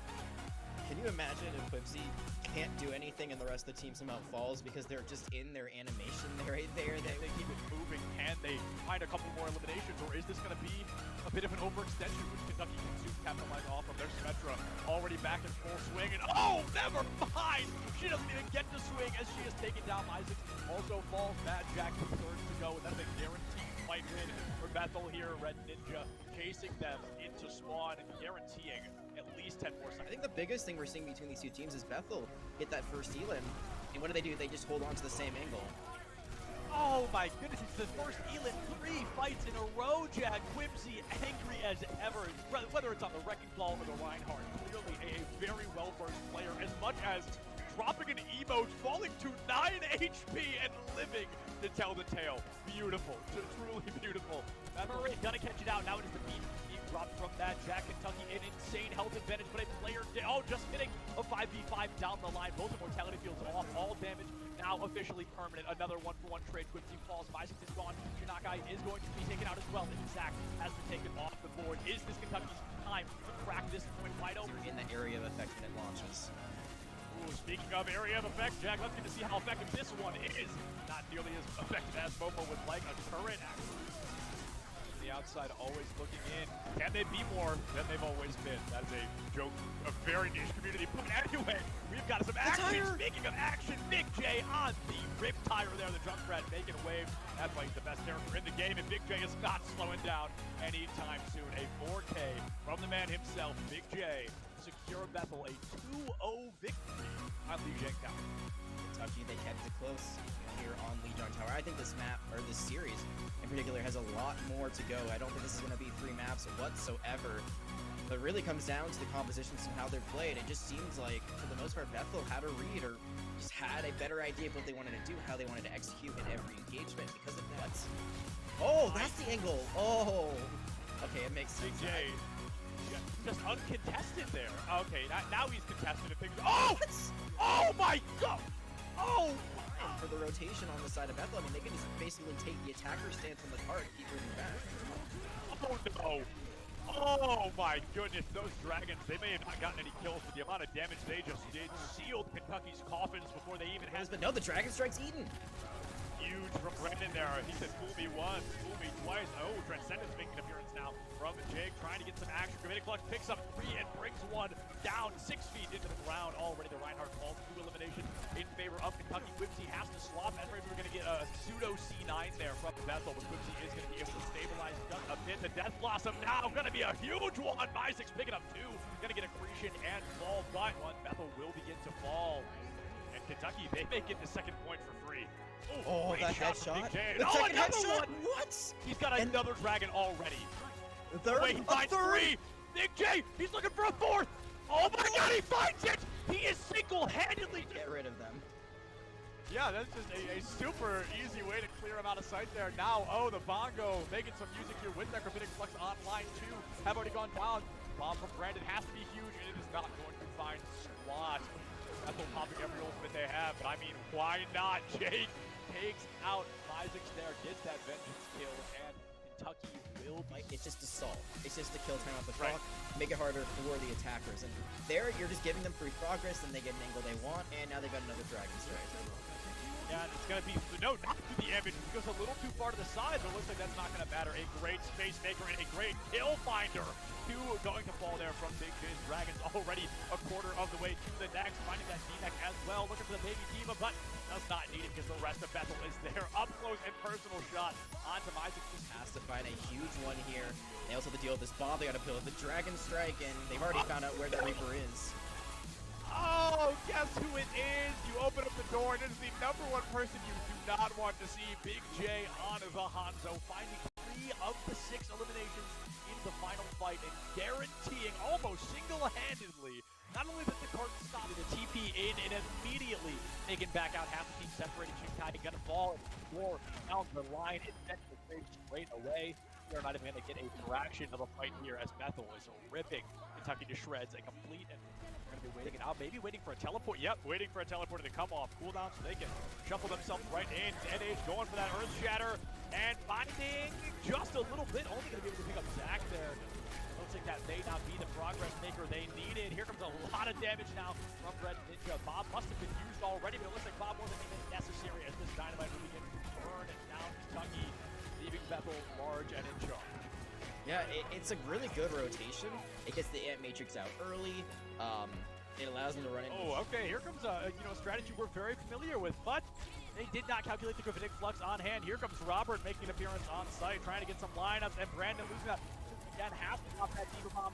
Keep that alive, but Red Ninja finds the headshot, turns it into a quadruple kill, making a quintuple kill, giving us their best Big J impression, and that is... Yeah, that is certainly just a fascinating choice, to say the very least. Now, Shatter making an appearance from Quibsy, the first time we've seen them on Reinhardt. It looks like it maybe works pretty well. However, with Death Blossom may have something to say about it. Instead of maybe Angie, the bloodthirsty support player who's got something to say about it. A triple kill to boot, keeping the fight alive. But Red Ninja will put that piece down. And with 3 seconds left on the clock and 5 eliminations already against them, Kentucky is going to have to kiss that second. It isn't eaten, and it hasn't eaten a little bit. Bethel, they have been so close, 97.7%, but close only counts in hand horse and shoot grenades, you know what I'm saying? So it's going to be NH with a phenomenal Gravitic Flux. We hear the charge come through from Quibsy, but the damage has been done, my friend. I don't think taking that approach is going to be safe any longer. They're going to have it also be eaten. Oh, they're going to go for it. Oh, man. Okay, they're sending out everything they've got. Momo going to be able to find one. Brandon falls early. The Orisa shield down. Quibsy with a personal Earth Shatter, taking down only the Torbjorn. Not able to confirm any eliminations off the back. All thanks to that darn immortality field, but it has fallen. Here comes a Bob, and oh, Quibsy into the tree! Not going off the map today. That is going to be a clean performance from Bethel here in what was supposed to be, just a phenomenal performance. I love the flank shot there. A really risky move. That is some high risk, high reward, and that obviously was a great pincer maneuver. No way! That has to be luck. That has to be luck. Nobody has got accuracy like that, but Big J is trying to prove me wrong. Oh my goodness, this kid is an animal on this Hanzo, and I am loving every second of it. Jag, another one as that Mercy goes down. It is Rialto all over again. It's a large and in charge, and Bethel walking away. Kentucky and Quibsy, oh my goodness, just storming through Kentucky right now. They had a great hold, a great defensive push, but Quibsy rolled right through them, and that will secure that first stage win. Oh, no, it will not. I'm sorry. It's going to be one Tracer and a Dream, but unfortunately, she's not going to win the 1v5. That will secure Bethel's first stage win here on Lijiang Tower. Can you imagine if Quibsy can't do anything and the rest of the team somehow falls because they're just in their animation right there? Can they keep it moving? Can they find a couple more eliminations, or is this going to be a bit of an overextension, which Kentucky can soon capitalize off of? Their Symmetra already back in full swing, and oh, never mind! She doesn't even get to swing as she is taken down. Isaac also falls. Mad Jack the third to go, and that's a guaranteed fight win for Bethel here. Red Ninja chasing them into spawn and guaranteeing at least 10 more seconds. I think the biggest thing we're seeing between these two teams is Bethel get that first elim, and what do? They just hold on to the same angle. Oh my goodness, it's the first Elin 3 fights in a row, Jack. Quimsy angry as ever. Whether it's on the Wrecking Ball or the Reinhardt, clearly a very well-versed player, as much as dropping an emote, falling to 9 HP and living to tell the tale. Beautiful. Truly beautiful.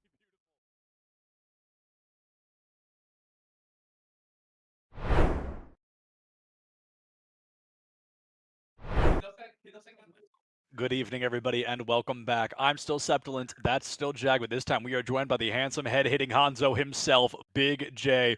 Big J, a simple question for you, and a very simple one indeed, but a 3-0 and a dominating one at that. How does that feel? I know you guys are used to winning. We know you've got plenty of trophies, but with the performance you gave us tonight, I mean, how does that feel walking away from this? Honestly, a 3-0. So we knew this team was like a really like high SR, like better than like some of the teams we played last year. No offense to them, but play 3-0 in them, it felt really good, especially since like the Hanzo that I've played. I think it's like one of the best performances I ever have. I usually get flamed for it, but getting like praise here from my team, it feels really good. Yeah, 100%. Let's talk about that, Hanzo, a little bit more, even on Rialto in particular. I'm sure you know what point I'm about to bring up. On your defensive hold, you guys have it to the very last second on first point. Things go a little bit south. They get almost a second, and then all of a sudden, you just unlock your 6th chakra or something, and you drop a 5K. What was happening for you in that moment? What was happening in team comms when you were single-handedly destroying the enemy team? All right, so I'm gonna be honest here. I knew we were losing the fight, but I thought like maybe I could get like a pick or two and then die because I knew my team was gonna get back faster since we had hold. So I was aiming for the BAP. I'm gonna be honest here. I accidentally killed the Reaper, but then I ended up killing the BAP too. So I said, all right, I'm gonna die anyway, so I'm gonna just go in for it. And then I ended up killing like 2 more, and then my team came back and we just ended up winning the fight.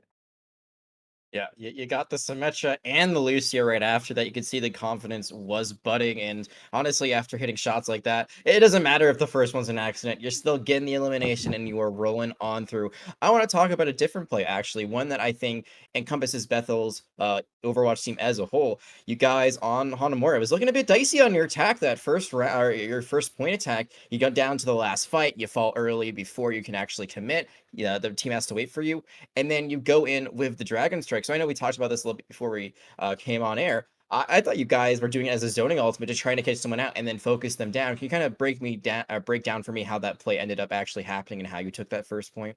So what happened was, I got picked off right away, which is unfortunate. It all happens. They had some really good pull combos, and I ended up taking too much damage. So I'm coming back from spawn. I knew that there's Sig and Ash and Mercy were sitting left side high ground.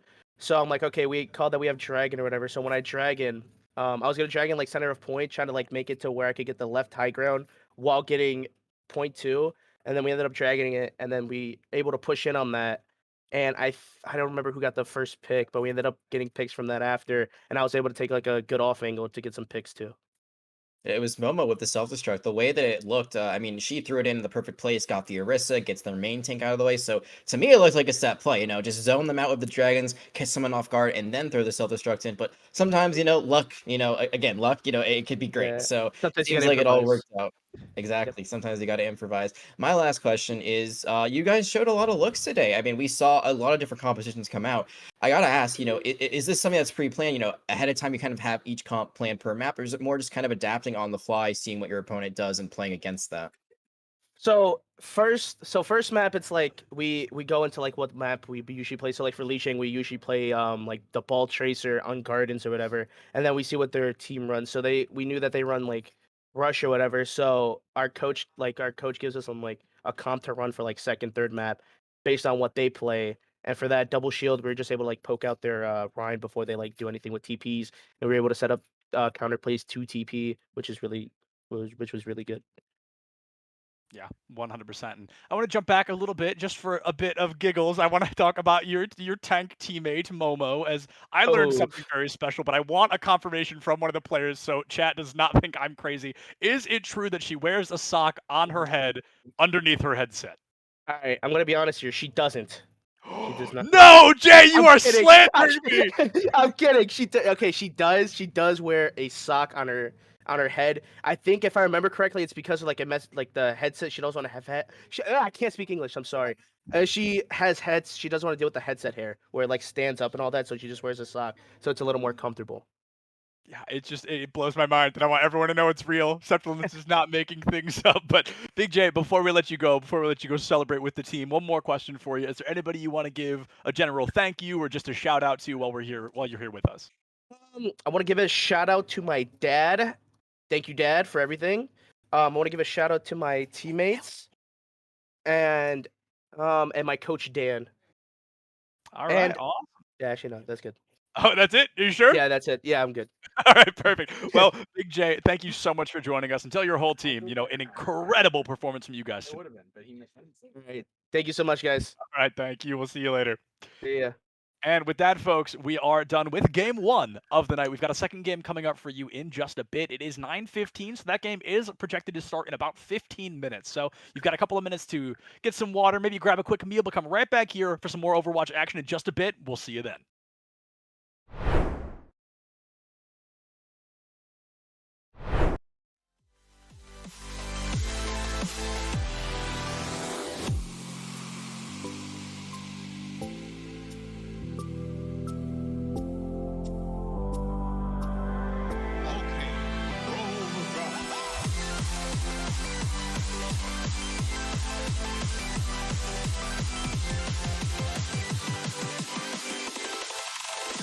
Can you dig it?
Everyone's just poking around. You had lost the Rifts early as posts, so you're going to take your time, just try to build your alt charge. And that's especially not what you want to have happen to you. Lose Ash for post, had to throw in your Immor already, and people are low. It's just this waiting game. Yeah, it's a war of attrition. They're not even playing poke, but they're playing poke. If you know what I'm talking about, they're not playing for they're picks. Kind of there, but they're not. Yeah, they don't have the poke. In. They don't have the poke comp, but they're playing like they do. And honestly, in a point this close quarters, it's not imperative to play poke. No, but you play poker you do want to on play places like focus fire Nepal, here not here, and that is true. Supercharger going down as well as mines for both teams. Supercharger from Blind Swan, mines from Killer K, but Can they get another tick off this? It's not enough. Is it enough to get another tick? Perhaps that's what you want to see from It's the so Sigma. close. Yeah, And they do have another tick. They have 3. Do they have get actually it? All 3. They have all 3. They're so It's close. down to the it's wire. a centimeter away. It's so close to the 3. It's coming down to just this last push. It is Bob on at the point trying to stall. 0.8%. There's 60 It second is push. that close. 60 seconds left. Less time than Louisville had now. Like I said, if Louisville is able to, they're going to regress all of their progress. They have to get 1 tick in 45 seconds without overtime. Louisville, they just gotta hold them off. They gotta keep them off the point. You know, I think they it's win totally this possible. map. Frosty getting a pick early. Frosty taking the Deadeye out of that rotation was honestly imperative for Post's success here, because if they have that Deadeye and the Flux, they can stall that time. I mean, Deadeye alone is like almost is like 6 seconds of nothing. So if they're able to keep pushing like this, they could honestly win. Deadeye comes back off spawn. MJ Gator with the dragon. Frosty's up there. They want Frosty gone. They know Frosty's the challenge. He's actually going to come down behind him. Grapey wants Frosty gone because he knows that he's the biggest threat to him right now. And Frosty's not going to let that happen. 2 seconds left. Unless he got is! picked off. Grapey actually does find the angle on Frosty. Frosty had no idea where it came from, and he was blasted. It's unfortunate, honestly. Honestly, Grapey I think this is going to be it for them unless something miraculous happens. Post has held the point. I mean, Louisville wins that there, and that's the point that they needed for that game. Indeed. That was a great hold from Louisville. Grapey coming in to find Frosty there, honestly, was exactly what they needed. And Gator actually shows up on the play of the game here as the sharpshooter. Well, Yeah, like you said, he took out Frosty, and that was the biggest thing that we were like, oh, the Battle of the Hanzos, look at that, and he took.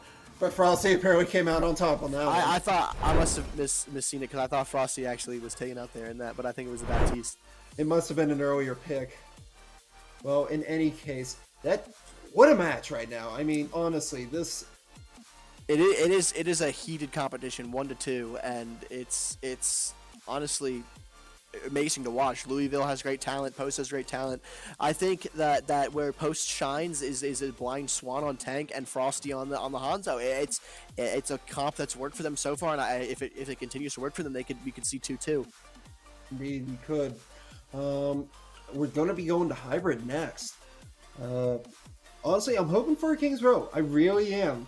It's just a brawl in me, but that could honestly get shut down by the other team's double shield. They've been so effective on some of these maps that I expect to see brawl prevail. And yeah, exactly. It's a surprise to see these comps. Like I said, they are basically playing poke with a brawl comp at the very end of there, and like a double shield comp for. It was a war of attrition, and Louisville came out on top. Indeed, they did. Well. It looks like it's going to be going into the fourth game of this rotation, this match between University of Louisville and Post University here, which hopefully is just as good as it was for the first 3, because this has been a nonstop throw ride of back and forth ults, and it's just been such a good game to watch and commentate, and it's great to see these two teams with compete so fiercely. Enjoyable. Yeah, I mean, they're like I said, they both came off of a 3-0, so it's not like they were stranger to the competition. But I think they both had different expectations going in, and I think these teams have definitely had their opinions readjusted about one another, and now they're probably like talking in the comms. They probably know the other team's name. Oh, look out for Frosty, look out for MJ Gator, etc. Stuff like that. So. It's those kind of moments where you really make an impact on people, when you make it so that your presence is known and that people see you as a threat, or even just out of respect for your skill. That's what I see as a great thing to strive for, honestly. Exactly. I think that they're keeping their head down because they know Frosty's out there with a drawn bow or a scoped widow, and that's what that's what you should be. I mean, playing against somebody like Frosty's caliber, I would be watching my head as well. He is a great player with great ability, and then MJ Gator the MJ Gator's DPS skill is also not to be underappreciated. It's both teams have this talent. It's starting to shine now. Yeah, both teams have this talent, and it's great to see it come together. Yep. Now it's just a matter of how you're going to utilize that. This next map, I don't know if we know exactly what next map this is going to be, but like you said, it is going to be hybrid. So the hybrid map pool that we have, it could be anything from it could be anything from Blizzard World, although I doubt it.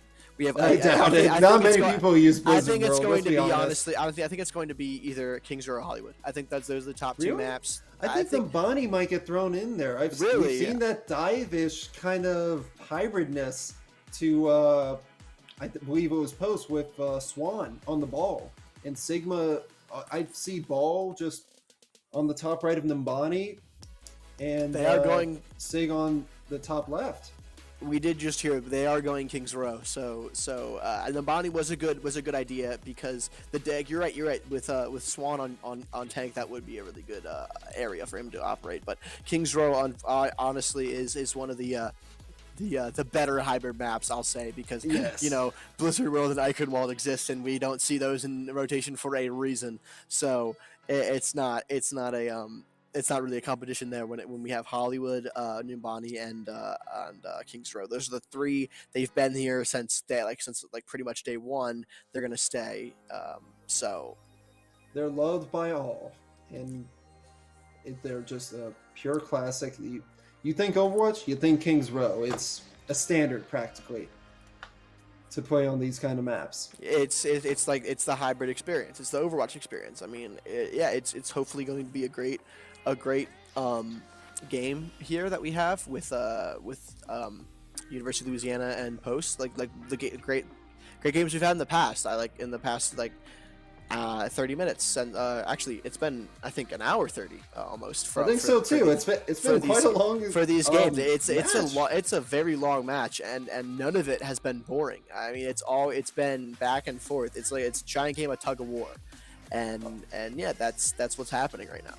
Yeah, it's just one of those where you're saying, what's going to happen next? You're on the edge of your seat just to see who's going to do what. Is a pick going to happen here? Is Frosty going to get something? Is Gator going to get something? What's going to happen? The unfortunate disconnect that happened that round too. It happens sometime. But I mean, the supports in this game have also been have been great. Everyone is playing their role perfectly, and it's stuff you'd see. It's stuff that you love to see with the supports coming in, the beat building, everything, and the wall amplification, everything. It's honestly it's like I said, everyone's playing their part. Everyone's doing it correctly.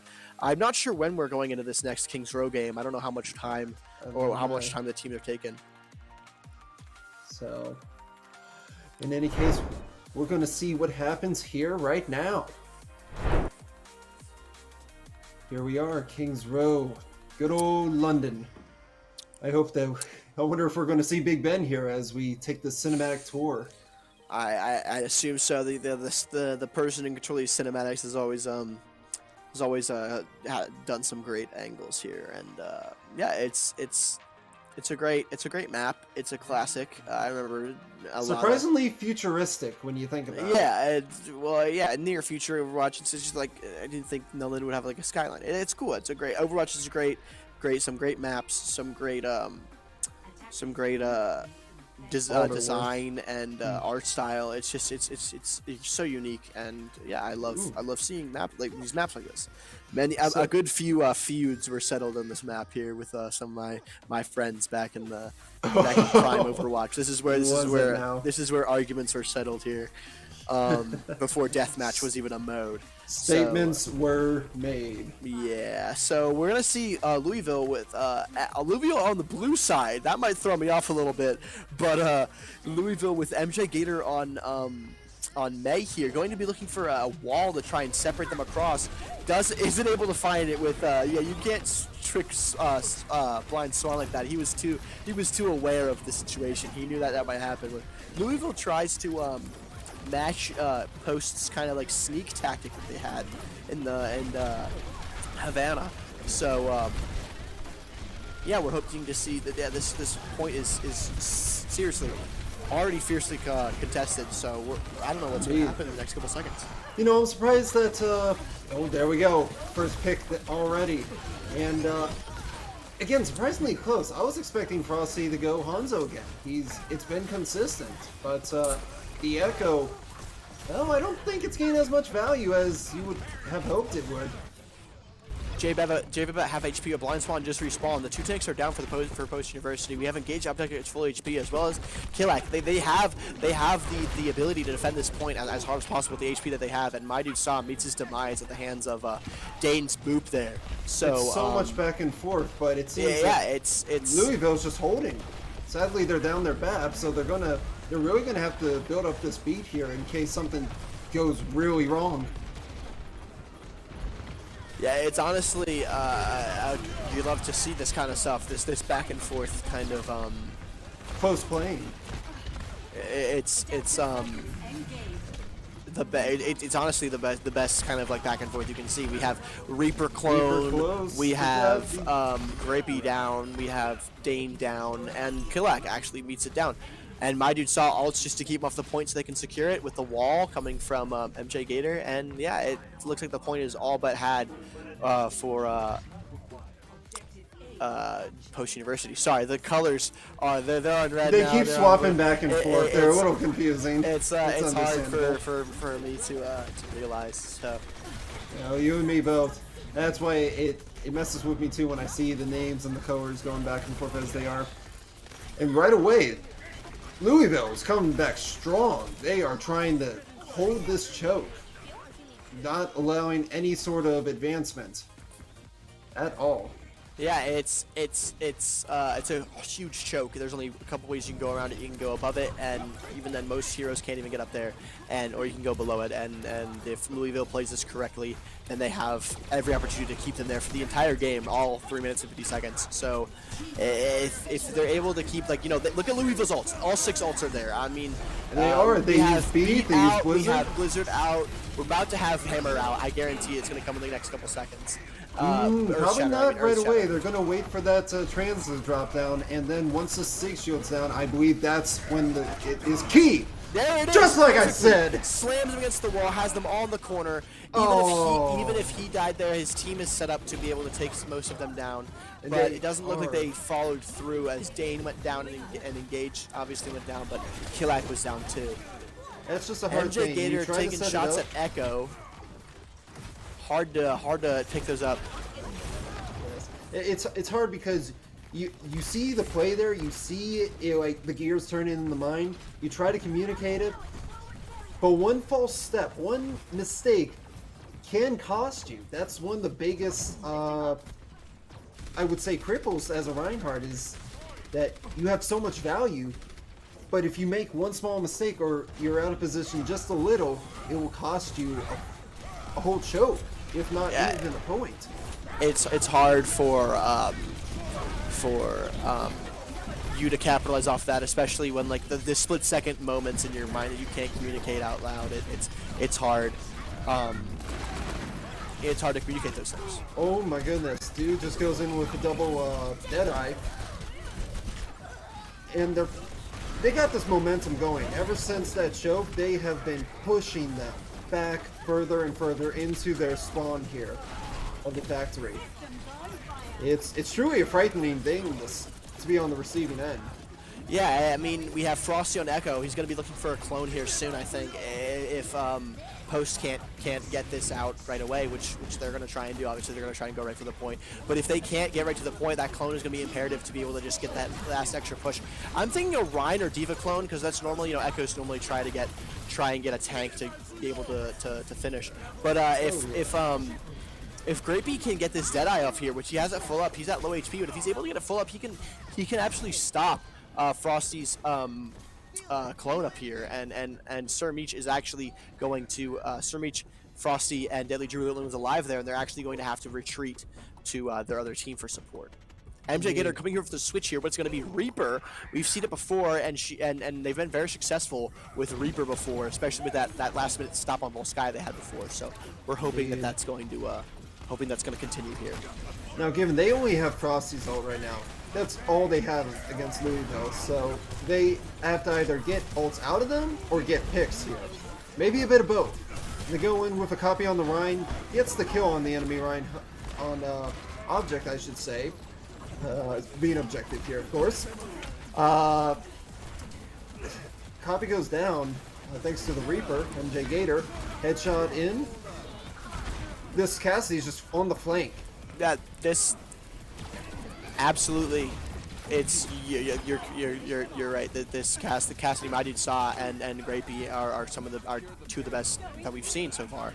And it looks like Post might have this wrapped up. Like I said, if a lot of competition doesn't come out from Louisville very quickly, because they have the Deadeye, they almost have the they do have the Supercharger. Sorry, and it's hard to contest against these ults. Indeed, it is. Now it's curious enough to say because Louisville did win that Havana map, so. Part of me was expecting that once it got to Escort that they would be fine. But then again, that was pushed into overtime for round 4. So we'll have to see how this hybrid works as Louisville now is on the attack. Exactly. It's 0-3. They got all the way, and Louisville has their chance to shine. And if they don't take it, then Post takes the dub. Indeed, they do. Gonna go swinging through the factory here, take a nice little tour, get to see chains hang from side to side. Not the most aesthetic map, not the most beautiful landscape map. We're in that factory there, but it's the cryptic messages. It's classy, wait a minute. What does that say? No bot? Oh, it's no bots. I feel Sami, you can't play here. There's no bots allowed. It's all right, fine. I'll see my way out the door. All right, thanks. It's honestly, I feel like a real estate agent describing this place. Like, yeah, we have a nice coffee shop on the street, but and then we have a giant German in armor with a giant hammer in the streets. So look out! Like it's like I said, classic map, classic area. He only knows one button, charge. Yeah, exactly. He can shoot fire out of his hammer, and just don't look it down the street line. Just don't look at him. Don't look him in the eye, and you'll be fine.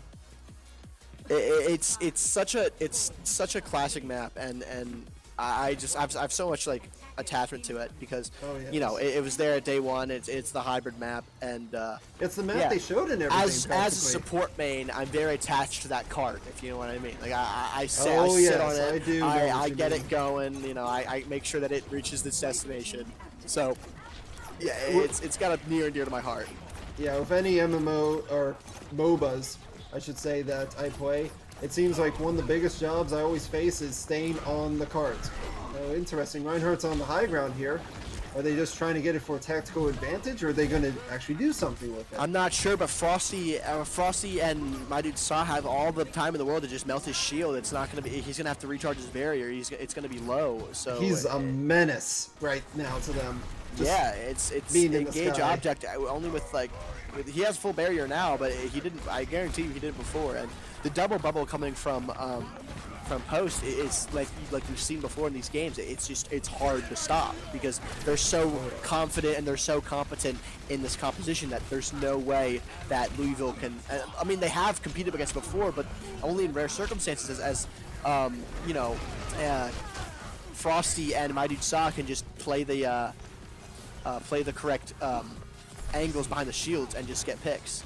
MJ Gator on Hanzo here, trying to get the Zen and the Sigma at the same time. Sigma's pretty low. JBev is going to actually go down a couple seconds here. There he is. They find JBev, and then Zenyatta's going to test by himself. Lowest HP hero, unfortunately, I can't go against the whole team, oddly enough.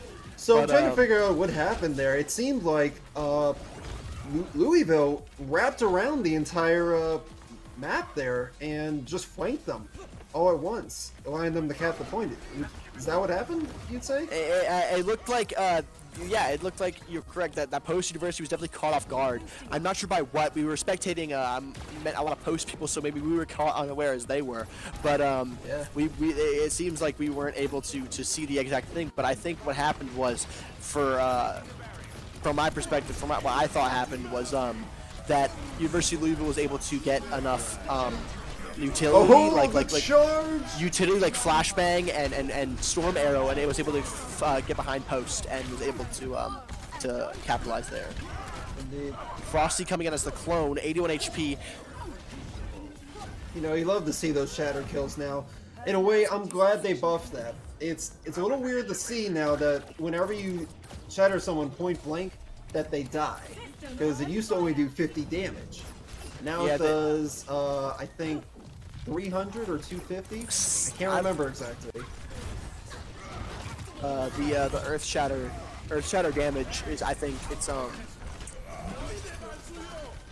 might just be a 200 base, I believe it actually is. I think it's well, the Post does 50 damage. 4 picks. It does 50 damage per enemy when it hits it, I believe. But I think the updated, I think it does around 250, close to be able to take out the DPS that are in front of you.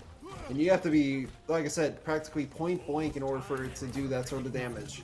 They really did buff the tanks and their close-up ults with D.Va and Ryan. Yes. Maybe next, whenever Arisa puts her bongo on you, you just die. That's what's gonna happen next. Like Arisa's just gonna run up to you and hit you with a bongo, and it's wraps. I'm still trying to get used to not having that experimental feature where you get to kill people with beat drop. Yeah, unfortunately, I really wanted it to be in main game. As a Lucio main, I wanted some like death capability. Good eat from Killak to take away his flashbang there, but I wanted the utility from the Lucio to be able to kill on impact, but unfortunately that's not what's going to happen. D-Mac, Killak is actually on feet now. Sirmeach meets his demise at the hands of MJ Gator. We have Frosty up top with a clone. He's probably going to clone soon. That just made a difference. That I did make a difference with Deadly Drew coming out here, assisting my dude Saw and all his Deadeye antics that we've seen all game, with finding, I think, a triple kill there. Just like, wow. Because if you're Louisville right now, you're thinking to myself, what the heck do we do right here? We're burning our time. We're under 2 minutes now, and we've thrown practically almost every ult at them, and we still haven't gotten past this like alleyway of a choke. It's true. It's hard to think of what they're. It's hard to know exactly what they're thinking in the situation, but they have. You're right. They're not even on the cart right now. They're actually pushing them on the side angle, and no cart. It's actually regressing. So they're trying to play for picks so they can get progress after they kill the team. But if they're not able to, MJ Gator will be ulting here soon with the dragon as he sees 3 of them stacked up. I'm surprised it's not coming out yet, but he dies before he's able to take it out. You know, the cart is still regressing. Looks like they're going to get people on it in a couple of seconds here. But I might actually be mistaken. They're not going to get people on it. And University of Louisville has to push again for, I think, a third or fourth time here, actually. Fourth time, practically. They have a minute left. Their ult economy, in comparison, they're up there. They're up there, Louisville is, compared they're better to off, yeah. Post. But we've seen time and time again that Post ult economy doesn't really matter to Post as much as positioning does. Because Louisville loves to pour into the ults. I mean, we have MJ Gator with an ult. We have Gravy at 99%. We have an Engage object at Flux already, and he already used it as soon as he got it, and he knows where to put and it. Right there, Post got another pick. Good. But it gets traded by their Arisa. But see that Gravy only meets the Arisa with his Deadeye, and in comparison, my dude Sa would hit like 3 to 4 people. No, I'm not comparing their ability as saying one is better, but certainly my dude Sa has been more tactical with his Deadeye placements, and it's helped Post more. Now that being said, Louisville did get that second point that we were talking about. They needed to get, and they did get it. But then again, they got it at the last 130. So if they don't keep this momentum going, having 2 to 3 people on the card at a time, it's not going to last. No, so they especially need time here because if we go into overtime, they're going to have to fight for a tie. And you do not want that when you're up 2-1 in this series. You want to close this out and get that win. This is not something that you want. You don't want 1 minute on the clock with a regressing cart with 22 meters to go. It's not a situation that anyone wants to find themselves in. But Louisville has proven during this entire game that they work with situations that nobody wants to be in. They succeed and they can continue to challenge this point. I mean, just the fact that this game has been going on this long, almost 2 hours now. It speaks to the ability of these teams. I mean, these teams are here to compete and to win, and they're not going to leave without a fight. Like, to its own degree, when you think of Overwatch games, matches themselves, the maps, they're quick to a degree. 10, 15 minutes. At most 20. So to see these games just getting dragged out over and over again, it really shows the skills of the players. Like, they want the win. They want to compete. We've seen these games go. Yeah, you're right. It's not a very long-based game, but everything's been overtime, right? Everything's been won with that eighth of a tick left on the sky that we saw. Like, everything's been won within like a hair, and that shows how good these teams are and how fierce of a competition this game actually is. If somebody was to ask me like what teams are able to compete together and be like equally skilled, I'd say Post and Louisville. I mean, we see it right now. And it's overtime with and they're 0 fighting seconds, like, teeth and bones, everything. They are throwing everything out, trying to get this point.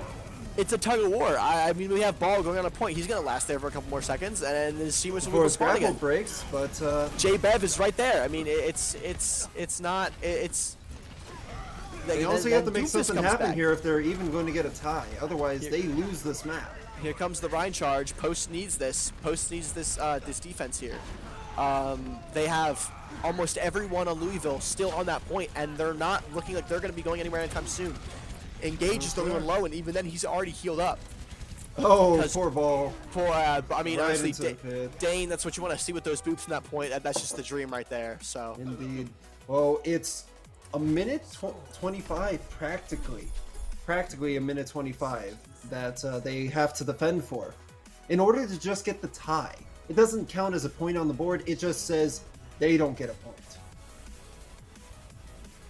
Yeah, exactly. It's honestly, like you said, it's a war of attrition. It's what it's been the entire it's what it's been the entire match. It's what it's been the entire game. It's a tug of war back and forth, and honestly, it's just a great thing to watch. I mean, this is the competition. Now we have a minute and 24 for Post to get this cart going while Louisville tries to defend, and this is what it comes down to. Like, this is what it's led up to, and so who wins this? It's imperative to the long cycle of this game, and we've been here so long. We've watched these teams compete for so long. Like, we've like make it happen. Like, one of these, I'm begging one of these teams to make it happen. Hey, if you see Frosty's back on the Hanzo, I think they want to just get picks. They don't care about style, all charge. What they want are picks. So I think that's what we're going to see here. Doors have opened. We can see the Hog there. He's trying to be sneaky, but he doesn't even know that he's been spotted. Both Storm Arrows come out from both teams. No picks yet, but it's looking real close. J-Bev very hurt, and Gator actually takes out Frosty. Gets traded back by Kill Kid. Getting picked off himself. We're just at a 5v5 currently, but Frosty gets back to the point quicker. So Louisville really needs to get another pick out here, and they did. They did just that. They get 1 pick, 2 pick, 3 picks. I swear, I feel like the count right now. Just pick after pick after pick, and there's 30 seconds left on the board. That's the defense you want. You need, when you are trying to defend your Kings Row, picks are essential. Because if you can get those picks, you're able to just keep the momentum and stagger a bit. Especially looking at this ult charge here. MJ Gator goes in with his dragons. Post gets the pick on draw. It's not the greatest thing, but draw did get the window off, so you're hoping that Louisville gets the picks they need. Post, they're making their statement. They are going in. 1 person, 2 person, 3 person, Deadeye goes in, Trans goes in, Dragons goes in. Only one left, so on the point is ball, but it does not seem like it's enough. Even Lucio tries to touch, but it's just not there. Post, unfortunately, it's gets not there. the As point. Post does get that point in at the very last second on overtime. Oh my god. It has to come down to King the Hill. Control. J-Bev here with the play of the game. Got to see which one this is, because there's been so many great fluxes in here. That MO from the J-Bev's BAP right there actually saved him from that Rhine charge if he wasn't able to succeed. So that was a good MO from the Baptiste of Post. You're right. It is going to. Oh, sorry. It is going to come down to King of the Hill. It's going to start exactly how it's going to end exactly how it started, and I don't know what map. I mean, if it's Busan, it can't be Busan. It can't be Busan, but like we saw on Busan is what I was intending with that. We saw that Post is good at it excels at controlling single point. If you put Swan on ball, he's going to be able to have mines and just control a single lane. If you put my dude Saw on Cassidy, he's going to have a Deadeye that's going to be able to control that point. So honestly, we have to see Louisville. We have to see MJ. We have to see Gator come out with some good plays. We have to see maybe him compete against Frosty as Hanzo again. I have no idea what comps we're thinking. I have no idea what map this is. We'll let you know as soon as we figure out what map is up next. Well, we'll see you guys in a bit. We're going to head off to break now. We'll see you very soon.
Why, good evening, everybody, and welcome back for some more ECAC Esports Week 2 Overwatch edition on Esports U Network. That's a whole mouthful, but we're going to have a whole bunch of fun as well. I'm still Subtilance, that is still Jag, and our second and final series of the evening will be none other than Stevenson University Mustangs up against Stockton University Surge. Yeah, if you're wondering why we had such a long delay, well, we had the student broadcast going at the same time, and actually 2 members of the Stevenson University Mustangs were casting that wonderful match. So, luckily for us, they're not going to make us wait a little, not too much longer. They have decided to step down from that. We could not see the end of that game, but we are going to see them playing in this one, and that was Somi Nomi as well as Rinzer. So I want to give a shout out to them, and especially to Somi Nomi, who is actually very integral behind the scenes at ECAC. Does a lot of work for a lot of different titles. So, good job, Sam. We'll see, though, if you can play just as well as you cast it. Yeah, absolutely. Somi Nomi is a pivotal member behind the scenes, an intern right now with the program, and just doing everything he has asked and more. So absolute shout out to him for all that hard work. But like you said, the hard work off the field, let's see what hard work you can bring to the field. I'm super excited to be jumping into this. I know our first map is Lijiang Tower, and I'm sure we're going to be starting it up any second now, Jag. I truly cannot wait. And it's hard to hypothesize right now because, unlike other games, we can get 3 stages right now. It's not just any, given play style, any given team comp per stage. But if there was any heroes where you were thinking, oh, they work on every aspect of Lijiang, is there anybody that comes to mind for you? To be honest, I don't think there's one that works on every stage, but if I had to think, I would say Symmetra is probably the closest because her teleporter gets value almost everywhere. On Control Center, you just TP from spawn into the map. On Night Market, you can just go, from kind of where your first choke is all the way onto the point through the top window. And then on Gardens, kind of the same thing, from right before the bridge up to the top window onto the point. So I would say she's really great for a lot of reasons. I think she's strongest on Night Market because usually you don't see a dive or a Winston that can destroy that. Right. One thing I want to talk about really quickly before we think about this more, though, is, these 2 teams are both coming off of losses. So in the last series, both of them got 3-0s, both of them 1-0. This is the exact opposite of that. Both the Surge as well as the Mustangs, 0-1's week, 0-3 map-wise. And although it's really early in the season, I think it's really crucial to know, this is all about momentum. You need to get a win here to get your season, on the right foot. 0-2, it's not impossible to come back from, but it's going to be very difficult. Difficult is, I believe, the name of the game, Jag. I think you've hit the nail right on the head, and I think you also crushed the analysis of expecting that Symmetra here. Let's see when she's going to be able to make these waves.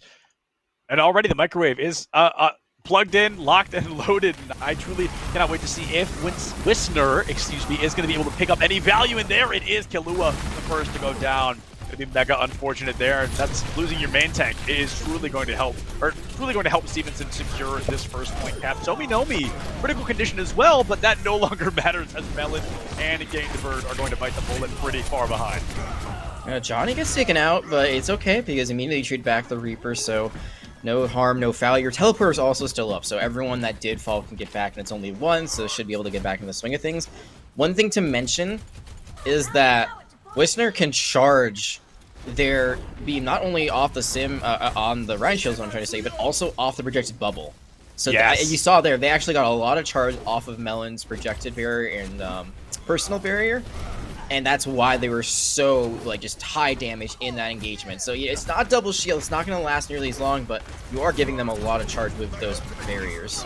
Yeah, and Symmetra also, just great at burning it down. The barrier can only take 200 damage before it disappears, and Sim, she can do 200 damage in a horrible amount of time, to be honest. It is terrifying how quickly a Sim can dish out some damage. And speaking of dishing out damage, here she comes again, able to take out Kilua before they even get the chance to swing that hammer onto the enemy team. Stevenson gonna find themselves up in a 6v4, and it looks like that number is just going to grow. 2 more fall on the side of Stockton, and Stevenson are looking large, but Jag, they are also looking in charge right now, 60% and counting.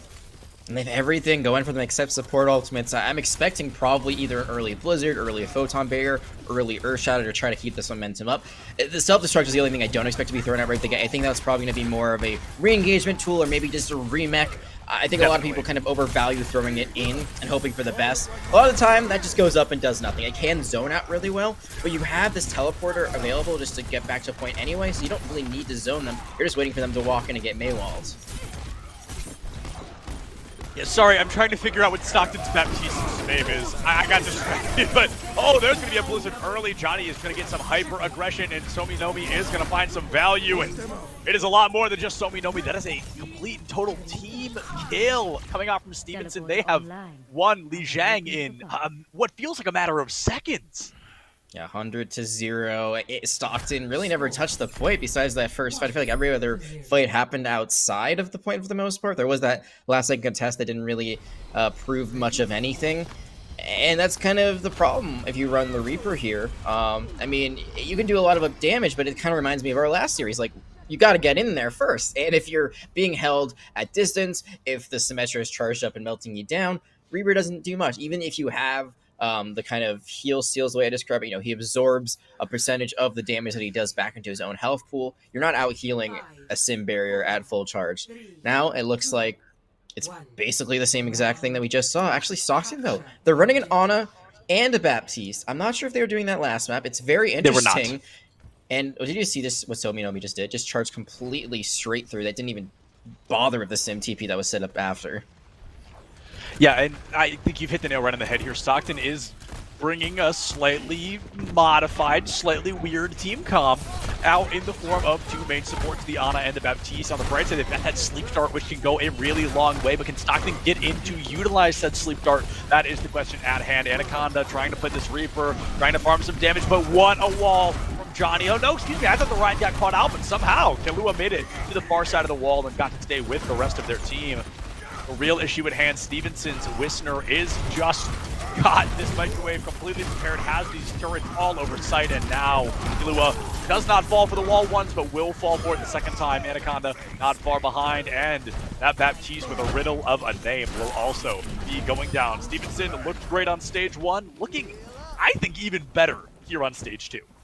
The Anaconda don't want none at all. No! If you're a Reaper, you're just, it's so hard to, yeah, I did it. It's so hard to get into this. It's the same kind of problem they have. I mean, Symmetra, her turrets, they do damage to you. Sure, you can kind of wraith in, but then the rest of your team's caught out. Also, you can get walled off. It's just so hard to play this comp into what Stevenson has, especially considering that they just teleported in and took the positioning right at the beginning. They do have this Amp Matrix. That could be huge. Could open things up, or it just lets Stevenson rotate back behind natural cover, and then they use their own Amp Matrix. They're going to try to go for it.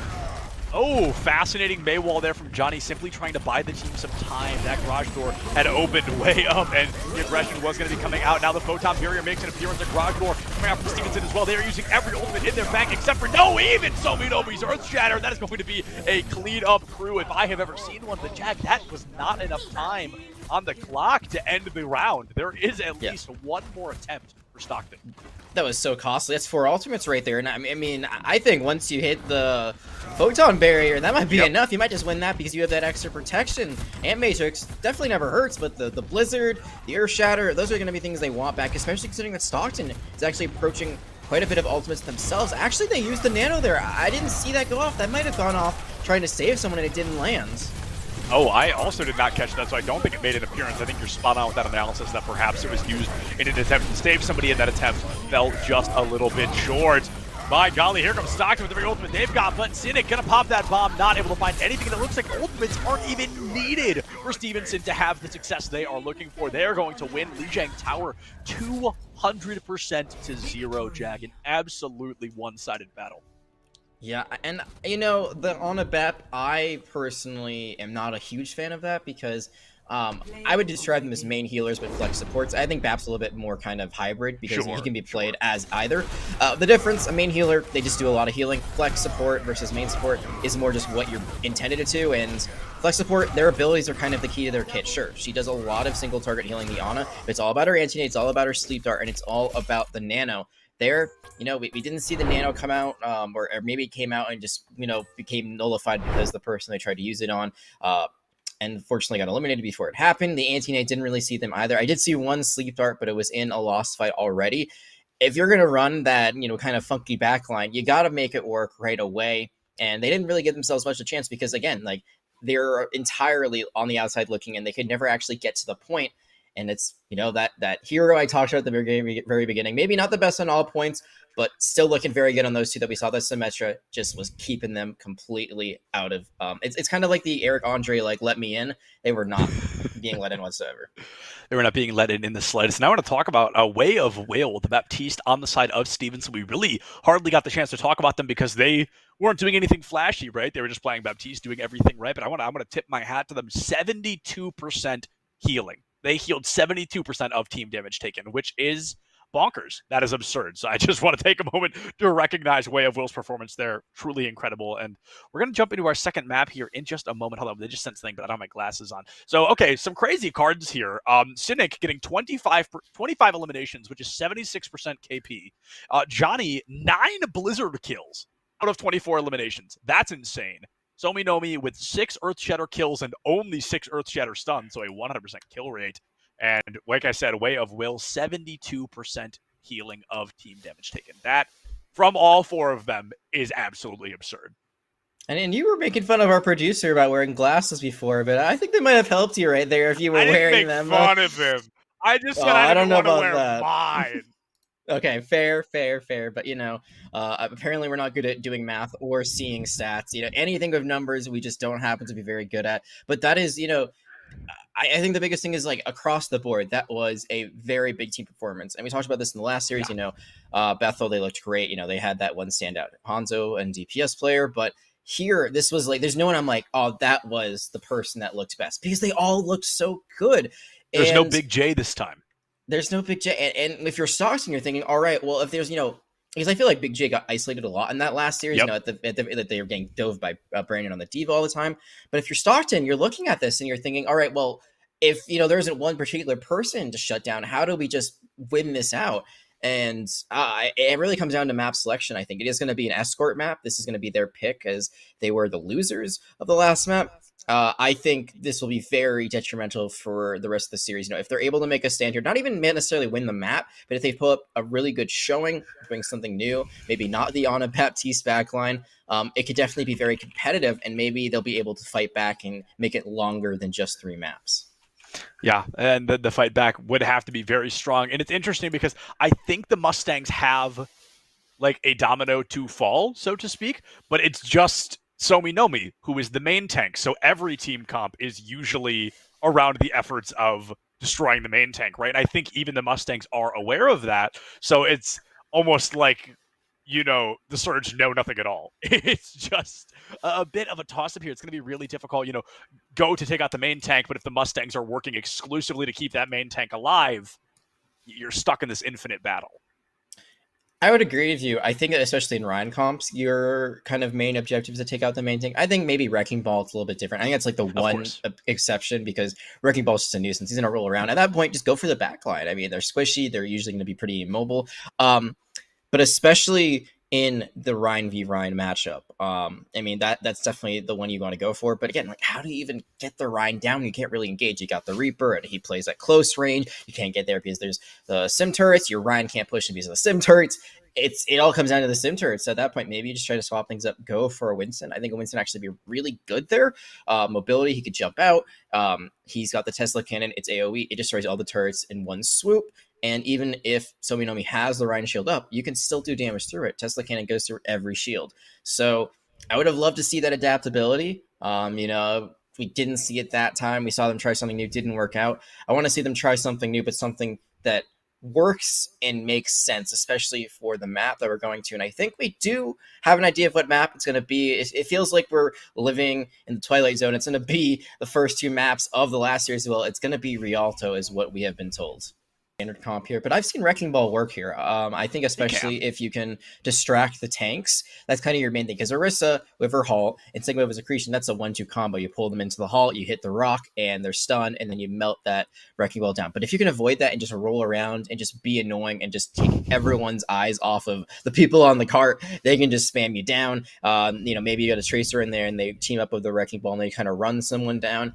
It's definitely a possibility. I agree with you. I don't think Ryan works here, but I think especially at the lower elos, you're going to see a lot of Reinhardt comps just because that's generally what they're more comfortable with. And it looks like we're going to see at least one Ryan comp. Very interesting. One for the side of Stevenson. There's enough time for Stevenson to change. I believe they are on the defense, so it's going to be... there's a possibility, but something tells me Somi Nomi may be sticking to it. Or they're on the defense. I'm sorry, I'm looking at the wrong side. So Sominomi is definitely going to be sticking to it. Stockton bringing out a Sombra here. Also a substitution. I don't believe Max was in last map on Lee Shang's Tower. I believe Max is a substitution in here for map 2. And this Sombra, Jack, she can be insane here for Stockton, or she can be nothing short of a thorn in the side if it does not work well. It's like they're just scouting for information. It could be a swap too. They could actually switch off of this and try to do something else. She runs around, collects information. I think you've got 3 targets. Either the Echo, try to hack them out. Okay, well, never mind. It's gone. So it's going to be a Junkrat. I'm expecting full sale swaps. Yep, there it is. It's going to be Ryan v Ryan again. I was going to talk about how you get the Echo out of flight. You can just immediately get environmental elimination. But instead, it's just going to be mines in your face. I'm just so excited to see Junkrat. I don't even care about anybody else right now. Oh my goodness. I love Junkrat. We saw it last map, or last series on Liu Shang Tower. We get to see it series 2. I just lost my feet. I don't know if I crashed. Okay, good. So it's not just me.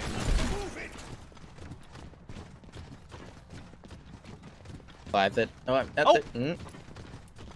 I think we might have just disconnected from lobby. What happened? Oh, are we back? Are we back? Oh, maybe. Maybe not. I don't know if we're even live anymore, guys. So I'm just going to... I believe we are live. Yes, we are live, and we are going to try to get you back into the game momentarily. Stuff happens. This is how it is working in live production. Stuff happens. But the good news is that we are still live, at least. You know, we were worried that we're still handsome. Yeah, that is very true. We are absolutely still handsome. Sometimes you worry, oh, the whole production, everything goes offline, but we are still here, and I guess we can kind of just guesstimate what might be happening right now. I really like the Junkrat, but they also have an Ashe, which means the Mercy has to choose between who they're going to damage boost. And Ashe. Honestly, you say that, and I think that is kind of the general answer because, Ashe, headshot, damage boost, insta-kill. But think about Junkrat, all that spam damage. Instead of thinking about the solo elimination on a squishy, think about how much damage you could do to the tank line just by destroying the shields and leaving them completely vulnerable. So I think you bring up a great point, and I think either answer is valid. We're going to have to see what happens on the side of Stockton, because that's going to be a hard decision. And if they don't make the right one, they might be looking at an 0-2 hole. Yeah, absolutely. And I want to talk about, a little bit on that mindset of Ashe v Junkrat. Like you said, definitely both viable options, but in my mind, I'm kind of thinking Junkrat is built for shield break. He can do that with or without a damage boost. Ashe, however, doesn't have that same blessing. So if she gets that damage boost, she can kind of fill in the shoes, help him break down that shield even faster. Also, her dynamite, it gets the damage boost, and I'm not positive. I don't think Junkrat's mines do. I think there's something weird about his kit. Something doesn't get a damage boost. I don't remember. It might just be his trap or something. But yeah, thank you so much for bearing with us through this tech break, folks. Just a little bit of disconnect, as is the way of live production. Production is letting us know. We're getting right back into the swing of things here in just a couple of seconds. We just got the confirmation there, jumping right back in. And honestly, it's going to be like a whole new world. I can only imagine how far this card has moved, or if it has moved at all. No, it's not moved very much at all. It looks like they at least got better positioning on the side of Stockton. They are actually arriving at the first one, which lets me know they probably won that first fight. They also have the grab. They're going to have to deal with the self-destruct. Oh, how did that hit the Avalanche? Oh my goodness, the Avalanche will fall, and Sominomi just walking in with an Earth Shatter. 80 seconds left on the clock. Oh, that looked great for Stockton as we tuned back in, but Stevenson, they were able to turn that around with some very well-timed coordination. Also, only a minute on the clock. I was looking for, I would say, a zoning Graviton third. Honestly, just get them away from the point. Just walk it in. Unintentional C9 is the way to win that one. But instead, they use the Shatter after they lose the Avalanche. It doesn't connect. I mean, Sominomi was waiting for that and just immediately says, nah, you're not shattering me, but I'm going to shatter you. They still have the Graviton Surge, but they're going to have to combo it probably with the Am Matrix to get all the damage they want done. And Windsor still has that Bob ready to go. And I wonder if Melon is falling victim to what a lot of characters that have slower charging ultimates do, where it's that sense of like, oh, I need to make sure it's worth it because it takes me so long to get it, but if you hold on to it too long, you're basically negating any chance of getting a second one, right? So it's super important to use that grab. I like to use it hyper aggressive, to be honest. I like to use it just right out the gate. You can even use it through the wall right here and pull at least 3 of them out. Now, the transformation comes through from Johnny, not going to be able to find that pin that they were looking for. It looks like the pin simply did not matter. Grab comes out, but after a double shatter kill from Sominomi, he is just the powerhouse, the star stud right now for Stevenson. Just charged an Earth Shatter in like 30 seconds. What was that? And Johnny had the duplicate on the Reinhardt, didn't even get their own Shatter, I think. Or at least I didn't see it being used. That is crazy main tank play. He used it once and got count. That was when Somi Nomi hit, not the last Shatter, but the one beforehand, right when we tuned back in. He went to Shatter and Somi counter-shattered. Well, I was thinking about Johnny on the duplicate, not Killa on the other side. But regardless, I think the biggest thing there was completely what your point was originally, is that a lot of the time when you have got these heroes that like Graviton Surge, Sound Barrier, if it's not the whole team, it's not worth it. And that's not true at all. You zone one person out, you might be able to get the rest of the team down. You eliminate one person, that could be the end of the fight right there. It's not always about getting the most value in terms of eliminations. It's about how you can turn a fight in your favor, and all it takes is one well-timed grab, one well-timed Earth Shatter to do exactly that. Yeah, and as bonkers as it sounds, sometimes only getting one or getting two can find more value for your team than grabbing all six if you can isolate and confirm eliminations rather than group a bunch together and hope you get some elims. That goes so much further, and I think, yeah, like you said, that's something a lot of players kind of, not intentionally, but subconsciously struggle with. They want to make sure they're getting those hero plays. And sometimes the most heroic thing you can do is simply be a good teammate. And I'm curious to see if Stockton will have that issue the second time around, or maybe they're going to be a little more aggressive with these ultimates, which I would love to see. I would have loved to see that Wrecking Ball comp come out. I don't know if it would have worked, but I think it would have been something new. It would have been something different, and it could have been what they needed to get that first point. Instead, I mean, the marker of victory for Stevenson, not too far away. It's basically just getting that first point captured, and we go up to match point. The Avalanche trying to counterplay Wisner's Ash here, but not really able to find that accuracy yet. Melon going to fall just as quickly as soon as they had joined us. Way of Will goes down to a great headshot from Max, but will that headshot be enough? They've already lost their Zarya, they've lost that comfortability, and now their Baptiste Gainbird, joined by Max, will be sent to the Shadow Realm. They will be sent back to spawn, and the pressure is on Stevenson. 3 minutes and 20 seconds, and they are rolling toward this box of victory. They are. The Ryan's weak. There is a T-Back Diva for Stevenson, so that's the one saving grace Stockton might have, but they're running out of time. They got to get to the point, and they really don't have anything to work with here, at least no ultimates. Ultimates on the board, and already 5, make it all 6. A team kill in a matter of seconds, Jag, and that is all Stevenson needed to carry on. They win Rialto. We didn't get to see a lot of it, but we got to see the important parts. They find themselves up 2-0, and moving into our third map, which will be a 2CP map. This could be over before it even begins for Stockton. Well, I know one map that the Mustangs don't want to go to, and I'm not going to say it for integral purposes just yet, but once we get the map selection underway, then I'll say if it was or wasn't that, because I don't want to leak anything just yet. As it was Somi Nomi who talked to me earlier to give me some stats.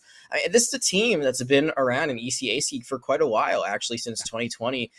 They finished 6th last overall, or 6th overall last season.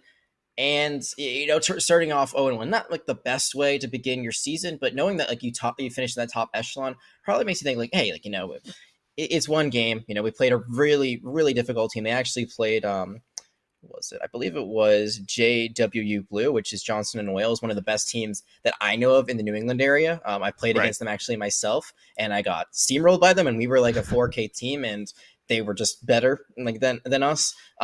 So losing a match to a team that's good, there's a lot you can learn from it. And I think in a match like this, where you've got a really nice lead, you can kind of work on some of the things that maybe you don't feel as comfortable at because you feel like you're in the driver's seat.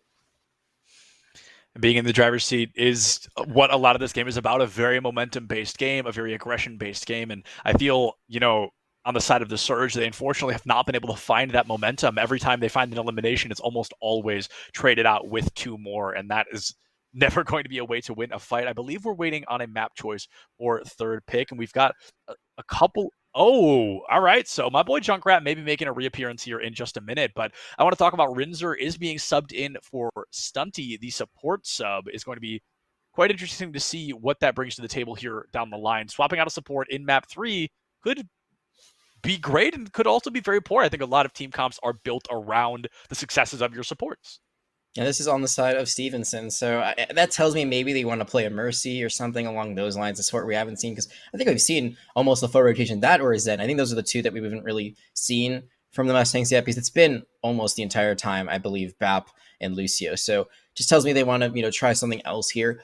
This actually was the one CCP map they told me they liked. The one they were not hoping for, I believe, was Hanamura, so they get to avoid that. We also get to avoid a complete repeat of the same 3 maps. This is going to be the one change up between the 2 series we've seen tonight. And I think what you said is 100% true. Junkrat reigns supreme here, especially on that first point defense. It's so hard to avoid his primary fire, his spam of the grenades. Yeah. They can instantly blow you up. Yeah, absolutely. And a smart Junkrat can play some disgusting angles. I know that because I do that. I love Junkrat. He's hilarious. And I want to talk about as well, Rinzer was the other caster that joined So We Know Me in the student broadcast that we had to cut short so they could join us here. But hey, clearly joining us was worth it, right? They're up 2-0 right now. Like, they are looking clean. It was all worth it. Down the line, they were trying to turn that 2 into a 3. And honestly, at this point, Jag, I've got faith they can do it. This feels very reminiscent of where we were in our last series, where I said, coming into this, I definitely thought both these teams could push the pedal to the metal, bring the heat to the table. But right now, I'm going to need something from the Surge to show us they're going to be able to stop Stevenson in their tracks. Yeah, and I think it's just a little bit better alt track, a little bit better fight planning, because they had win conditions. In fact, they had a lot of great ways they could have taken that first point on Rialto and extended that map and possibly extended the series. But just the order of events were not the way you wanted to do it. The grab should have been the first thing that came out. It didn't come out until the next fight, or I don't actually remember if it came out at all. I think they might have ended up falling before they could use it in that last engagement. The Shatter was used, doesn't find anything. They lose someone really early on. So sometimes, again, just get 1 or 2 people in a grab, you just chunk them down, it's worth it. Sure, there's still 4 other people you got to deal with, but that is still 2 more people on your side, so all those things could add up dividends. Very interesting. It looks like we've not only had a substitution, actually no, it looks like Rinzer's still in. There's a role swap here. Role swap, We've yeah.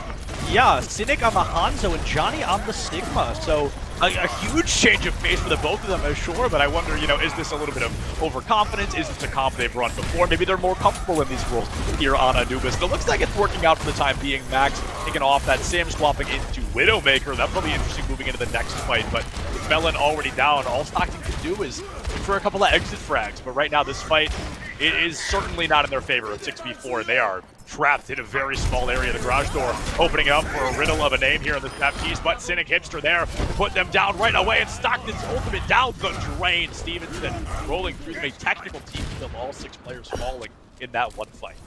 I really like the idea of swapping onto the Widowmaker, especially because Stevenson playing like the attackers there, the fact that they're defenders, that SimTP let them play really aggressively.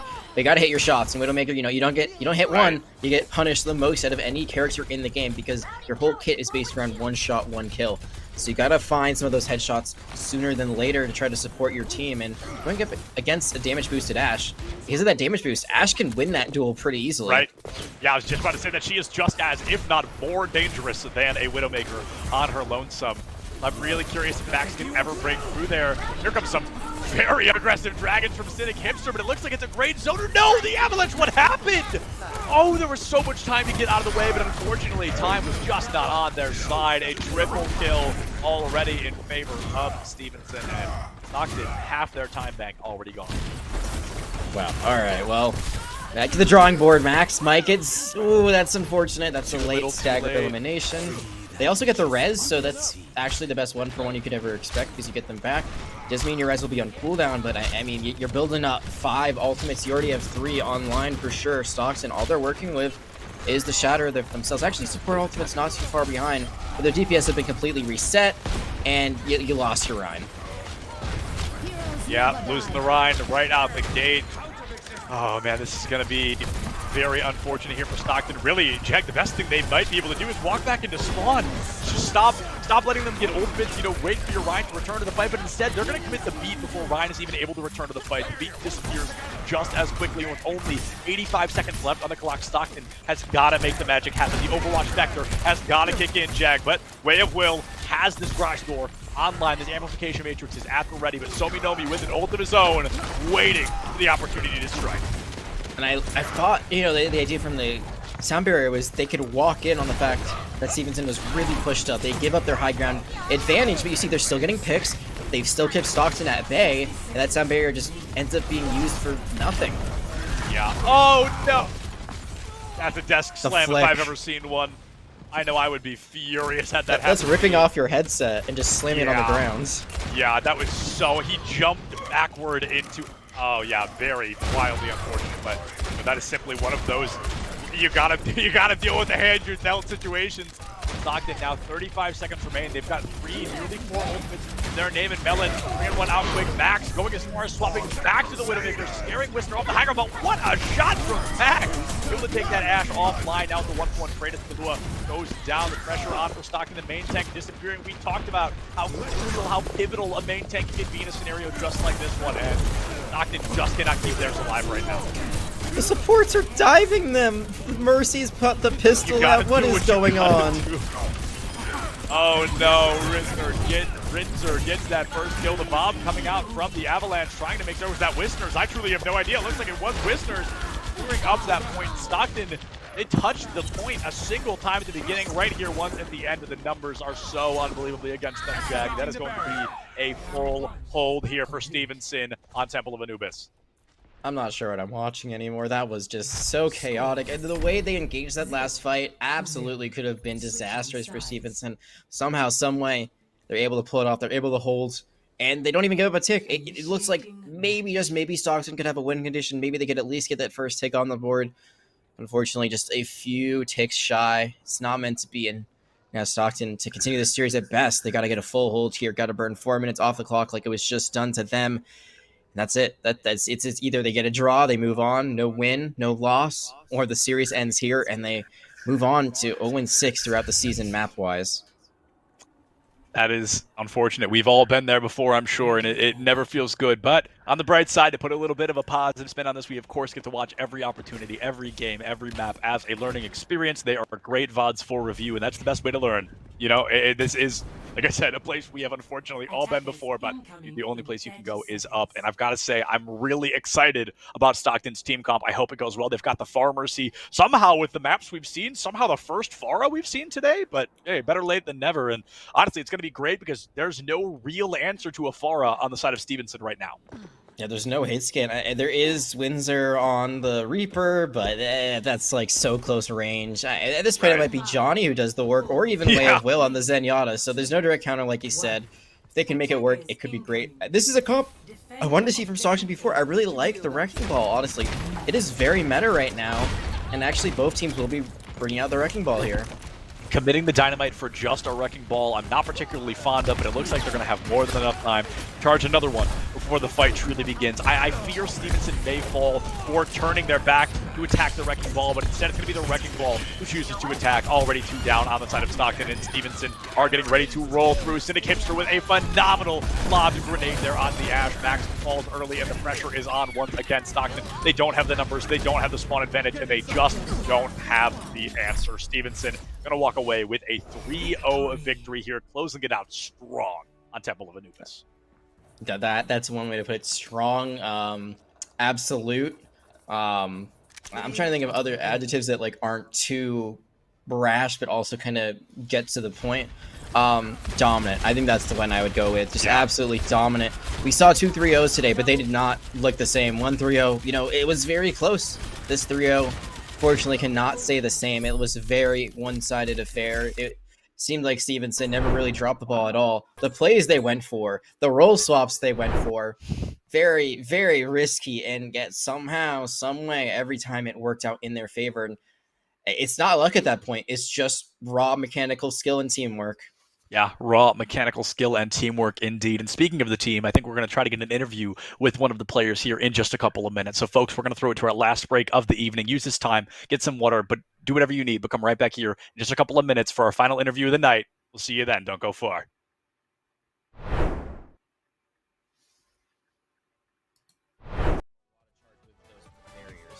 Yeah, and Symmetra also, I mean, just great at burning it down. The barrier can only take 200 damage before it disappears. And Sim, she can do 200 damage in a horrible amount of time, to be honest. I mean, it is terrifying how quickly a Sim can dish out some damage. And speaking of dishing out damage, here she comes again, able to take out Killua before they even get a chance to swing that hammer onto the enemy team. Stevenson going to find themselves up in a 6v4, and it looks like that number is just... Sorry, I'm trying to figure out what Stockton's Baptiste's name is. I got distracted, but... Oh, there's going to be a Blizzard early body. They're going to get some hyper aggression, and so we know we find some value, and it is a lot more than just Somi Nomi. That is a complete total team kill coming out from Stevenson. They have won the Zhang in what feels like a matter of seconds. 100-0. Stockton really never touched the point besides that first fight. I feel like every other fight happened. Johnny simply trying to buy the team some time. That garage door had opened way up, and impression was going to be coming out. Now the Photon Superior makes an appearance in the garage door. Coming out from Stevenson as well. They're using every movement in their back except for even Somi Nomi's Earth Shatter. That is going to be a clean up through if I have ever seen one. That is not enough time on the clock to end the round. That might have gone off trying to save someone and it didn't land. Oh, I also did not catch that, so I don't think it made an appearance. I think you're spot on with that analysis that perhaps it was used in an attempt to save somebody in that attempt. Fell just a little bit short. My golly, here comes Stockton with the big open they've got, but Cynic gonna pop that bomb, not able to provide anything in the looks like ultimates aren't even needed for Stevenson to have the success they are looking for. They're going to win Zhang Tower 200% to 0, Jack. Absolutely one-sided battle. You can even use it through the wall right here and pull at least 3 of them out. Now, the transformation comes through from Johnny, not going to be able to find that pin.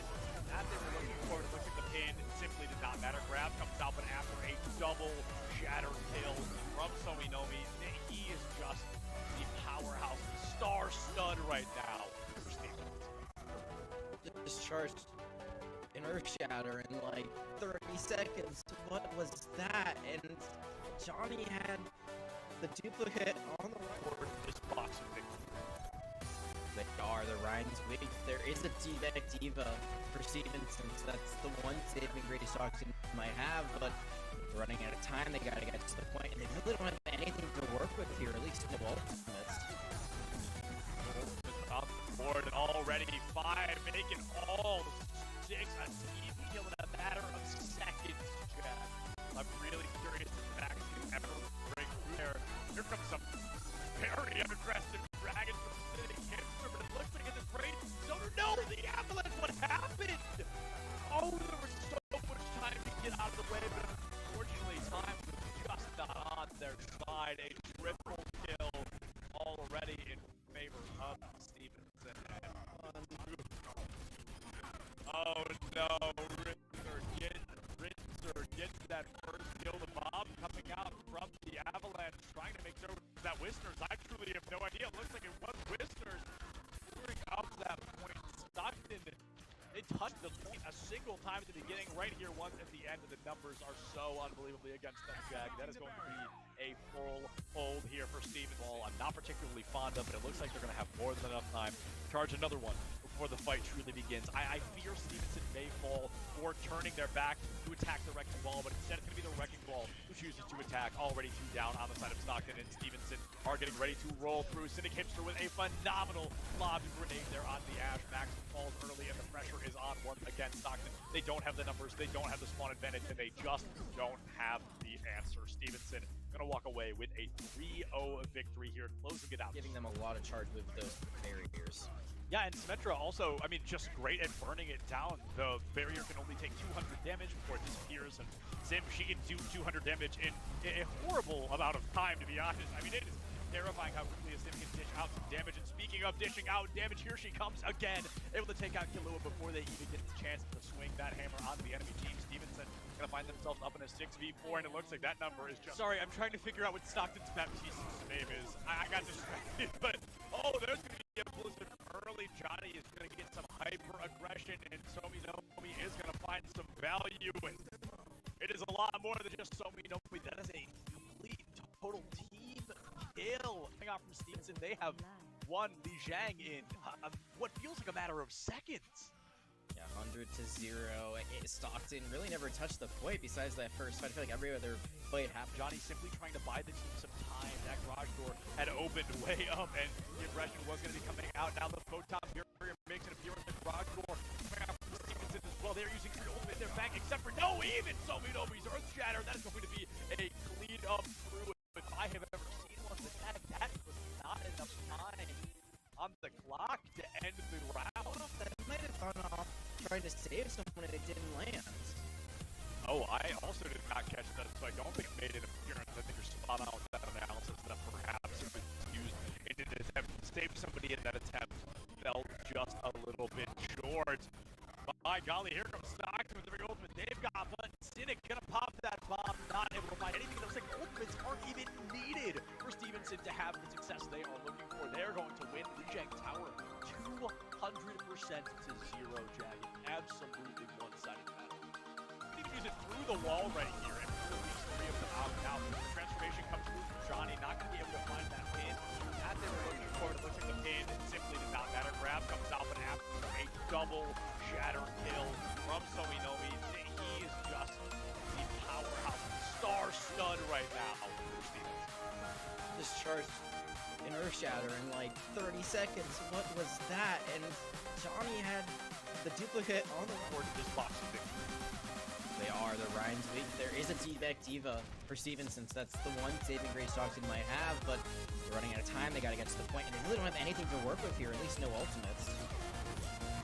On the board, and already 5, make it all 6. A team kill in a matter of seconds, Jack. I'm really curious if that can ever break through there. Here comes the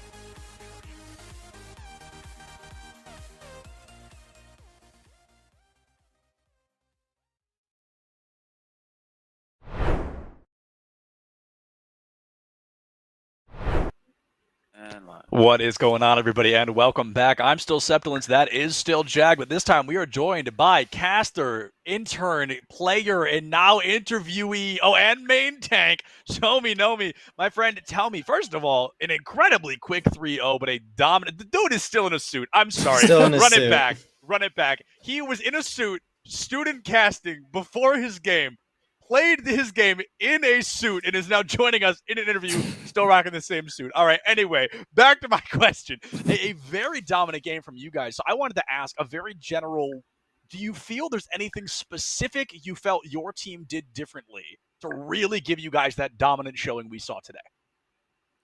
I think the main thing that we did was we really just tried to work our strengths and stay together. One of the biggest things that I've seen in the past that we've done and other teams do is that when you split up, you make yourself easy targets to pick off. So by sticking together and just driving through, pretty much like a drill, a lot of teams just fall to that. It takes them by surprise, and they just cannot handle the pressure.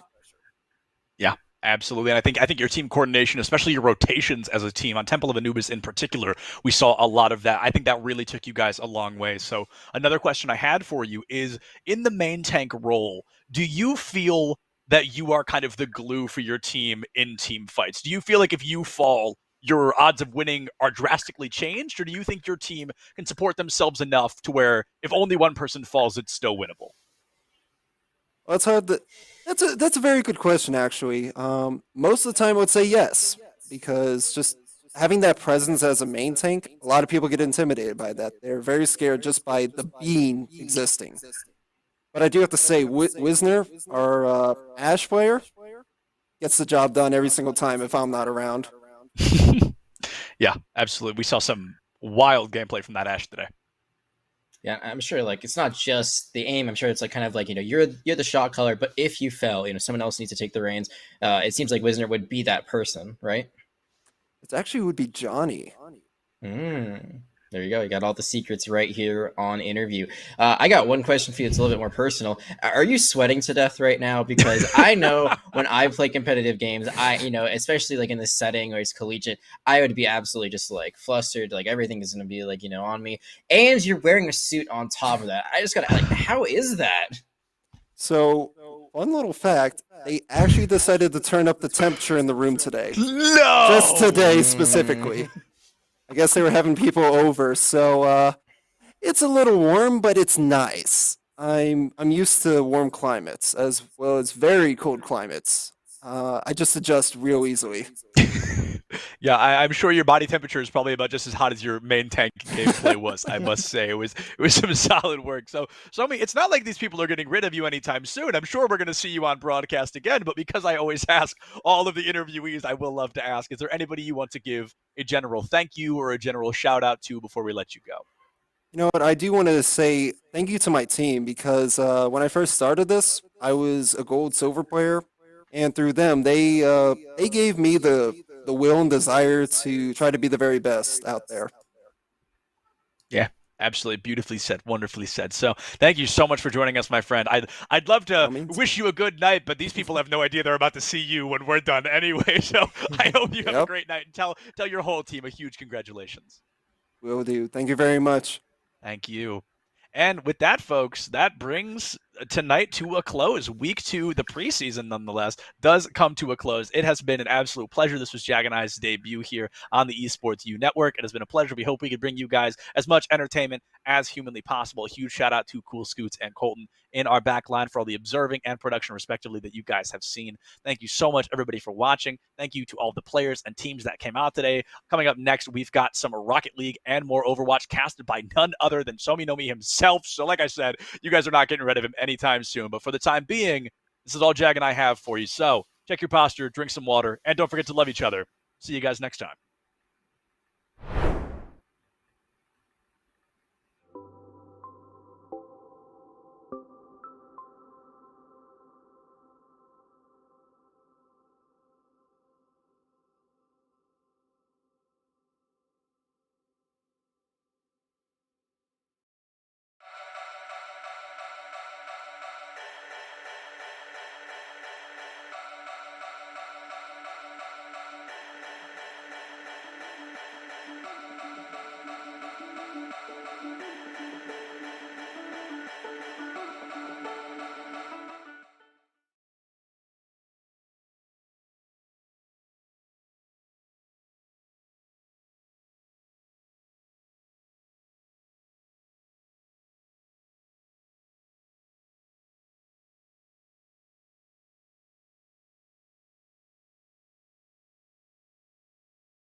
defense a lot stronger.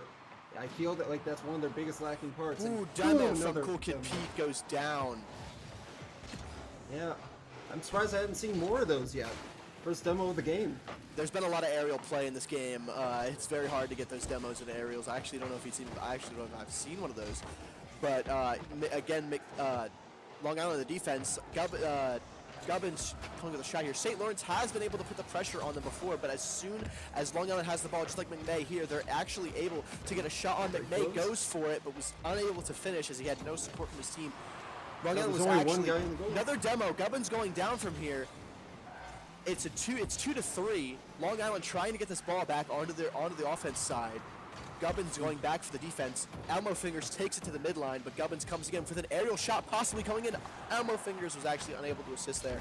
Unfortunate for them, but it seems to be E-Stream coming in for the offensive play here. We're going to try and get Long Island's going to try and get as many points as possible before this 1 minute because this is their first match. They do know. Shot possibly? Yes, that is correct. Skulkin actually didn't see. I saw the arc from across. That was a beautiful shot from Skulkin. downtown. I actually thought, I was like, surely there's no way. And I saw that arc from across the goal and it indeed went in. That was a beautiful shot from Skullkid. It's 3-0 Long Island. Just watching these players last week, you really have to keep your eye out for some of these guys. They'll surprise you time and time again. McMay, yeah, with the 2 goals already. Skullkid, obviously, no sleeping on him from that shot that he just put up. But McMay has been a very good offensive player this game and has definitely shown us the kind of talent that is on Long Island's team. So I am going to be keeping an eye on him and how he performs this season. It's definitely entertaining. Now here's E-Stream right up the middle. Having control of the ball the entire time, passing back and forth. McMay, yeah, he's playing around in fancy footwork, if you will, over here. Gubbins coming with the aerial, sets him up. Nobody's able to actually finish there, which is unfortunate. Saved by McMay. We're down to the 10 second mark. Yep, it looks like they're actually. This might be a wrapped game with Long Island, but yeah, it's actually kept alive. Gubbins goes for the shot, misses, unfortunately, unable to be saved by E-Stream. The winner of this game is Long Island. Now that's just for the first one. As the goal. Match, sorry, not game. Yeah. The terminology there was a little off. Yeah, you're right there. But that was a great game. I enjoyed seeing McMay pass that ball, keeping it going on the offensive line. That was incredible. Well, all well and good. We are going to be trying to look to see how St. Lawrence is going to make a comeback from this. They're down 1-0 right now. They really need to start to step up. Otherwise, as I've seen with many Rocket League games so far, it's a snowball effect. If you can't stop the snowball, you're going to get run over. That's correct. If they keep getting beat, just like any game ever, like if you keep getting beat, you let that get in your head. They need to keep a clean mentality. They want to be able to come back from this. This is not impossible. This is just the first match, and they're definitely able to come back. And I'm looking for some shots by E-Stream. E-Stream, he had those passes. He was able to get them right up to Long Island's goal, but no one was there to help him. They were a little mixed match, if you will, around the midline. He needed the support there, and I hope that actually comes out this next match. Yeah. I wonder if that's by chance any lack of communication going on in there, but we'll find out as the game goes along, won't we? Yeah, who knows? There could be a multitude of reasons. We saw them lose their last game, but there's certain talent on that team, and I hope that they come back from this, and I hope that we're able to have some super stiff competition. And here we go. Going to get right on into it. Ball's already up in the air, and Skull Kid has control, defending it from the goal. He's sending it right up the middle, gets blocked by Gubbins, and it just stays around there. Never mind. It's all the way over to the blue goal. It's right in the middle, and it gets sent away. St. Lawrence says no, they don't want to end their goal again. They don't want to give Long Island that opportunity. They absolutely do not want to get 3 goals scored on again. They want to have this stiff offense they've been showing us. Elmo Fingers passing up to the top. Skull Kid actually plays off that, sends it back into St. Lawrence's goal, but it is blocked. Gubbins coming with a save for St. Lawrence. They don't, like I said, they don't want it on they don't want it in their box. They don't want it anywhere near their goal. There goes Mac.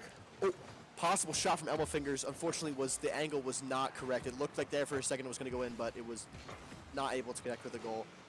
Elmo Fingers playing by himself up there against 2 of the defenders. Aerial possible aerial save from Gubbins does not. Crossbar actually saved him there. I saw him getting ready for to try and block that attempt. Cool Kid Pete trying to keep it on Long Island side there. He's trying to make sure that he can do everything he can to get the ball to his teammates. I do have to say I'm very impressed with St. Lawrence's defense. They're showing up. Yeah, a lot more than they were much last improvement game. from last match, that's for sure. They got used to it last game. They do not want it to happen again. Now Gubbins over here says, "Ooh, give me that ball. I'll take a piece of that." But gets sent right away by Cool Kid Pete. Cool Kid Pete with the block there. Yeah, Ammo Fingers with the shot there, but it was blocked by looks like McMay. McMay actually has that talent of playing the defender as well. He's been staying back. He's been holding back. He's been like, no, don't worry, guys. I got the save by very close goal, and it's in by in! Gubbins. That's in by Gubbins. Hard fought goal there. That was not a goal that was one and done. That was a shot. That was a block. That ball was played in Long Island's defense over and over and over again. That was a hard fought goal. Yeah, this is the momentum that St. Lawrence needs to start building up. It's what Long Island fears to have to work against.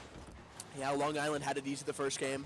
There's no denying that, but now they know that St. Lawrence is here to compete. They're here to win. They can put numbers up on the board, and they're going to try their best to come back from this. Looking at Demo taking out Eastream. Long Island is playing very aggressively. And it's a slow go in! Unfortunately, Eastream was not able to get there. That was a great goal by Cool Kid Pete. Bounced right over the defender's head, and Gubbins, bounces right over Gubbins, and Eastream was unable to save. He was right there. He tried, but unfortunately was not able. You hate to see it, honestly. You hate to see really that. do. I've been in Gubbins' place before. That is nothing fun. It is painful. 1-1, 2 minutes 40 seconds. We have there is this game. Another save coming from McMay. I was going to say, just as I was saying before, the demos have only been coming from Long Island today. There has been no aggressive driving from St. Lawrence. They've really kept it on. Long Island really putting. And another score. I was going to say, puts the board from Cool Kid Pete. The second goal, I believe, from him this game. He was the only one last. I believe it was McMay and Skull Kid. It was Skull Kid for the first match. Cool Kid Pete's like, nah, guys, come on. Let me get some goals on the board. He's got 2 this game. Looks like we have some... Showing up and taking names. Yeah, he wants his name on the board, too. He's like, guys, come on. Ball's still over in St. Lawrence's vicinity. Another demo. Skull Kid taking up rush. He's really... The Long Island's really putting the New York drivers on blast here. You can see they're very aggressive with their driving. They want to make sure that they... keep the demos going, because it does take the defenders out of the match, and having 2 defenders is not something you want, especially when 3 of them, like from Long Island, are pressing the goal. It's not a good situation. It's not going to end well. A nice save from Gubbins. Save from Gubbins, but it's not enough. Cool Kid Pete with the hat trick, coming in back to back to back. He actually wants the spotlight for this game. We can tell. And he is just driving it all on his own. He is on the board and making a name. Gotta watch out. He's a ghosty little fella. You never see him coming out until it's too late. Yeah, like I said, that demo would have been crucial there to play. Another demo! Cool Kid Pete actually... Wait, it's St. Lawrence this time. Gubbins takes Elmo Fingers. It's like they heard what I was saying. They're 2 demos less than 5 seconds apart. They know that that's actually the trick to win. They witnessed Long Island. They're actually like, oh, go for demos. They're going for demos. They're trying to match the energy that Long Island's pulling out here to be able to... shot actually blocked by Cool Kid Pete. Sorry, I cut myself off there. Personally, but it looks like the demos are coming back from St. Lawrence. It's great. Yeah, it's carnage, man. It's absolute, just demolition. If that is the correct word. It's a proper mechanic. They need that. Good shot from Gubbins, possibly going to hit the top left. Is he able to finish this? Eastream possibly is not able to finish that. Elmo Fingers setting up for Gubbins here. Maybe a possible shot coming on from St. Lawrence University. Not going to end well for Skull Kid there. He gets demoed. McMay playing the defense again just as flawlessly as he played offense. Eastream coming in here for the side. Unable to connect. As it's taken by Skull Kid. Going for an offensive finish. He might actually go all the way. Blocked by Elmo Fingers. Great play there. Almost trying to get it set up for his team, but it keeps getting sent right back over to his side. It makes it very difficult to make a play here. With that Coming in for Skull Kid Skull going Kid, right possible out the goal. shot. Gubbins It's with a left possible open. shot. It bounces crossbar, so close from Gubbins.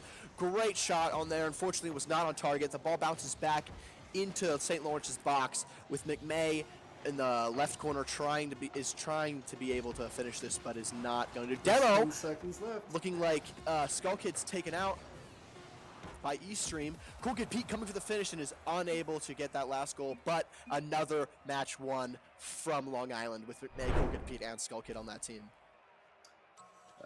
You know, I said earlier in the stream, I was really looking forward to Long Island to show up, and you know what? They are doing just that. They're coming out and they're saying, "Here I am.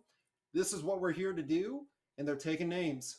Exactly, there's fierce competition on this field here, and with St. Lawrence, they got a goal on the board. You can't deny them that. We had a solid goal coming from them, and that means that they can play against this team. They can defend and they can win. That first entire 2 minutes of that match was all in St. Lawrence's box, and they didn't let a single goal through. They were keeping it up, and then they kept it in Long Island's box. There was stiff competition onto Long Island. Long Island came through with their defense. They made sure that nothing got through there except for that one shot that was a honestly perfect shot. And we saw a lot from Cool Kid Pete. Cool Kid Pete was especially the MVP of this match. He put all three up for LIU, so they definitely should be thanking him in that call, I hope. But yeah, That's a great name though, Cool Kid Pete. Cool Kid Pete. I haven't heard definitely. one like it until now. Exactly, and nothing short of McMay's defense either. He was on there. He was winning. He was making sure that nothing kept going past them, and can't deny the defense from St. Lawrence as well. It was quite. For 3 goals, actually, it could have been more. I want to say that. It could have been a lot more. They could have had a lot less. We have the kickoff here, 5 minutes in the game. Long Island up 2-0 to St. Lawrence. First, right off the bat, shot from Eastream, saved by Skull Kid. Nothing. The ball's already wasting right no back into time. St. Lawrence. Wasting no time here. Looking to see where things go from here. The ball is just going back and forth from each court. I haven't seen any sort of shots, any sort of setups or passes. It's a juggling game right now. Shot coming in, blocked by Gubbins, actually. McMay was right behind them. Shot The goal is left it's open. actually in. Nobody was on him. All the St. Lawrence players actually in the right goal. Fortunately, Gubbins saves that, but he doesn't have the boost to reconnect. He doesn't have any sort of momentum to be able to come back and actually block that. The goal was wide open. Goal right here in 30 seconds, actually, for 31 seconds from Skull Kid onto Long Island. Honestly, that's a quick goal given what we've seen in the series so far. Unfortunately, Gubbins was able to block the first shot, but he didn't have Elmo Fingers or Eastream there to help him keep that goal safe. Good old demo. It won't be long. We got St. Lawrence sending the ball back right through the middle.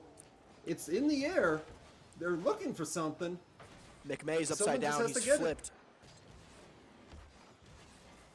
And Long Island Cool Kid Pete right using back that over. 100 boost that he was able to get earlier, making sure that he uses that boost management. It's crucial to keep that boost management up when you're playing in the box close like that. You want to have that momentum whenever you want it. You want to have it saved up. Looks like the shot is actually possible for St. Lawrence here as a shot and assisted by Gubbins as Eastream puts this game back into competition where it's 1-1, 3:45. We have possible comeback here from St. Lawrence. They want to keep that momentum. They want to keep that going.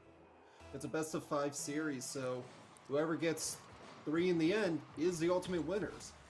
In order for St. Lawrence to keep in this competition, you're right. They need to keep this. They need to get this game. They need to win this game. They need an absolute W here, which they might have because McMay's demoed 3 versus 2. McMay's actually coming back in just in the nick of time to be able to put the ball back in. But the ball's going back. Cool Kid Pete saves it, sends it back over the midline. Eastream makes sure it says no, not going in my goal today. He wants to make sure that it's back on Long Island's side.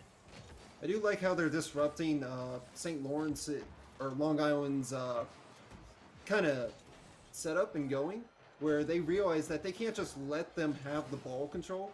If they see them going for the ball, they gotta get in there, whether stop the car or the ball. Something has to get interrupted quick. Absolutely, and there's Elmo! Just like that. Elmo Fingers makes St. Lawrence in the lead in this match. as he's able to, assisted by Gubbins, beautiful ball movement by Gubbins, to just carry it crescent over the goal, right into Elmo's face, just to send it in, just to rub it home to Long Island that they are here to compete, they are here to play, and they are here to win. It's no secret. You keep the ball away from your opponent, and you win. All you have to do Just from like there is that. score the goal. Just like that. You were right. They have to either keep the ball alive or they have to keep the cars dead. They have to make sure that they want to keep the player count to 3-2. With that demolition on Long Island, they're able to keep it up. And to keep a shot to make sure that they have the momentum to keep playing on offense. With McMay down, there's absolutely no question that St. Lawrence can score that. They can actually get that goal on if McMay is down. So they want to make sure that McMay, or any defender for that matter, they want to make sure that they have that momentum to keep scoring. Just like here, Elmo Fingers take it in, possibly a goal here coming from East Stream. It's right there. The ball has been in Long Island's goal this whole time. Shot by Gubbins was not able to be saved by Long Island there. They were not actually able to get it there. They were trying their hardest. You could see McMay was alone in the goal. Mac was he wasn't right there. alone. He wasn't alone. You're right. Mac was right there. Kulkin was there too. They just didn't seem. It seemed to be a disconnect to where's the ball going? Is it going here? Is it going there? They weren't able to actually pinpoint it. It's one of those moments, just like in real soccer, where the goalie actually has a moment of disconnect, where they don't understand. They don't have the time. They're able to move those reflexes to be able to save the ball in time. Yeah, it's St. Lawrence. They're strutting their Another stuff shot. now. They're going for Elmo goal Fingers. after goal after goal shot. St. Lawrence has the momentum and they're carrying it. It's 1:45 left, 3-1. Can Long Island come back from this, or will St. Lawrence say no? We're staying in this competition. We're staying till the end. We want this sweep. We want this championship. We want this title. Well, it's a little early for a championship, Yeah, but it is a good setup. Yeah, you're right. Given that the preseason. So another shot goes. Every close. small win can be a championship. That's what I was kind of going for. You know, they want this hard-fought victory. That's a better word. I was stumbling over. Every win does add up towards the playoffs at the end of the season. So you can be right in your own way. Great save from East Stream. Great save from the midline from East Stream. Oh, possibly. Oh, that was so close to actually going. And Cool Kid Pete saved it for Long Island there. Saved it from being a 4-1. Kick. And turns it around. Oh, another save from Elbow Fingers. This is insanely intense right here with the amount of shots that are happening just back and forth. We saw on the same top right, we saw a shot from Long Island and a shot from St. Lawrence in that same span. Just to speak of how fast this ball is being moved across the field. Yes. And you know what? You wouldn't think about a small car, especially one that you could compare it to a toy car, sending the ball about 50 to 100 kilometers an hour. Yeah, it's absolutely flying, just like you say that. Cool Kid Pete's able to block that velocity, but that ball was flying at him so fast. Another shot from St. Lawrence! East Stream sends it in. Oh, sorry, assisted by East Stream, as Gubbins sends it in. What a pass from East Stream. Bounces it off the right. Not sure if that was intentional. You never know with those things, but either way, it helps St. Lawrence get them on the board. Battery right now. East Stream is definitely helping Gubbins with St. Lawrence. This absolute, and I can't sleep on the third teammate. We can't sleep on Elmo Fingers. Elmo. He's been able to keep it going across the great field. Defensive and as we say that, he actually almost gets a shot on there. He must have heard us and was like, "Come on, guys, watch this. We don't want any Elmo slander here." And just like that, the match is actually closed out for St. Lawrence, 4-1. They're trying to get another goal to see. Actually, just like that. No, sorry, the ball was. I spoke too soon. The ball was actually in the air. But just like that, Gubbins is going to make sure that he wants to keep that down and make sure that is at the end of that match. He's saying, no, we're good. 4 is good. We want to make sure that we stay in this competition. And they just like that they did. That's 4 goals for St. Lawrence, more than we've ever seen from them this whole game. And that certainly put LIU in their place. That says, hey, by the way, here's a hat trick, here's a 4 goal. They have everything. The hat trick coming from Cool Kid Pete from the game before was nothing to sneeze at, but here we have 4 goals to 1. This was something definitely we wanted to see. We were talking about that St. Lawrence comeback. We were talking about that stiff place from them, and that's actually what we were able to see. Yeah, you know what? The dream's still alive. I'm Certainly. Gonna say it. I actually thought LIU was going to sweep here. It just appeared to me that way, but St. Lawrence said, wait a minute, we're here to play. We're not just going to go down and do nothing. We're here to play. No one's blaming you for that idea. No, that it was clear that LIU had the chance to sweep this whole match, to have the whole match in their hands, and I'm not gonna say they let anything loose. SLU came back. They stiffened their game. They showed up. That last match showed that SLU has the ability to compete in this division, and here they are with a 4-1. It's 1-2, like you said, best of 5. Whoever first to 3 wins. It's simple as that. So. Will St. Lawrence be able to keep that momentum going? I know that in their call, they're definitely hyped up to keep going. Oh yes, and here we go once again. 4th match of this best of 5 series. Ball already starts over in Long Island's court, and Eastream trying to set up for his teammates, but gets sent back. Ball doesn't seem to be leaving the field yet. McMay playing defense again, which is actually able to hit a midfield shot.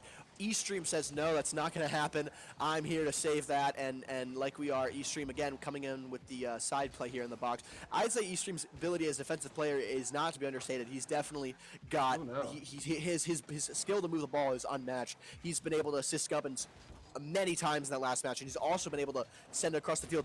Unfortunately, actually sends it to Elmo Fingers, who was not able to get it. You can see this replay. He actually wanted to send it over to his teammates, but just like that, Elmo Fingers and Skull Kid comes right out of nowhere and intercepts it. Was not able to get there. He wanted to send it there. It was actually a good idea to send it there, but he was not able to see Cool Kid there, which is just unfortunate. But speaks to Long Island's ability to see the play before it happens, if you will, and make sure that they're able to capitalize. Just like that, Skull Kid again with a second goal, with LIU as their second goal in less than a minute here. Indeed. It was actually Mac that made this goal here, with Skull Kid assisting with the setup. Right. Sorry. There's no need to apologize. Sorry, McMay, for that. I don't want to steal your thunder there, but yeah, that was a great shot. They're coming in hot with here. Less than a minute and 2 goals on the board. St. Lawrence can't let this get to their head. They know that they have the ability to put goals on the board with the 4-1 last match, but they want to make sure that they have the same sort of ball movement. Elmo Fingers coming in here. Gubbins, so close there. I saw that happening, but it was blocked by Long Island. Nice little stop. Eternally just juggling the ball around, if that's the right way to call it. That's a perfect way to call it. Juggling, tapping, dribbling, whatever you want. Cool Kid Pete making sure that he's playing the defense, sending it up midline, calling out for his teammates. Gets a demo on Elmo. I don't know if shot from downtown. That demo might have been accidental there. Poor Eastream might have gotten in the way, or whoever that was. I think it was Elmo Fingers, might have gotten in the way of that. Seems he got blindsided. Yeah, he basically was like, hey, I'm going, get out of the way. Cool Kid Pete's here. And hey, I'm walking, yeah. Certainly did get out of the way. Shot possibly coming in, blocked by St. Lawrence. Elmo Fingers was like, no, I'm not letting that happen. Eastream coming with the ball movement. There are 2 defenders on Long Island, just like they didn't have last game. They actually were split up last game and the game before that. They were playing 3 on one side, 2 on one side. That Skull Kid solo shot, no pass. Skull Kid says, I'm taking it home. Don't worry about it. Right here. Look you at that can't bounce. Make this up. Right over, it looked like it was Gubbins' head there. Right over his head, was unable to get that goal for unable to get that block. Sorry, for St. Lawrence. We wanted to have possibly a point coming in. We want to see some points from St. Lawrence here. They want to see some points from their own. They need to get Elmo 0-3. Elmo Fingers juggling it over 2 defenders' heads. Unfortunately saved. Elmo Fingers needs to get it back up to be able to put some points on for St. Lawrence. McMay coming in here with the aerial, blocked by Elmo Fingers. The momentum is stopped dead in its tracks right there. As you can see, Elmo takes it away from him. McMay's trying to chase. Doesn't have the boost to necessarily chase the whole field. Is able to get that boost pick up. Can anyone get it? Gubbins coming in for the shot. Possibly blocked by Skull Kid. Oh, so close. You know, I was really hoping that someone just shoots right up the middle like Skull Kid does. As soon as he sees a ball. Good save from Gubbins there. Indeed. Ball's right back in Long Island's court. Got to see what they're going to do with it. Honestly, I feel like the pressure on St. Lawrence is making them perform. It might be getting to them, not necessarily in a bad way. You're right. It might make them get that adrenaline going. We've seen it before in pretty much all esports. It's Skull Kid taking names here. Elmo goes down. But like He you is out said, for the blood. pressure can get to them, and it can be good or bad. You can have it motivated. And oh, so close from Elmo Fingers. Skull Kid saves it. Great defense from Skull Kid. I'm praying for this St. Lawrence goal. Minute 20 left. Can they do it? It might be impossible. This match might be sealed from Long Island. We've seen some great plays from St. Lawrence, but they're not appearing to be coming out as frequent per se as last match. They are there, but they're not as frequent as they were last match with the 4-1. Yeah, I wonder if Long Island was just holding out on us earlier and just decided to step up their game after last match. I think Long Island might have had a rude awakening if that like what you're going for. They might have had an eye opener there where they were like, okay, we need to come back with our A game, and St. Lawrence may be bringing their A game as well, but LIU they're vicious, man. They're coming out. They got like 6 demos already this game, and There's just another like demo that on Cool Kid Pete goes down. It's like they can hear exactly what I'm saying. It's hilarious. I swear, they have like telepathy or something. Yeah, exactly. They're hearing me. But 30 seconds left, 3-0. It may be over for St. Lawrence. It may be the end of the game for both teams here. Long Island. Honestly, they're gonna have to get Skull another Kid with goal. the 4-0. This is not looking good for St. Lawrence. But St. Lawrence has came here. I don't think they're gonna be playing to that clock hit 0. I'll tell you what, they were playing that clock hit 0 every match here. They're not out yet. They want to make sure that they have their competition as their finest. For 20 seconds left, 0 goals. They want to be able to play. Eastream coming in hard with the hit. Gubbins looking for a boost here to be able to come back on the defense here. Just like I said, he comes up on the left. Looks like McMay coming in for the shot, misses. Ball's going to be going over to Long Island. Eastream tries to send it in for the last goal. It looks like that might be it. Elmo Fingers, Gubbins tries to keep it alive. Doesn't look like it's going to be anything else except a shot from Cool Kid Pete. The winner of this match will be Long Island with a 4-0. That looks like it's GG's for this match as Long Island takes the win 4-0 in the final match. Indeed. And you know what? Out of all the players, I was personally going for Skull Kid. But Cool Kid actually came out of nowhere and just said, hey, I'm the real showstopper here. And here's what I'm showing. That's true. He Cool Kid Pete in that second match, he was laying it on heavy. I personally think McMay on LIU was definitely keeping the defense, keeping that number at 0 for St. Lawrence. He was making sure that they weren't able to get close to him. Unfortunately for Eastream and Elmo and Gibbons there, they tried their best. Eastream had plenty of good passes, plenty of good plays there, but was not able to finish with Elmo. Elmo, like I said before, he had plenty of good passes to the middle of the field, to his teammates to the other side of the field. He was keeping it alive, but they were unfortunately not able to capitalize on that, which was unfortunate for them this closing match. Indeed. Well, you learn from your mistakes, you try to get better, and you move on. Alrighty.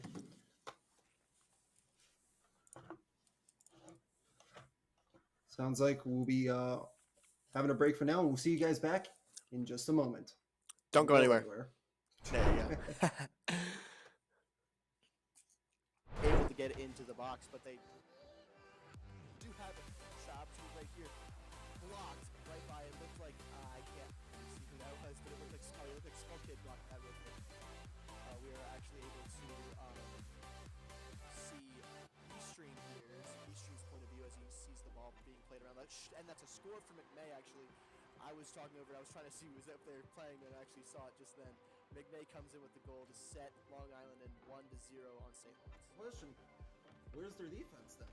Once that ball gets over to the other side of the field, I don't see anyone. They're all playing offensively. That is, you are correct. They're very whatever. And the shots are going in, and it's good. It's but Gubbins comes again with an aerial shot, possibly coming in. Elmo Fingers was actually unable to assist there. Unfortunate for them, but it seems to be Eastream coming in for the offensive play here. We're going to try and get Long Island's going to try and get as many points as possible before this 1 minute because this is their first match. They do know. Shot possibly, yes, that is correct. Skull Kid actually didn't see. I saw the arc from across. That was a beautiful shot from downtown. I actually thought, I was like, surely there's no way. And I saw that arc from across the goal, and indeed, this might be a wrapped game with Long Island. But yeah, goes for the shot, misses unfortunately, unable to be saved by Eastream. The winner of this game is Long Island. Now, looks like McMay actually has that talent of playing the defender as well. He's been staying back, he's been holding back. He's been like, no, don't worry guys, I got them. Saved by Very close goal, and and it's by in! Gubbins. They're so denying that, but now they know that St. Lawrence is here to compete, they're here to win, they can put numbers on the board, and they're going to try their best to come back from this. Looking at Demo taking out Eastream. Long Island is playing very aggressively. And oh, it's a slow go in! Unfortunately, Eastream was not able to get there. That was a great goal by Cork and Pete. Bounced right over the defender's head, and Gubbins, bounced right over Gubbins, and Eastream was unable to save from McMay. I was going to say, just as I was saying before, the demos have only been coming from Long Island there. There's been no aggressive driving from St. Lawrence. They've really kept it on. Long Island really putting and another score. You can see they're very aggressive with their driving. They want to make sure that they keep the demos going because it does take the defenders out of the match, and having two defenders is not something you want, especially when three of them, like from Long Island, are pressing the goal. It's not a good situation. It's not going to end well. Save from Gubbins. Save from Gubbins. It's not enough. Cool Kid Pete with the hat trick, coming in back to back to back. He actually lost the spotlight for this game. You can tell.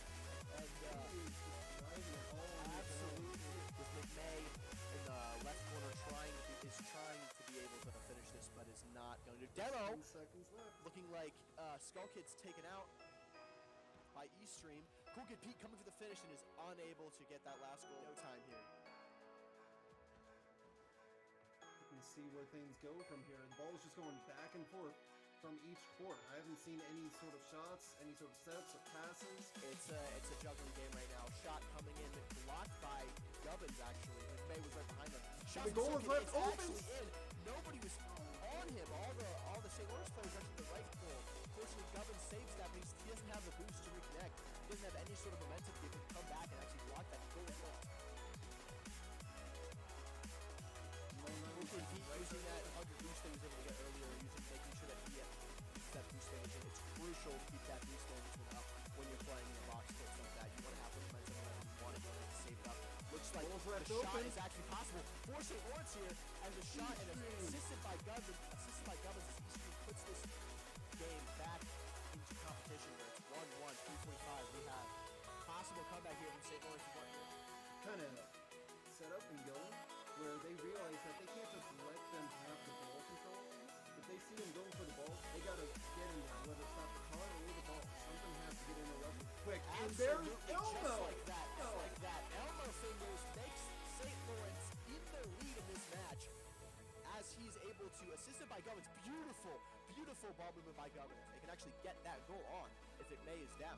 So they want to make sure that McMay or any defender, for that matter, they want to make sure that they have that momentum to keep scoring. Just like here, Elmo Fingers taking in, possibly a goal here comes from Eastream. It's right there. The ball has been in Long Island's goal this whole time. Shot by Gubbins is not able to be saved by Long Island there. They were not actually able to get there. They were playing the hardest. You can see McMay was alone in the ball. Even that was like a very cool point where bringing the ball about 50 to 100 kilometers an hour. Yeah. Absolutely flying. You can see that. Cricket Pete was the project off that goal. So fast. And another goal! Guys, watch this. We don't want to have no standard here. And just like that, the match actually goes out of the shoot. But they won it. More than one. You're trying to get another goal. I think just like that. The ball was, I started to see the ball was actually there. I'm here to save that. And like we are, we'll shoot again. Coming in with the side of the box. Isaiah Eastream's ability as a defensive player is not good at it. He's definitely got, his skill to move the ball is unmatched. He's been able to assist Gubbins many times that last match. He's also been able to send it across the field. Unfortunately, it actually sends it to Elmo Fingers, who is not able to get it. You can see this replay. He actually wanted to send it over to his teammates, but just like that, Elmo Fingers and Skull Kid comes right out of nowhere and intercepts it. Was not able to get there. He wanted to send it there. It was actually a good idea to send it there, but he was not able to see Skull Kid there, which is just unfortunate. But speaks to Long Island's ability to see the play before it happens, if you will, and make sure that they're able to capitalize. Just just like that, Stockton again with a second goal. With LIU as the sixth goal in less than a minute here. It was actually Matt that made this walk in here. Certainly did get out of the way. Shot possibly coming in, just blocked by St. Lawrence. I would think he was like, no, I'm not letting that happen. Eastern coming with the ball movement. The two defenders from Long Island, just like they didn't have last game. They actually were split up last game and the game before that. They were playing 3 on one side, 2 on one side. That's Stockton solo shot. No pass. Stockton says, I'm playing it home. Don't worry about it. Look at that down. Names here. Elbow goes down. But like you said, the pressure can't get to that. It can be good or bad. You can have it good. Oh, so close. Exactly. That's pretty good here. But 30 seconds left. 3-0. It may be over for St. Lawrence. They're gonna have to another goal. Ball's going over to Long Island. Eastern tries to set it in for the last goal. I don't think there's nothing says to keep it alive. Guys, look at this going to be anything else except a shot from the winner of the box.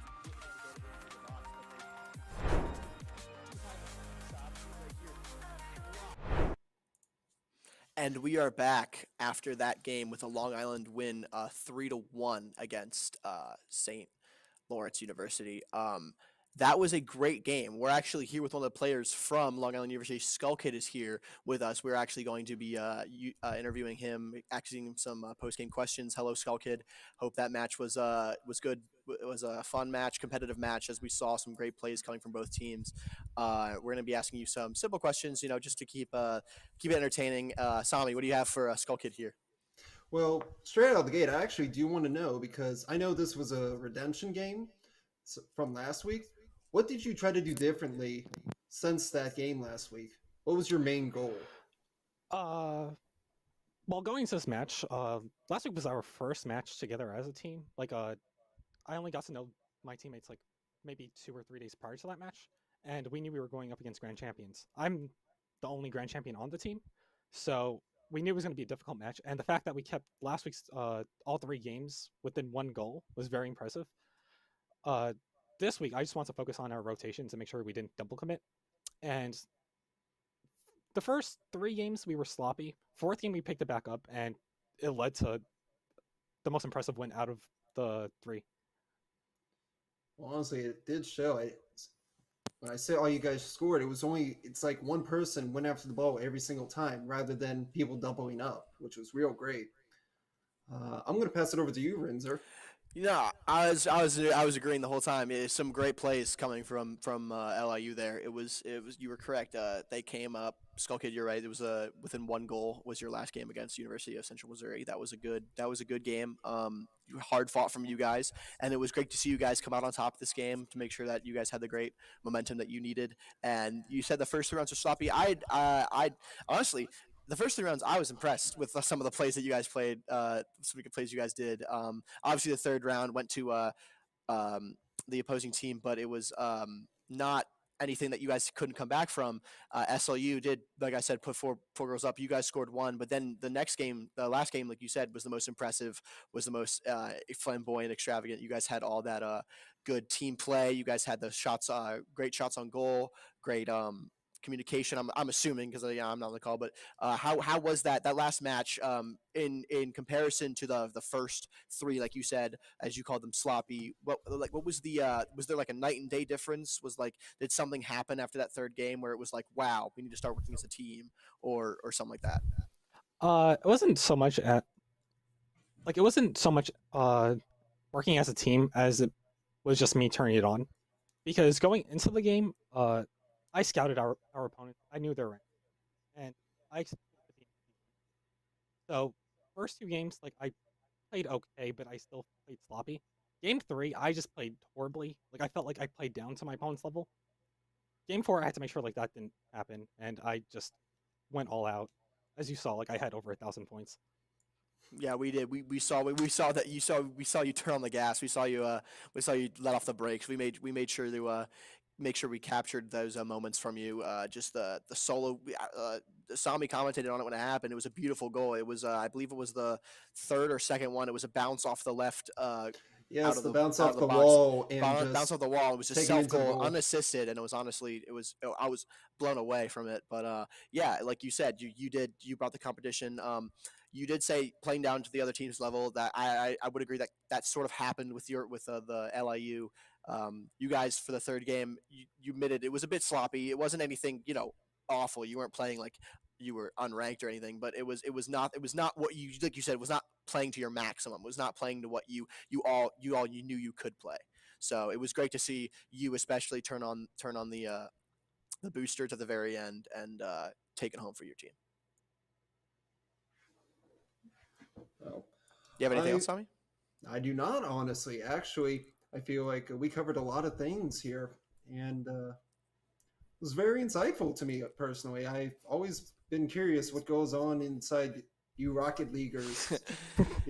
That's an accurate way of saying it. It's an insane game. It's just fierce competitors. This whole tournament, LIU, like you guys, a great team, great competition. I hope to see you guys again. Keep going far in this competition. Keep getting these plays from your team. I really hope to see you guys in these future tournaments. Well, with that, I think we're going to close it up here for now. Thank you, Skull Kid, for coming on. Thank you, Skull Kid, for coming on. Yep. And thank you for having me. Yeah, great match to commentate. Don't go anywhere, guys. We have Overwatch at 8 o'clock, commentated by also me, Rinzer, and Sami. Nami, we have a great game coming up. Sami, you know who the competition is in that future game? I do. In fact, it's going to be Post University versus University of Louisiana. Post in Louisiana. I'm actually really looking forward to this match. I'm a big Overwatch player myself. Yeah, Sami and I, we have that Overwatch experience. You already know that this game is going to be absolutely fantastically commentated from our professional commentation skills coming in right here. As you can tell right now. Exactly. I would say that this game, what is it, 8 o'clock? This I'm looking through. I'm trying to find the scheduling. The Overwatch from, you said it was Post? Yep, they're labeled as Eagles. But we should probably get back to that when we have them. For now, we're going to have to go on to break as it is.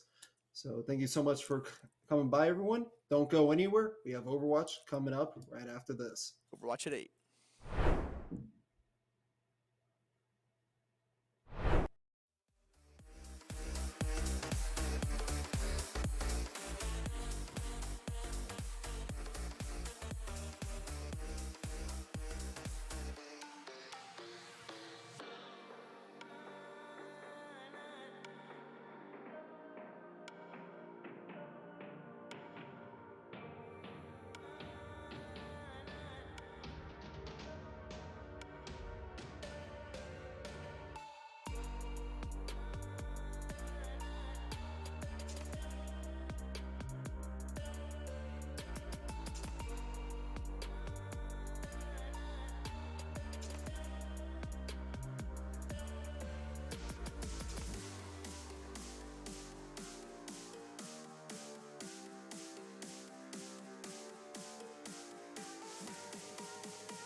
And welcome back, everyone. We are here for our post-university versus University of St. Lawrence Overwatch match. I'm looking very forward to this match. What about you, Renzer? Well, I'm underdressed here, clearly, from what you've got going on with the hat situation. That is a great snap back there. Hey, I'm yeah, just you're showing right. my spirit. It is going to be a great game. Going to be a great match tonight. We have Eagles Overwatch versus University of Louisville black team. Cardinals. That's probably even more than me. Both teams coming off a 3-0 of the last on the February 2nd match. University of Louisville beating Bryant Overwatch, and the Eagles actually 3-0ing Newman Knights. So this should be a stiff competition full of great players, and I'm very excited to see how it turns out. Well, I'm looking forward to it as well. And it seems we're going to get right into the action. You're starting off with the on gameplay. Busan. A map pick I actually do not see often. Interesting map pick. Yes, most people you talk to, they actually do not like this map. But for the very select few teams, they work with this. This is their bread and butter, especially if they can work this dive. The high ground is just crucial to here. Certainly, and control the high ground. I wonder what the comps could be. We'll see soon. Looks like we have, with University of Louisville, we have a solid lineup here. We're still going to see what VBs and Mitigator come out with their picks yet, but we have 15 seconds left for this game to start. Like you said, Busan is an interesting pick. You don't really see that round one, especially not week 2. We're not looking at Busan a lot, but this should be, I wonder, I don't know who picked the map here, but it should be a stiff competition. Well, we're going to get right on into this. The gates have opened up. Both Post and Louisville are going right out. Now, it's interesting to point out here some of the picks you see often. Ball goes right First pick slam. coming in from Blind Swan. First pick of the game. It's on the Louisville's Ash, in fact. It looks like Blind Swan was actually able to get behind their backline and surprise that Ash. She had no idea who was there. With that fast rollout, he was able to get behind the enemy and was able to take out VBs with like nothing happened. Blind Swan is low here. He might not be able to stick it out any much longer, but he is getting support from Deadly Drew here. VB is going for picks here on the Zen, able to find it, takes out Sir Meech, which was a great pick for Louisville. The point is still anyone's ball game, but it seems Post has just gone and taken it. Now, since it seems that Post is the home team, I would say it's safe to assume that they picked this map. Post does seem to be defending this very well. Yeah, it's correct. It seems that they know exactly the angles, what they're supposed to be playing, what they shouldn't be playing, where to contest and where to defend. They know this map. It remains to be seen whether or not that University of Louisville could come back from this. But it's just the first cap. You know, it's nothing huge. J-Bev's in trouble. She's out in the open and downed. It looks like they're actually gonna, just like I say, it looks like Louisville's gonna be able to contest. It's like 4-3 here. It's Rez coming out from, it looks like Rez coming out from Deadly Drew. Let's say was able to get it out. An interesting Rez just right there in the open. A beat coming out from Dane. Ball goes right in for the slam, getting the Sigma. Sigma gets down. Hog tries to jump onto the point to see if he can make a difference. But it's a back and forth game right now. Ults are just being used one after the other. They have a Blind Swan with Mitigator actually coming out and finishing it. The tide seems to be turning for Louisville, and they have kept the Louisville point, comes up making with their the cap. cleanup kills. Interesting. Now, That was a good fight. Yeah, but do you see the ult charge at the very top there? You have Frosty and Ash with their ults ready to go, but the enemy team, Louisville, not quite there yet, very close. You gotta see what gets used first, and Frosty gets picked right off without having a chance to use his pulse. Alt economy is very important. You're correct. I mean, we have 3 ults. Valk coming out from Deadly Drew. That means 2 ults on the Post University. That Valk is huge. Keeping that health up, keeping that damage up, and just making sure that push all around. She can pocket that Ash and the Zen at the same time. It's insane the value that has. But with everything, looks like the Bob's coming out from my dude Suh. We have Frosty with his pulse. Just as you say that, Louisville and Post are actually tied with their alt economy, with a Blind Swan coming up at 80%, and and engage object at 76%. Now Louisville's on the tail end of that with actually 3 ults. Now 2 ults up on post. Looking at Swan here, getting double pick for that fight. That was good for a ball. Good recontest by post to be able to recap it with the with 25% left. Now for Louisville, they really need to get something off here. They finally have their DPS ults. They had to use one of their tank ults actually. You can see a blind Swan waiting for that opportunity. You can see him up top of there, just lying in wait. Those ball mains, man, they know how to disrupt the team. In. Just like I say that, look at that. Mines are out, completely funneling them to the center. Absolutely great play from a blind Swan, funneling them. McCree goes down. Cassidy, my apologies. And then they have Lucio Cassidy going on the point. Yeah, just like that. A blind Swan was able to turn that. With just that ball ult, he funneled them for that. They had to go to the left. They couldn't go anywhere else. It was the edge or straight into post. Post has that. You can tell this was their home turf for this map. I agree with you. It would be absolutely insane to me if Louisville picked that map because post played it like it was their absolute home turf. You know, it's just one of those interesting things because yes, that was a very dive-heavy map. But now here we are at the mech. I'm losing the name, but the mecha base. In this map, you typically don't see dive. Volskaya, I believe, right? No, of course, Volskaya. How foolish of me. You said Droid Factory, right? Like, come on, Mech Factory, come on. Yes, of course, it's a Mech Factory, Volskaya. Anyways, but with this map, it's a lot more close quarters. We could even see some Rhines come out here. I see Louisville has picked up the, what looks to be a form of death ball with Bat. And I'm real excited for this. If you know me, I'm a big old Rhine player. Oh yeah, see the brawl. Huge Rhine player from here. Looks like we have some with engage object switching from Sigma to the Rhine. My dude Saw going for picks behind. He's actually takes out the ammo. He has great positioning here. They don't even see him. My dude Saw's actually with the flash taking out 4 people. She's just disrupting their backline, shot after shot landing. Just absolutely insane. Their positioning Meg there. is getting so much Great value. positioning It's there. almost unbelievable, honestly, on how that went down. I honestly thought Louisville was going to go right into them, but they just started getting picks from behind them, and Louisville didn't even know they were dying. It was just happening so fast. It's true. Yeah, my dude Saw was able to get there and was just like they didn't seem to be aware that was a problem. Poor Rhine.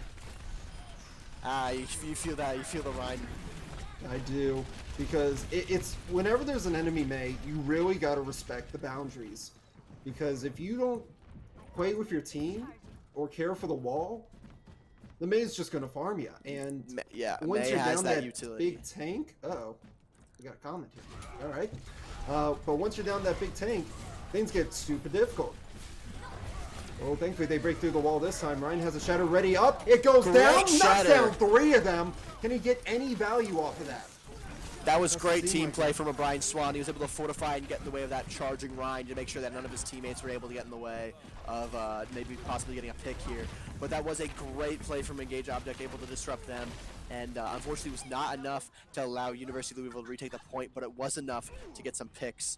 And we'll see what happens when they try and recontest for the 3rd time. Indeed. I mean, we're at 60 or 70% on the board right now, and it looks like Louisville is trying to go a different route this time. It's just smart. I'm curious how they're going to go about this. Bomb comes in, gets no value. They're trying to rush in with a Lucio, but he's just poking. Grav gets in there, window gets used. It's a big old poke game right now of ults. But it's a very pokey. Yeah, you are correct. It seems to be a lot more not as much dive as before. It was a great ult from my dude Saw. Oh, Louisville did cap, but they really have to hold it here. If they have the ability to, they should try to get close if they have enough people. Otherwise, the best thing to do is just stick together on the point. Bongo comes out. And unless that thing goes down, it's going to do a lot of damage. Reaper goes in with his ult, gets denied by the Cassidy, and instantly killed by the Mei. My dude Sa has been out here playing this game like it is just an off day. He's able to get to positioning on Louisville that they don't expect sometimes, and honestly, that's all you need sometimes to be able to disrupt an entire team just as a DPS. It's the value he's getting off of it is insane. Frosty goes down. I remember actually, I believe we competed against Frosty at some point as when on our team, and he's a good Mei. No doubt about it. These are some great players in these teams. I recognize some of these players, and there's some huge talent on this team. It's good to hear all around. I do see that it looks like Post is trying to actually just build up their ult right now. And compared to Louisville, it's going to be trouble. That's all I can say. Yeah, exactly. We only have amplification on Louisville, which is just used as I say that. My dude Sa going with another high noon. Unable to get them. The TAC visor with a 4K. Oh my goodness. Destroying Post just University. Out here. Bees just absolutely taking names on that. That's exactly what Louisville need to keep this point theirs. Keep them owned. And they need this. Frosty needs to come back with this with these Blizzard All. I mean, like you said, they have the ult economy, but with that visor, they were able to build up both beat and self-destruct, which Killac is going to use right now. It shoots them back out. Unable to find a kill, but like I said, buying time, 94%, very close game. Can Post be able to get out of this? I'm not sure. Can anyone touch? Can they get touch? It looks like just Joe Bev is able to get on touch. It's a very close match right now, 99-97. Whoever wins this may just win this part of the map. Oh, it looks like Post comes out on top with a hard-fought victory. Engage Object alone on the point is met by mitigators trying to get there in time. Dane might be able to get there in time, but it doesn't look like they're able to have that same point control that Post has right now. With a Blind Swan doing the classic ball, just spin around point. It's honestly, it's a tactic that cannot be understated. Big ol' Shatter comes in, they destroy the ball. It seems that Louisville's trying able to turn this around. Come back. Louisville actually was Engage Object was able to hold his own there to allow his teammates to come. Just classic Ryan holding down the line. But the high huge deadeye from Dude Sa, unable to be blocked. Oh my God. He's taken out, but was that deadeye enough? It was an impressive display, but it wasn't enough to gain the point for Louisville, or get the point for Louisville. Enough people to come back to keep this point. A Blind Swan just taking that health pack, keeping in control. This is honestly just a stall fest right now. It's it could be overtime. any wins. This is the Overwatch you want to see. This is the best way control can be played. 99 versus 99, ults across the board. It's 1-0. It's what you want to see. Close. I think Louisville might have this. Louisville might have Clock's going down. Looks like they're going to be playing fast heroes with Tracer, Lucio, and Doomfist. They're going to want to get rollouts quickly. Unless Doomfist goes down, and it looks like turns. so close from JBev trying to get on point there. Unfortunately, it was not enough for Post University. No, but they do. Louisiana is staying alive. We're going to have to go down to this third map with the Sanctuary. I honestly didn't think it would be going like this. I thought it was on track for Post to just wipe through Busan. You're right. Louisville came back and just said, we can take what you can throw at us. We just didn't like that first map. So we're going to have to see how they play this map here. Post definitely took control of downtown in the first one, as we saw. But you're right. They have some stiff. They have some nice objectives here that they want to be able to carry out on Louisville. They want to be able to keep the momentum. Both teams here fighting for to keep their both of their momentum going. It's 1-1. They have every opportunity. The Torb on Frosty. It looks like they're going with a double shield on Post University, and honestly a great tactic. We have Roadhog on Louisville, which is going to be able to disrupt if he's able to get a hook off an off angle, which is honestly what Roadhog's all about. I mean, as a bit of a Roadhog main myself, I can't deny that the hooks that you can pull on these maps, especially with the breakable walls and off angles, it's insane value. Yes, I'm wondering about the soldier here for Bees again. We saw him earlier trying to flank. If he can keep up that flank game and catch them when they're not looking, catch them with the pants down, he's going to get tons of value. We saw that last game when he visored and was able to pick four actually for Louisville. You want that. You definitely Both want that windows kind are of in. thing. Both windows going up. It's an amp fest here. And from now, it's whoever can sustain themselves better. Post has lost the support already. Bees goes And down. Kilak is going to go down and follow him right there. Or it's ammo's already down in the field, and it's 3v5 actually. So it's not 4v5, I might say, but it's not on the point. It's uncontested. Louisville's going to win that. I mean, my dude Saw is going to try his best to keep it going, but it's not going to be enough. He's just a soldier alone. He's actually able to keep alive, 66 HP. He's going to try his best, but there he goes. a rock coming from Engage Object was enough to put his dreams in the ground. As they say, words never hurt me, but the sticks and stones definitely rocks do. Can. Sigma's rocks can. Oh yes. And something that I'm a bit wondering, remember when the distance, the rock travel stuns you longer? Yeah. You know, I've been wondering if they mess with that.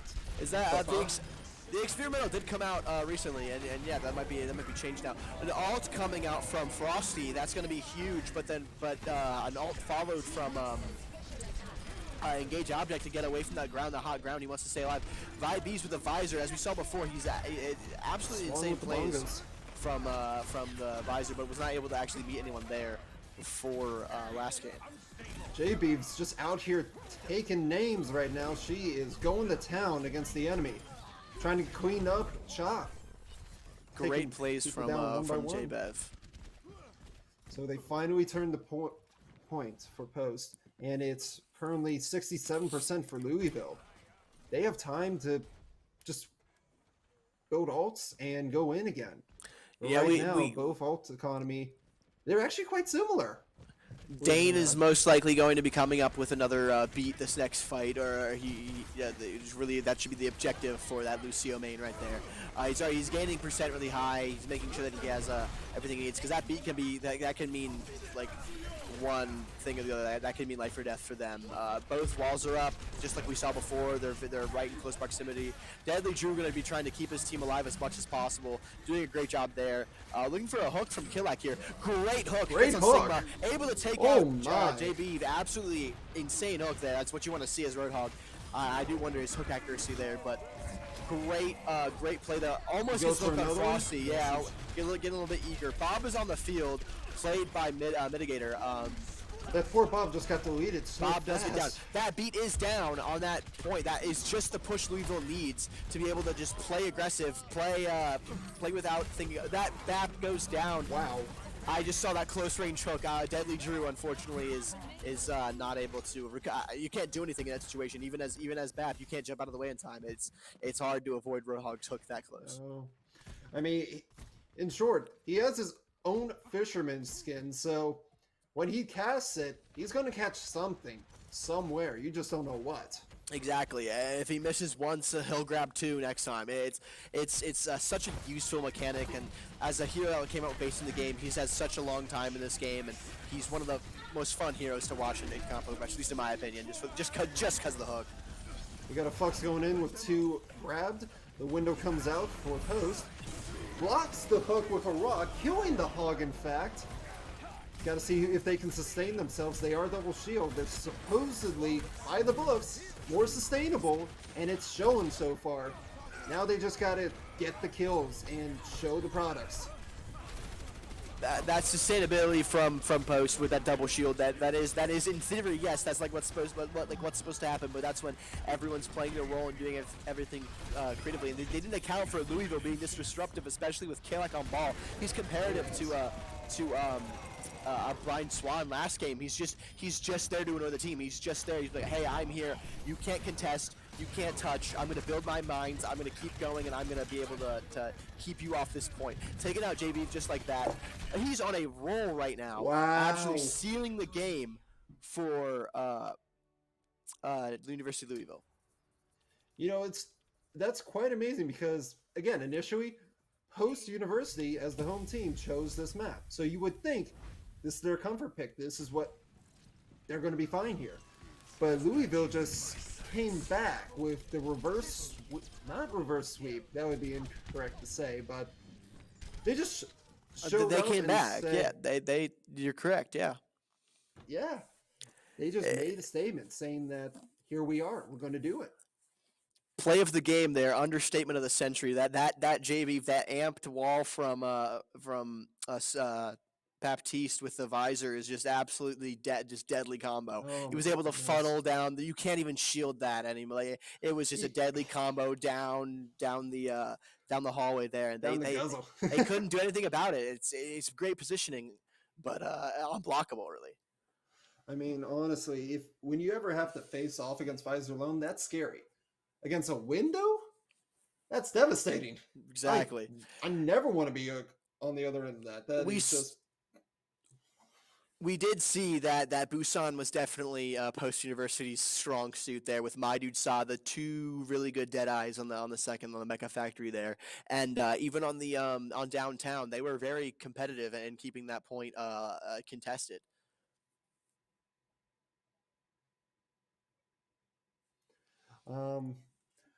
Yeah. So, what do you think they're going to have to play for strengths for the next map? I think that dive. I think both. I don't. Depending on the next map, I think we saw the strength of Post University's dive comp in the first one with Swan on ball. With Swan on ball, that was absolutely the mind placement. I'll keep on going back to that because that was just, it was exactly what Post needed. I just hear that we're actually going to Havana next point. So Havana next point. I think that we're gonna have Ryan on definitely on whoever's attacking. If it's you really think so? It's going to be Louisville. They might have Ryan. They might have Sigma and Arissa like they did last game. But whatever they want, you want that shielding because that first choke on point A is so imperative to keep your team alive. You want to have at least 4 textbook be 5 on that point to contest it. If you're doing 3 or 4, you're just going to get destroyed by the defense. Yes, that is fair. Now, I only see them holding with Orion is if they're going to be close, because that's really imperative. Otherwise, this is a very long map. You tend to see snipers and hit scans all the time, where they'll be trying to abuse the high ground, take different angles. I would even venture to say that I'm expecting to see a Sombra here, believe it or not. Samba will be fun to see. When I said earlier, I said the 8 point. I really I'm into the first checkpoint. For lack of a better word, it just that corner. If you're not shielded, if you're not protected, like I said, it looks like they're actually going. Winston and Louisville's going.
end of the stick with only 2 people on point. Actually, 1 right now on post, having 6.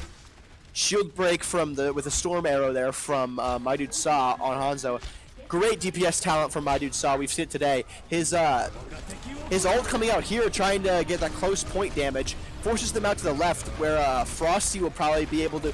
That my dude Saw Frosty switch on Cassidy. We'll see who the better Cassidy is in a little bit. Indeed, we will.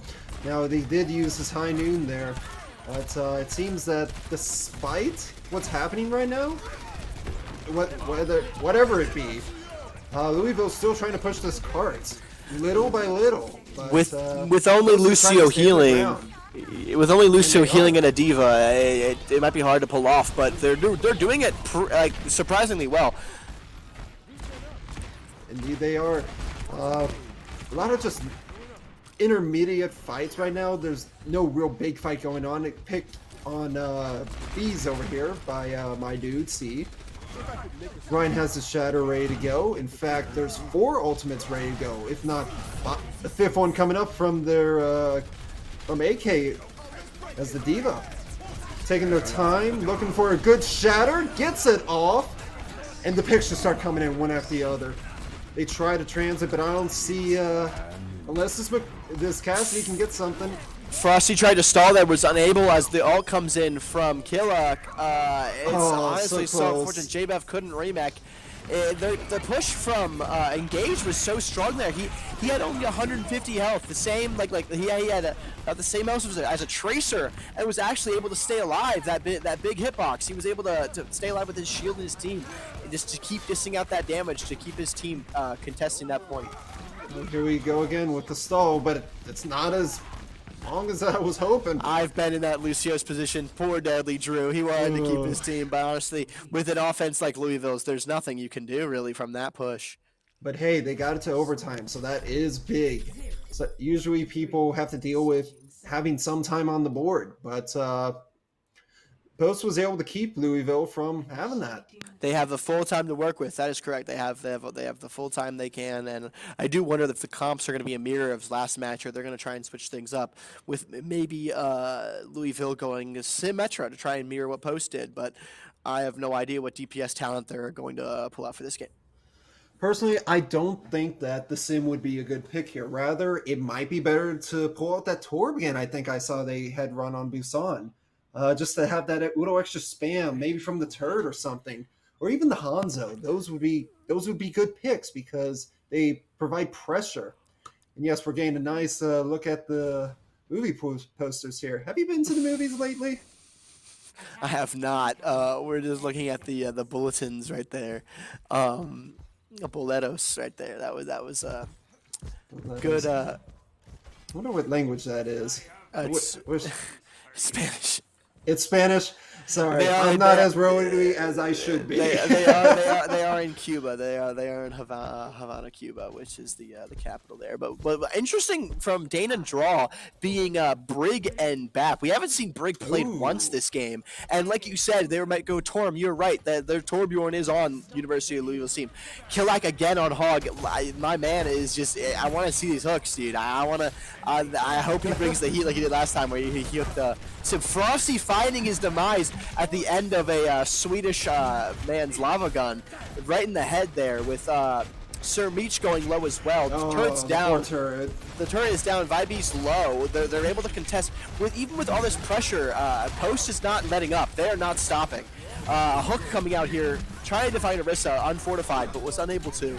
Honestly, I hope that they're able to be able to contest this, or else Post is just gonna take this first point. Indeed.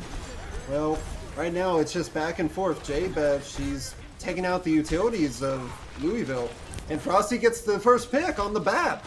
That's a big pick, in fact. Another pick goes down. That's both supports and the DPS, not to mention a tank. Frosty really turned that around there, along with Blind Swan as Orisa with that DPS. The turret's down. The first point is all but had for Post. It's honestly what they needed. Indeed. Now we're on the second point. Now, you either snowball this, or your momentum gets killed here. It's kind of one way or the other. with the ult economy Louisville has, I mean, using Deadeye to find Frosty, even that DPS pick is enough because they can now contest those angles without having a Hanzo, Storm Arrow, or Sonar. It's honestly a battle of trades right now. I mean, we have 3-4 ults, 5 with one being used right now from Post. They have the ult econ, and Louisville's only close to the Vibes as Mitigator switched to Soldier, so he's gonna be trying to build Visor currently. Vibes goes down, so there's no ult economy on Louisville. There's gonna be Post with 5 ults, and they have everything they need to win this second point. You know, I didn't realize it until the fight actually happened. They actually switched up their entire tank line. Again, I find that surprising. Their tanks weren't doing so bad as it was. I wonder if they just felt the pressure of the double shield. The double shield's pressure, and that's exactly what they are. When played right, it's almost unbeatable. It's such a difficult comp to beat. And there goes Bob. Bob, the core is out. I think that JBev is about to flux capacitor, unless he is going to save it for later. But he uses his absorb there. Yeah, finds draw. Frosty coming out here with the Hanzo, able to get some shield damage, trying to get some picks here. The Widow on Bees here. Hopefully we get to see some Widow plays. She's what right now is what Widow needs to find. She needs to find Ashe, Zen, and Hanzo. Those are the ones she can one-shot. Those are the ones she can take out. There's one of them. There's Ashe. There's Ashe right there. She's going to get shielded by JBev, but that's not, like, she can break that easily. That's not anything else. That's a common Widow spot, so hopefully Frosty's able to contest that and be able to say, no, like, you say what you say, put. Don't try and headshot me. This is the Battle of Snipers right here. Frosty tries. Looks like my dude Saj switched to Widow too, was able to find by Beats. He said, no, I'm not letting you kill me again when he was Ashe. All comes out from JBev. Does some good damage on Louisville, but not enough to kill anyone. This is honestly like very hard for if you're Louisville right now, because against this double shield, if you are this brawl comp, you need to make space some way, somehow, using the card, using the corners. Shatter goes in, gets a little value, but not sure about the follow-up. Tanks stay up, but the backline gets annihilated, and they are just going in, cleaning house again. Can't deny that with Killak resetting to get his mech. He went right for my dude Saw in that crow's nest up there. Right for him, stuffed both of her shotguns in her face and made sure that she was not able to hurt her teammates anymore. Right after that, they snowballed off that kill, and Louisville was able to push up with Killak and take away the back line, leaving just the tanks. This is the push that Frosty needs here with the ult. Dragons come in, bomb goes in from the other side. Who's bigger? Get the Umor versus your Diva. They're even right now. It's a back and forth. 2 down on Louisville, 1 down on Post with just the support. That Zen Immor actually might be important enough to keep alive, so Sirmich better get up to his team to try and defend. Poor Bees is just stuck as Widow, but she's able to try and turn it around. There's not much to be done by Bees here. There's not much. There's no ult economy on Louisville. They've used their ults. Mitigator doesn't have a visor. Sirmich is already ulting. They have their wall up, their amplification up. Finds the Diva. Finds the. Oh my goodness. Finds the Diva. Finds the Lucio. Could find the BAP. Doesn't. Might find the Reaper here. And they do. Mitigator's gonna ult as soon as he gets it. Tactical visor is out. Flux capacitor is out. Bunch of ults going out. Everyone's using them as they have them. Here comes the Dragon from Frosty to try and get Louisville off the cart there, but it's not enough. They can just swarm right after it, and Louisville is able to try. Louisville was going to try and contest there, but they were not able to keep it. That's what I meant. And Just honestly, Frosty. Look at Frosty. The kill feed is all Frosty. I was looking and I was seeing a lot. I was seeing red. I was seeing a lot of red. Louisville on that point, and then it just dropped. And it caught me mid sentence. Frosty was so fast, my words couldn't change. And I was talking about how Louisville has a chance, and if Frosty came in and just cleaned house, he found heads, he clicked heads. It was over for Louisville once Frosty hit the gas. And honestly, that's what you want from a DPS main like that. My dude Saw and Frosty have brought the heat all game. Quite beautiful indeed.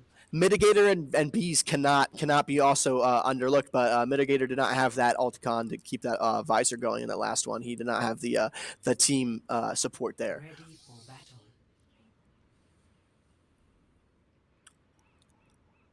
Next, this next match should be a really interesting one because the comps are relatively different. With My Dude Sauce starting on Widow on defense, and sorry, on offense. Oh no, sorry, defense. I corrected myself too many times. They don't think they're going to be doing the ego push as they did before.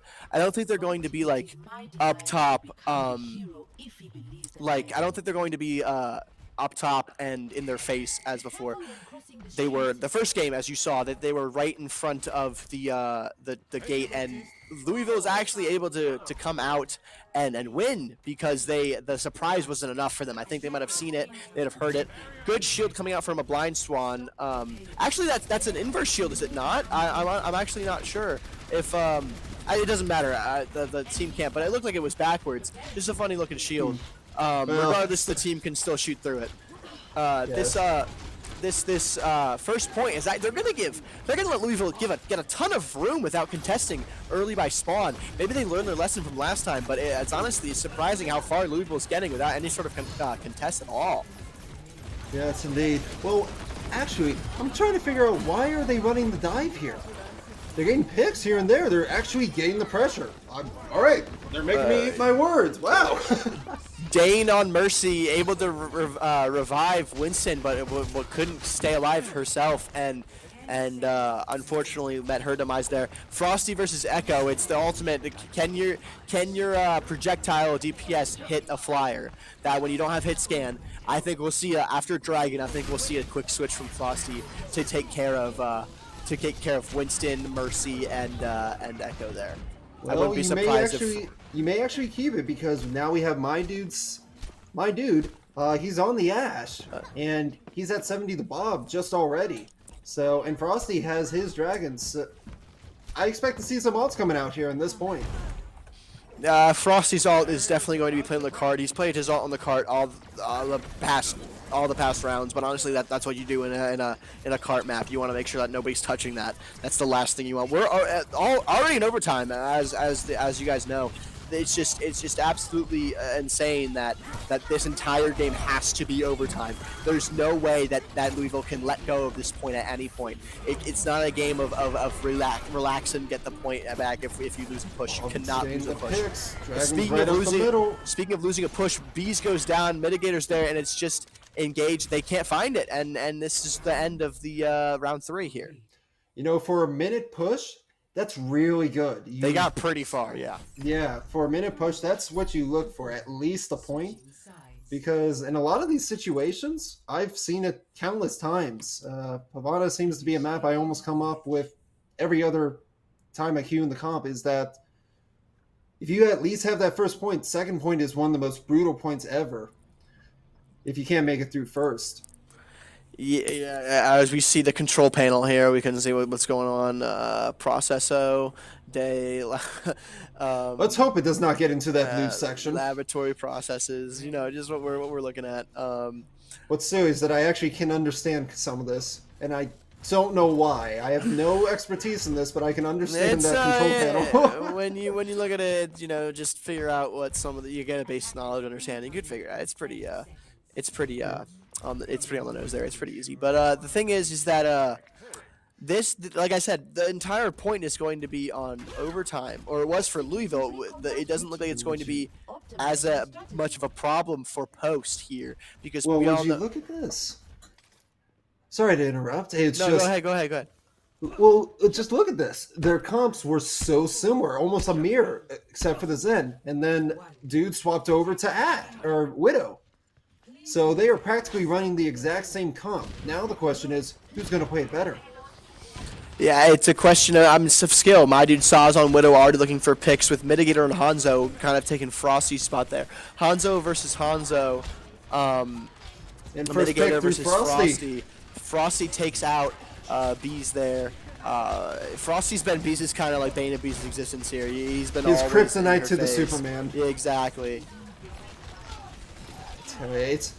It's something else to be able to pick out a DPS and say, if you look at this man, or if you look at this person, more accurately, they're going to perform. They're going to do something spectacular. And Widow pick right there on the brig. Beautiful Widow pick. I'd agree. You want, like, the reason that like 70% of spectating is on those DPS players is because that's their job to deliver. It's their job to entertain those flicks, those tracking, everything. And my dude Saw and Frosty have not disappointed this entire game at Post University. And not to underestimate Mitigator and VBs. I mean, that play of the game first round on Busan was absolutely insane with that amped visor, as we talked about before. It's just the DPS in this tournament. It's in this division. It's not anything to joke about. You're not just getting random players. You're getting seasoned, skilled players that know what they're doing, know where to put their mouse, and know when to click heads. And it's pure entertainment. Yeah, it's a drive. It's a thirst to a degree to compete and to show what you're made of, to be the best that there is, like no one ever was. Exactly. Exactly. Gotta kill them all. Frosty's sure, we could go with that. Frosty's Ash Ketchum right now, 99% with his dragon. Mitigator's dragon found no one. Perhaps Frosty will do better. Here he gets his with boost the from the side. There he goes. There he goes. And he actually gets a pick on the enemy, Hanzo. He came in there with the Gyarados right there, you know, it's perfectly the blue dragon right there. No, it's honestly, gets a pick. Like I said, the Busan map, we saw the best of these two teams, and now we're seeing how well these two teams can go against each other when they're playing this pretty much the same comp. That's sweet. She really got a good flux there. Rally from Dane. I think that was just to give her teammates armor. Interesting that they didn't capitalize off the push, because Brig is almost invincible when she's in that round, man. She's a raid boss. If she's getting damage, she is just absolutely untouchable. As someone who plays Brig a very fair amount, I've 1v1'd Ryans and Winstons, and I felt like I'm on their level. Don't get me wrong. I know what you mean. Especially if she has just a Zen orb on her. It's literally practically unkillable. And so I hope that Louisville knows what they're doing and how they gets sent in the stall. But overtime is out here, and they're actually a little bit. Post is trying to defend. Louisville is a little bit behind of where they were originally. This is about where the game was going with overtime here. Indeed, it's a back and forth right now. I'm looking to see who's winning more, and it seems that I've already gotten the answer. It's Post. Post got the cleanups. Post is going to take it exactly where Louisville left it, and granted, they were both in overtime when they hit it. It speaks to Louisville's ability to hold that point if they got there all the way in overtime, and Post was there a fair amount, and that's going to wrap out the end of this game. Indeed, it will. So with that, we have, just to check myself again, Frosty, play of the game. I mean, were we expecting anyone else? Really? My dude Saw maybe on the Widow there, but honestly, Frosty's control over this point, where I was talking about Louisville's ability to control the point, and then just a bunch of them fell. It was honestly it was a great display of his ability. Did you see that? I saw that pop up right at the last second. That's ludicrous numbers. That's ludicrous numbers right there. Yeah, I mean, you cannot make this up. This is just. Battle of the Birds, Cardinals Eagles. It's 1-1. It's a great display. These two teams, the best of the best, are coming out. It's a clash. It's not a sweep. It's not a. It is a battle. It's a fight. It is a true fight. Indeed. Oh, I do wonder what they're going to pick here, given that Post won this part of the map or the series so far. The ball's in Louisiana's court. It's going to be on assault, and I'm curious. Out of all of them, what do you think they would be best with? Because we're seeing a lot of this double shield ball sig. I feel that I'm not sure. I'm not sure what comp they got. Like double shield was a good comp. It helped them on the first couple rounds there, but they might not be able to keep that kind of thing going. If Post is able to counter their double shield, then they're like, what can Louisiana do? Indeed. Well, right now it seems like teams are taking a small break, so we shall as well. We'll see you guys very soon.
Are you happy now?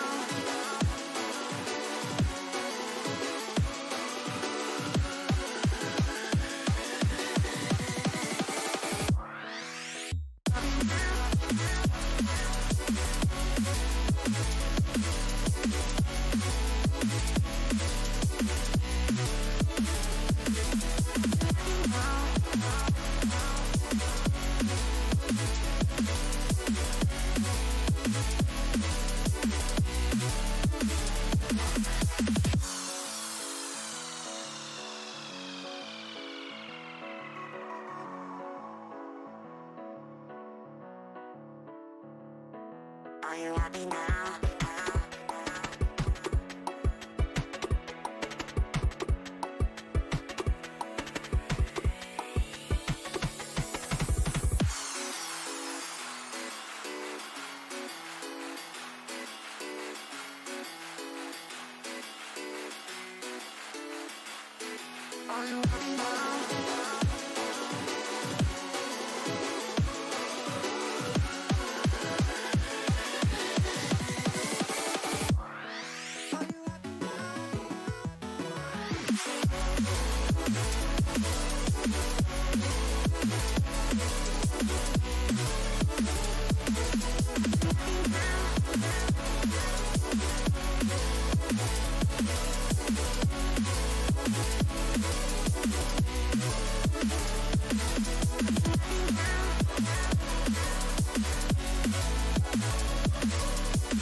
My There, fault Renzo? there. Yeah, my mic was having some technical difficulties, but we are back from the break. We're looking at Eagles versus Cardinals again, University of Louisville. So we're looking for the third game in this series right now. Believe it or not, I actually thought it would be another way. But just the games we've had over and over just on these streams have been one after the other, just cleaned quick. And this team, they're closely matched. I'm really happy to have these like hard fought matches here. It's something you don't really come across as much right now, especially early in the season. Especially from both of these teams coming off of a 3-0 win from their last matches. It's not something that I expect from either of them, but clearly the both of them being a 3-0 team, it speaks to their ability, and now they're clashing. I mean, both like there can only be one kind of thing, and so we're going to see who comes out on top in the next couple matches here. Indeed. So we do have Assault coming up. We're looking to hear that we are actually on Volskaya. Interesting map. I love Volskaya. It's a great. I think it's a fun map with the versatility of the second point. Yeah. See, here's our mech. Here's our mech lab. Here's what I was talking about earlier. No, this is what I meant when you said mech lab. You know, it's pretty easy to tell. That's clearly a mech. So yes, it's quite big one too. And there's half of one right there. So we're gonna see Louisville and Post coming out. They're both gonna be rolling out of their spawns around 30 seconds here. Louisville's on attack, so we're gonna see their comp. We can see. You thought it might have been double shield again, but they feel like they're doing brawl right here with the Rhine Diva, a classic comp. They also known as I think it has a couple other names. Brawl. I think there was like Zombie Rush was one of the. Ooh, I haven't quite heard that one. That sounds something with like Sombra or something. Sombra Reaper. It was a Rush. Rush was another term, but just Brawl, Rush and Deathbow. Brawl, dive, poke. Those close quarters one. I mean, Brawl's the close quarters high damage. Brawl's is always going to be the close quarters high damage and like the healing sort of comp there. They didn't notice the ball. He's coming on through and gets 30. Oh my goodness. Ball just builds it so fast. And first pick again with Frosty on the board. Frosty and the Hanzo. He's nothing to joke about. I think even my team faced him at one point, and he's still a problem for us. He's a great player, and you know, Louisville's finding that out the hard way as he picks their team and is unable to. They don't respect him. Is the thing. They don't respect him enough to keep an eye on him, as they should. So he just plays their blind spots and gets the picks one by one, and he's real smooth about it. He takes his time, maybe takes a look at a book, and just says, "Oh, I'm ready to get a pick now." Kind of like the ball here too. They just take their time. It's a patience thing that they are using against Louisville, and it's showing. Oh no! What happened to Sir Mech? Wait a minute. Seems that Sir Mech has fallen off the maps mysteriously, and now Louisville is taking this opportunity to push onto the point. Mines get used, but you don't seem to be doing much. Post is going to try and keep this point here with Engage taking out the mines. Unfortunately, Hammond's ult is not actually able to keep that going. But with Post here, we have Frosty going down. It's a 2v6, even though Louisville's not actually on point fully all the way. But they're able to get that capture point with most of their players there, 3 of them. Looks like it was makes it to Diva. the point, trying to stall as best as he can. It's very Flux close. coming out from They got him. Flux finds draw. There's no amp for them. Major ult economy on Louisville. Looks like they have Cassidy, they have Death Blossom, Deadeye, and Beat. Beat was unable to be used. Was he able to get that off, or was he actually picked before he hit the ground? I think he actually did get to use his Beat drop for Louisville. Did it come out? It did come out very early in the fight. At first, you would think they're trying to get the ults out of Louisville, but it seems Louisville only built their ults. Yeah, and now they're just resetting. They have ult economy now, which is terrible if you're Post, because you're still trying to build your ults. You got 2 coming online, along with both your supports, but Louisville here, they have almost 5 ults. And the only ult they don't have is Beat. An ult that you can either use to save people or to engage in a fight with. And we really just got to see how this unfolds here. Whoever uses their ult first kind of starts this momentum chain. Yeah, with only 2 support ults that just got used, and Frosty. And the shatter goes in. Ryan looks is like there's a huge house. pick on Louisville's side. Ryan actually taken out taken names with a Blind Swan 9 releasing his mines, but it's not enough to keep Louisville deterred. But it is enough to finish the team from this last push. So I misspoke. It was enough to keep him deterred as Frosty gets rezzed here and is trying to be able to find Gravy. I'm practically speechless, honestly. Like, you see the picks, you see it on the board, and then you tune. Looks like we have a pause here. Might be for internet issues or some other. Do we have a reason for the pause? Do we actually know It seems someone has DC'd over on the side of Louisville. Looks like a Louisville DC. It was Dawn. Maybe I think his name was. I believe it was. Draw. Yeah, you're correct. And that's unfortunate. Happens sometimes. It's a bummer, but we have mechanics like pause for this specific reason, so we can keep going as soon as the player comes back. Interesting note though, the sub Grapey for Breeze is interesting. We're putting him in the last match. Maybe Breeze was having issues or wasn't bringing their game, or maybe Grapey was just he plays best in this last kind of pitch scenario. But we're about to find out as he already has Deadeye built, and after the pause, we'll see what he can do with that. Yes, we'll see indeed. Hopefully it won't be too long because that was one of their supports. And I think they may have had an ult that they just lost on that DC, and I believe that ult was Zen. That's a big ult to lose. It was either Zen or Baptiste, but either way, an ult is an ult, and losing one is just it's never something that a team wants to happen. No, it's same thing as just ulting and spawn kind of thing. It's very might be frustrating. back soon. I hope that the player is we're going back in soon for the player in a couple seconds here, so just bear with us. It looks like we're going back now. I'm wondering if they didn't replace it. Yeah, Draw is back with BAP. Like you said, they did lose that is 100-0 without getting any window. That's never something you want to see, and it's just unfortunate that internet connections like this happen. But not everything can be LAN. We all know this, so it's just unfortunate for Draw on that. Now, I do want to point out, team. It seems Louisville has, if I'm not wrong, different DPS in their lineup. Yeah, such as MJ Gator and maybe Grapey? Yeah, I did talk about that in the break. I actually didn't see MJ Gator has been in the team. I refer to him as Mitigator, but I now realize that it's one word off, so I didn't want to. It's actually not. It's a couple, but MJ Gator. I'll correct it from now on. Sorry, MJ Gator, but yeah, Grapey did sub in for Breeze there. I wonder what their strategy here is.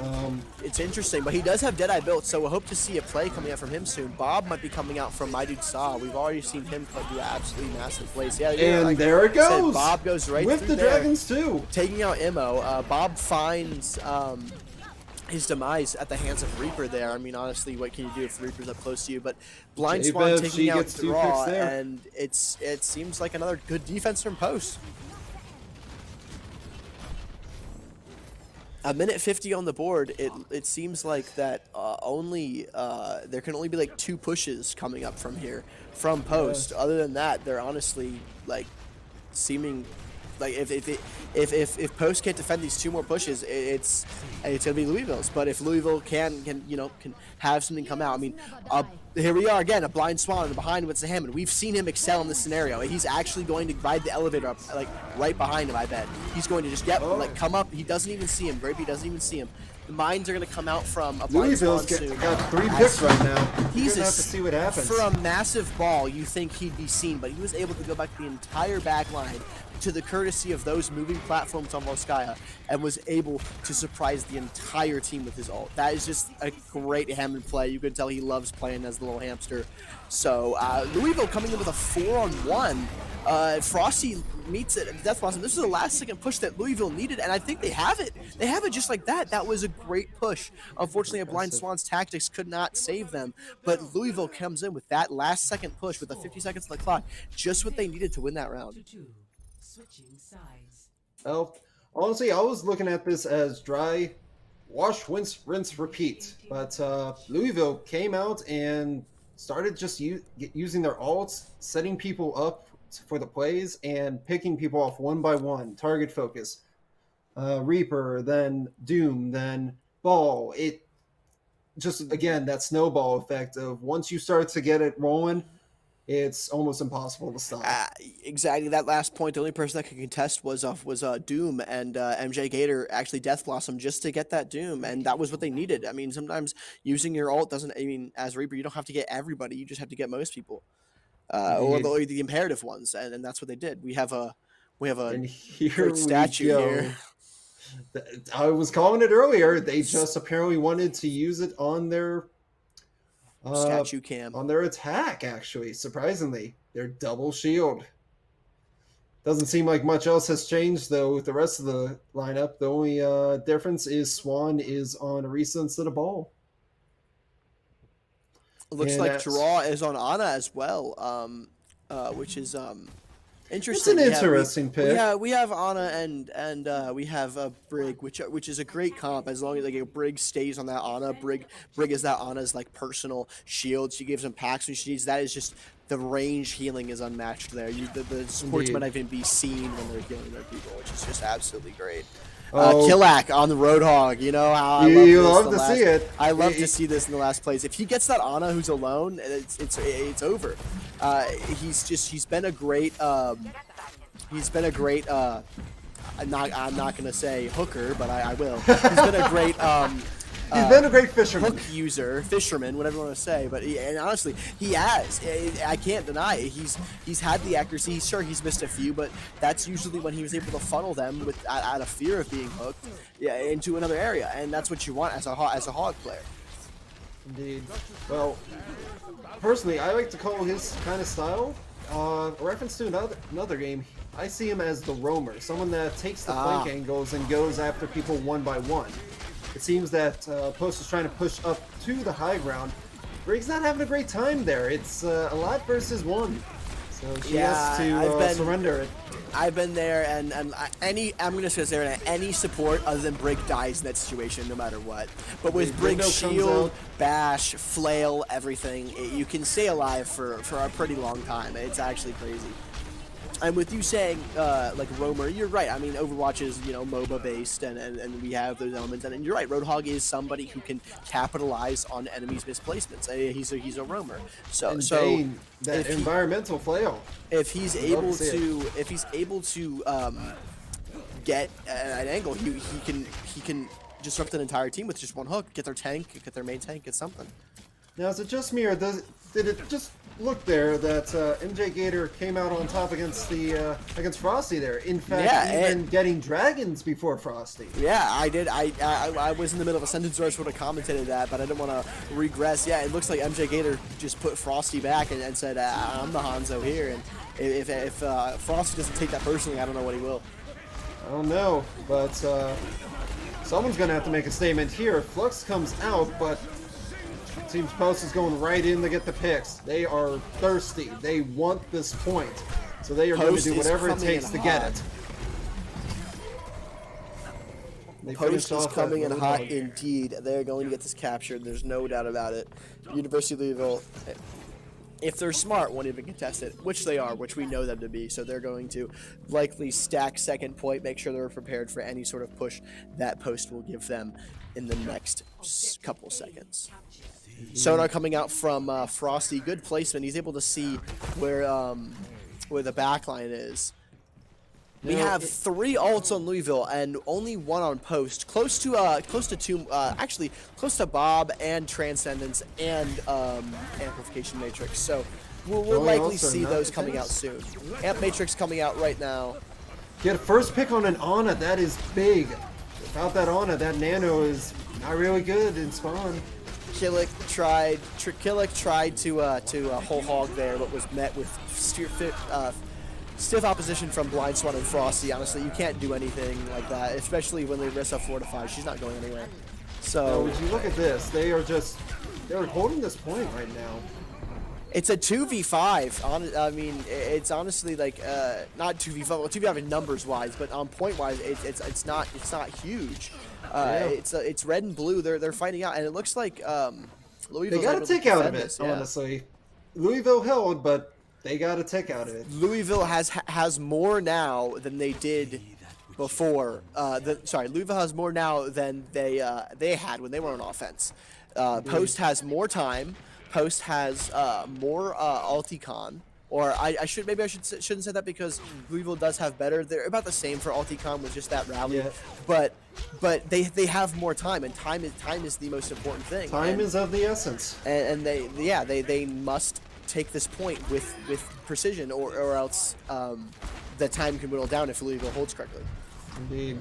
And even then, at most you're going to get is possibly a minute to whatever you get on your push here, if you can keep it more than 2, I believe. But right now it just seems like everyone's just poking around. You had lost the Rifts early as posts, so you're going to take your time, just try to build your ult charge. And that's especially not what you want to have happen to you. Lose Ash for post, had to throw in your Immor already, and people are low. It's just this waiting game. Yeah, it's a war of attrition. They're not even playing poke, but they're playing poke, if you know what I'm talking about. They're not playing for they're picks, kind of but there, but they're not. Yeah, they don't have rushing the poke, in. they don't have the poke comp, but they're playing like they do. And honestly, in a point this close quarters, it's not imperative to play poke. No, but you play poke you do want to in play places like focus Nepal, fire here. not here, and that is true. Supercharger going down as well as mines for both teams. Supercharger from Blind Swan, mines from Killa K, but Can they get another tick off this? It's not enough. Is it enough to get another tick? Perhaps that's what you want to see from It's the so Sigma. close. Yeah, And they do have another tick. They have 3. Do they they have get actually it? all 3. They have all 3. They're so It's close. down to the It's a wire. centimeter away. It's so close to the 3. It's coming down to just this last push. It is Bob on at the point trying to stall. 0.8%. There's 60 It second is push. that close. 60 seconds left. Less time than Louisville had now. Like I said, if Louisville is able to, they're going to regress all of their progress. They have to get 1 tick in 45 seconds without overtime. Louisville, they just got to hold them off. They got to keep them off the point. You know, and I think they it's win totally this possible. map. Frosty getting a pick early. Frosty taking the Deadeye out of that rotation was honestly imperative for Post's success here, because if they have that Deadeye and the Flux, they can stall that time. I mean, Deadeye alone is like almost 6 seconds of nothing. So if they're able to keep pushing like this, they could honestly win. Deadeye comes back off spawn. MJ Gator with the dragon. Frosty's up there. They want Frosty gone. They know Frosty's the challenge. He's actually going to come down behind him. Grapey wants Frosty gone because he knows that he's the biggest threat to him right now. And Frosty's not going to let that happen. 2 seconds left. Unless he he got is. picked off. Grapey actually does find the angle on Frosty. Frosty had no idea where it came from, and he was blasted. It's unfortunate, honestly. Honestly, Grapey I think this is going to be it for them unless something miraculous happens. Post has held the point. I mean, Louisville wins that there, and that's the point that they needed for that game. Indeed. That was a great hold from Louisville. Grapey coming in to find Frosty there, honestly, was exactly what they needed. And Gator actually shows up on the play of the game here as the sharpshooter. Well, Yeah, like you said, he to took see. out Frosty, and that was the biggest thing that we were like, oh, the Battle of the Hanzos, look at that, and he took. But Frosty apparently came out on top on that one. I thought I must have misseen it because I thought Frosty actually was taken out there in that, but I think it was the Baptiste. It must have been an earlier pick. Well, in any case, what a match right now. I mean, honestly, this. It is a heated competition, 1-2, and it's honestly amazing to watch. Louisville has great talent. Post has great talent. I think that where Post shines is a Blind Swan on tank and Frosty on the Hanzo. It's a comp that's worked for them so far, and if it continues to work for them, we could see 2-2. Indeed, we could. We're going to be going to hybrid next. Honestly, I'm hoping for a King's Row. I really am. It's just a brawl in me, but that could honestly get shut down by the other team's double shield. They've been so effective on some of these maps that I expect to see brawl prevail. And Yeah, exactly. It's a surprise to see these comps. Like I said, they are basically playing poke with a brawl comp at the very end of there, and like a double shield comp for.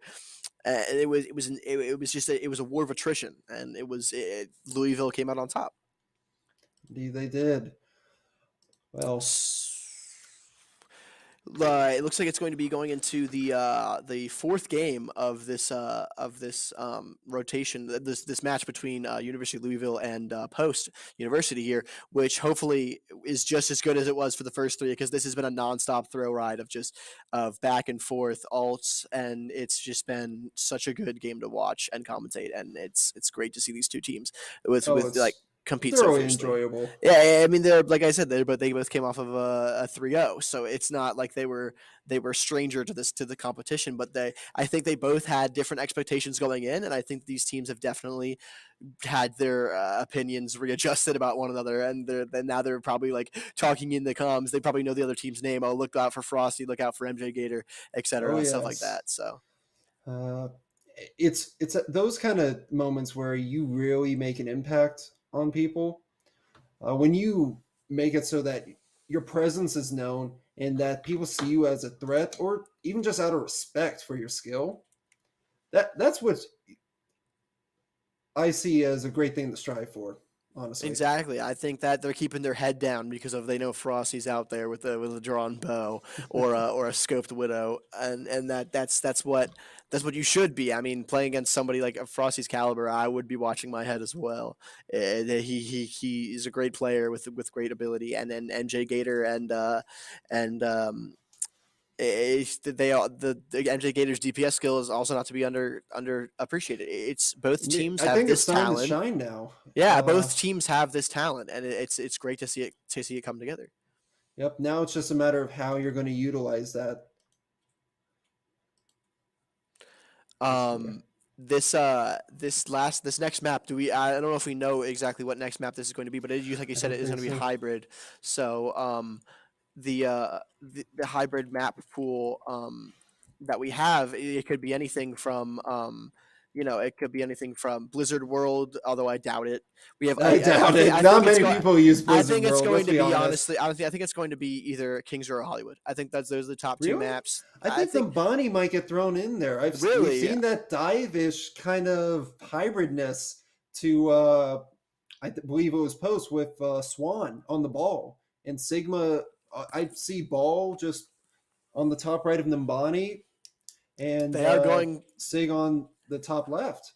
We did just hear they are going Kings Row, so Nimbani was a good idea, because the deck. You're right. With Swan on tank, that would be a really good area for him to operate. But Kings Row honestly is one of the better hybrid maps, I'll say, because Blizzard World and Iconwald exist, and we don't see those in rotation for a reason. So it's not really a competition there when we have Hollywood, Nimbani, and Kings Row. Those are the three. They've been here since pretty much day one. They're gonna stay. So they're loved by all, and they're just a pure classic. You think Overwatch, you think Kings Row. It's a standard practically to play on these kind of maps. It's the hybrid experience. It's the Overwatch experience. I mean, it's hopefully going to be a great game here that we have with University of Louisiana and Post, like the great games we've had in the past. 30 minutes, and actually it's been, I think, an hour 30 almost. I think so too. It's been quite a long for these games. Match. It's a very long match, and none of it has been boring. I mean, it's been back and forth. It's like it's giant game of tug of war, and yeah, that's what's happening right now. Yeah, it's just one of those where you're saying what's going to happen next. You're on the edge of your seat just to see who's going to do what. Is a pick going to happen here? Frosty going to get something? Is Gator going to get something? What's going to happen?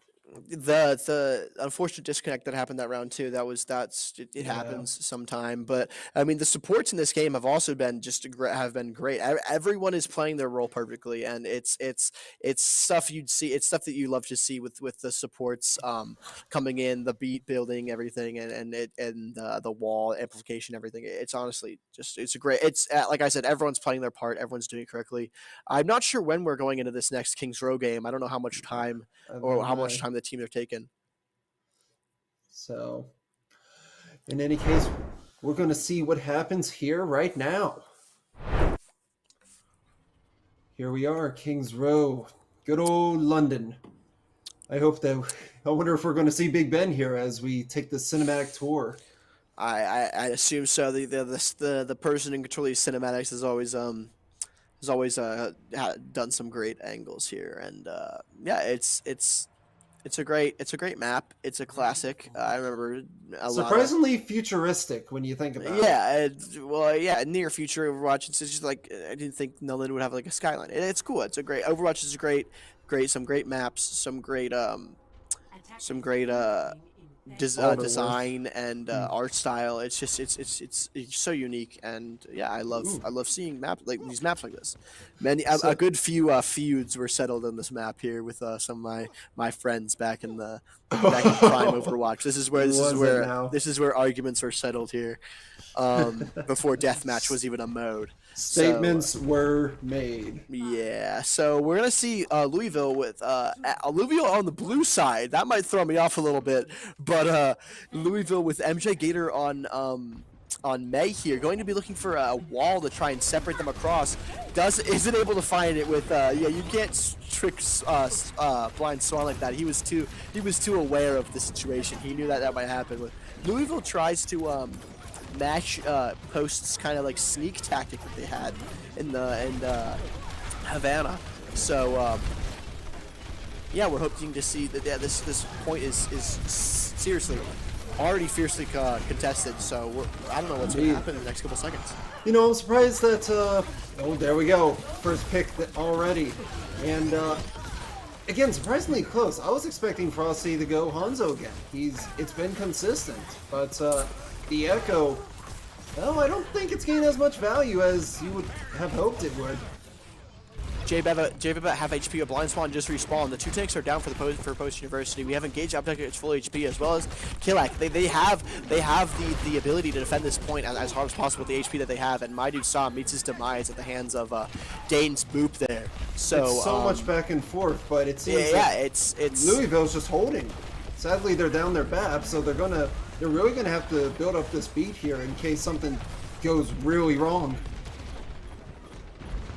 Yeah, it's honestly, you love to see this kind of stuff, this back and forth kind of close playing. It's honestly the best kind of like back and forth you can see. We have Reaper clone, we have Grapey down, we have Dane down, and Killak actually meets it down.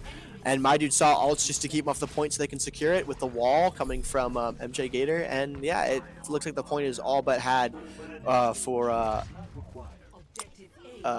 Post University. Sorry, the colors are they're on red. They now. keep they're swapping back and forth. They're a little confusing. It's hard for me to realize. So you know, you and me both. That's why it messes with me too when I see the names and the colors going back and forth as they are. And right away, Louisville is coming back strong. They are trying to hold this choke, not allowing any sort of advancement at all. Yeah, it's a huge choke. There's only a couple ways you can go around it. You can go above it, and even then, most heroes can't even get up there, or you can go below it. And if Louisville plays this correctly, then they have every opportunity to keep them there for the entire game, all 3 minutes and 50 seconds. So if they're able to keep, like, you know, look at Louisville's ults. All 6 ults are there. I mean, They use Beat, they use Blizzard. We have Blizzard out. We're about to have Hammer out. I guarantee it's going to come in the next couple seconds. Probably not right away. They're going to wait for that trans to drop down, and then once the Sig Shield's down, I believe that's when it is key. There it is. Just like I said. Slams them against the wall, has them all in the corner. Even if he died there, his team is set up to be able to take most of them down. But it doesn't look like they followed through, as Dane went down and Engage obviously went down, but Killak was down too. That's just a hard thing. MJ Gator taking shots at Echo. Hard to pick those up. It's hard because you see the play there, you see it, like the gears turning in the mind. You try to communicate it, but one false step, one mistake can cost you. That's one of the biggest, I would say, cripples as a Reinhardt, is that you have so much value, but if you make one small mistake or you're out of position just a little, it will cost you a whole choke, if not even a point. It's hard for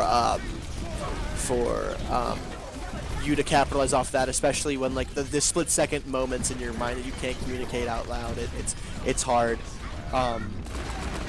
It's hard to communicate those things. Oh my goodness, dude just goes in with a double Deadeye. And they got this momentum going. Ever since that choke, they have been pushing them back further and further into their spawn here of the factory. It's truly a frightening thing to be on the receiving end. Yeah, I mean, we have Frosty on Echo. He's going to be looking for a clone here soon, I think, if Post can't get this out right away, which they're going to try and do. Obviously, they're going to try and go right for the point. But if they can't get right to the point, that clone is going to be imperative to be able to just get that last extra push. I'm thinking a Rhine or Diva clone, because that's normally, Echoes normally try and get a tank to be able to finish. But if Grapey can get this Deadeye off here, which he has at full up, he's at low HP, but if he's able to get it full up, he can actually stop Frosty's clone up here, and Sir Meech is actually going to Sir Meech, Frosty, and Deadly Druid is alive there, and they're actually going to have to retreat to their other team for support. MJ Gator coming here for the switch here, but it's going to be Reaper. We've seen it before, and they've been very successful with Reaper before, especially with that last minute stop on Volsky they had before. So we're hoping that's going to continue here. Now, given they only have Frosty's ult right now, that's all they have against Louisville, so they have to either get ults out of them or get picks here. Maybe a bit of both. They go in with a copy on the Rhine, gets the kill on the enemy Rhine, on object, I should say.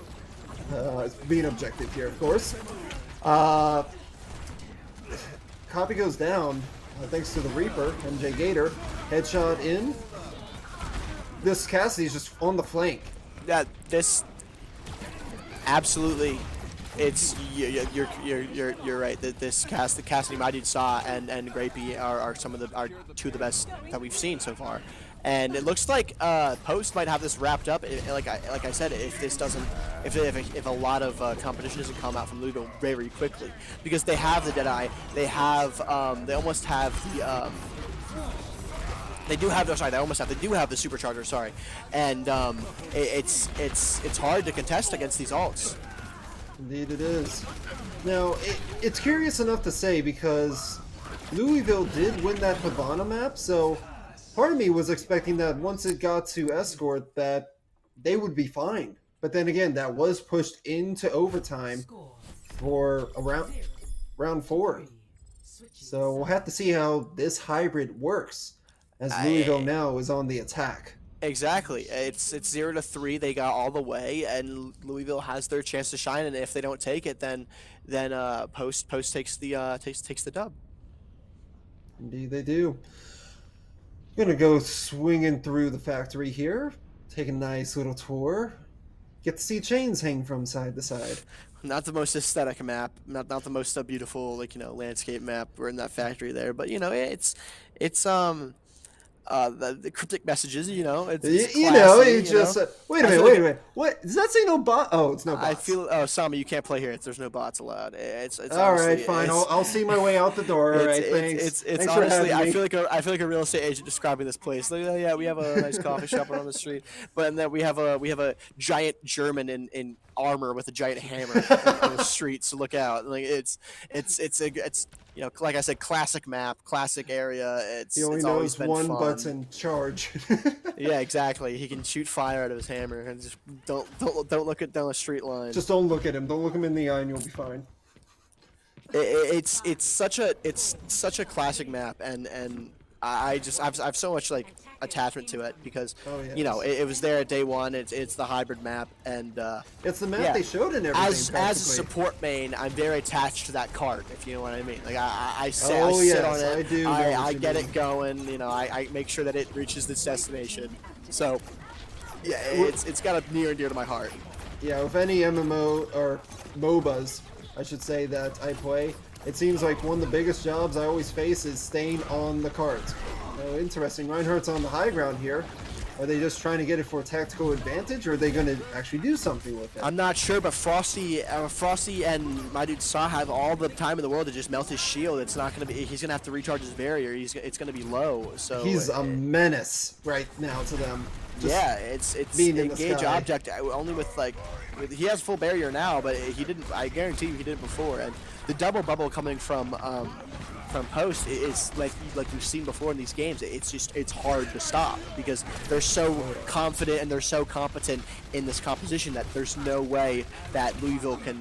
I mean, they have competed against before, but only in rare circumstances. As you know, Frosty and my dude Saw can just play the correct angles behind the shields and just get picks.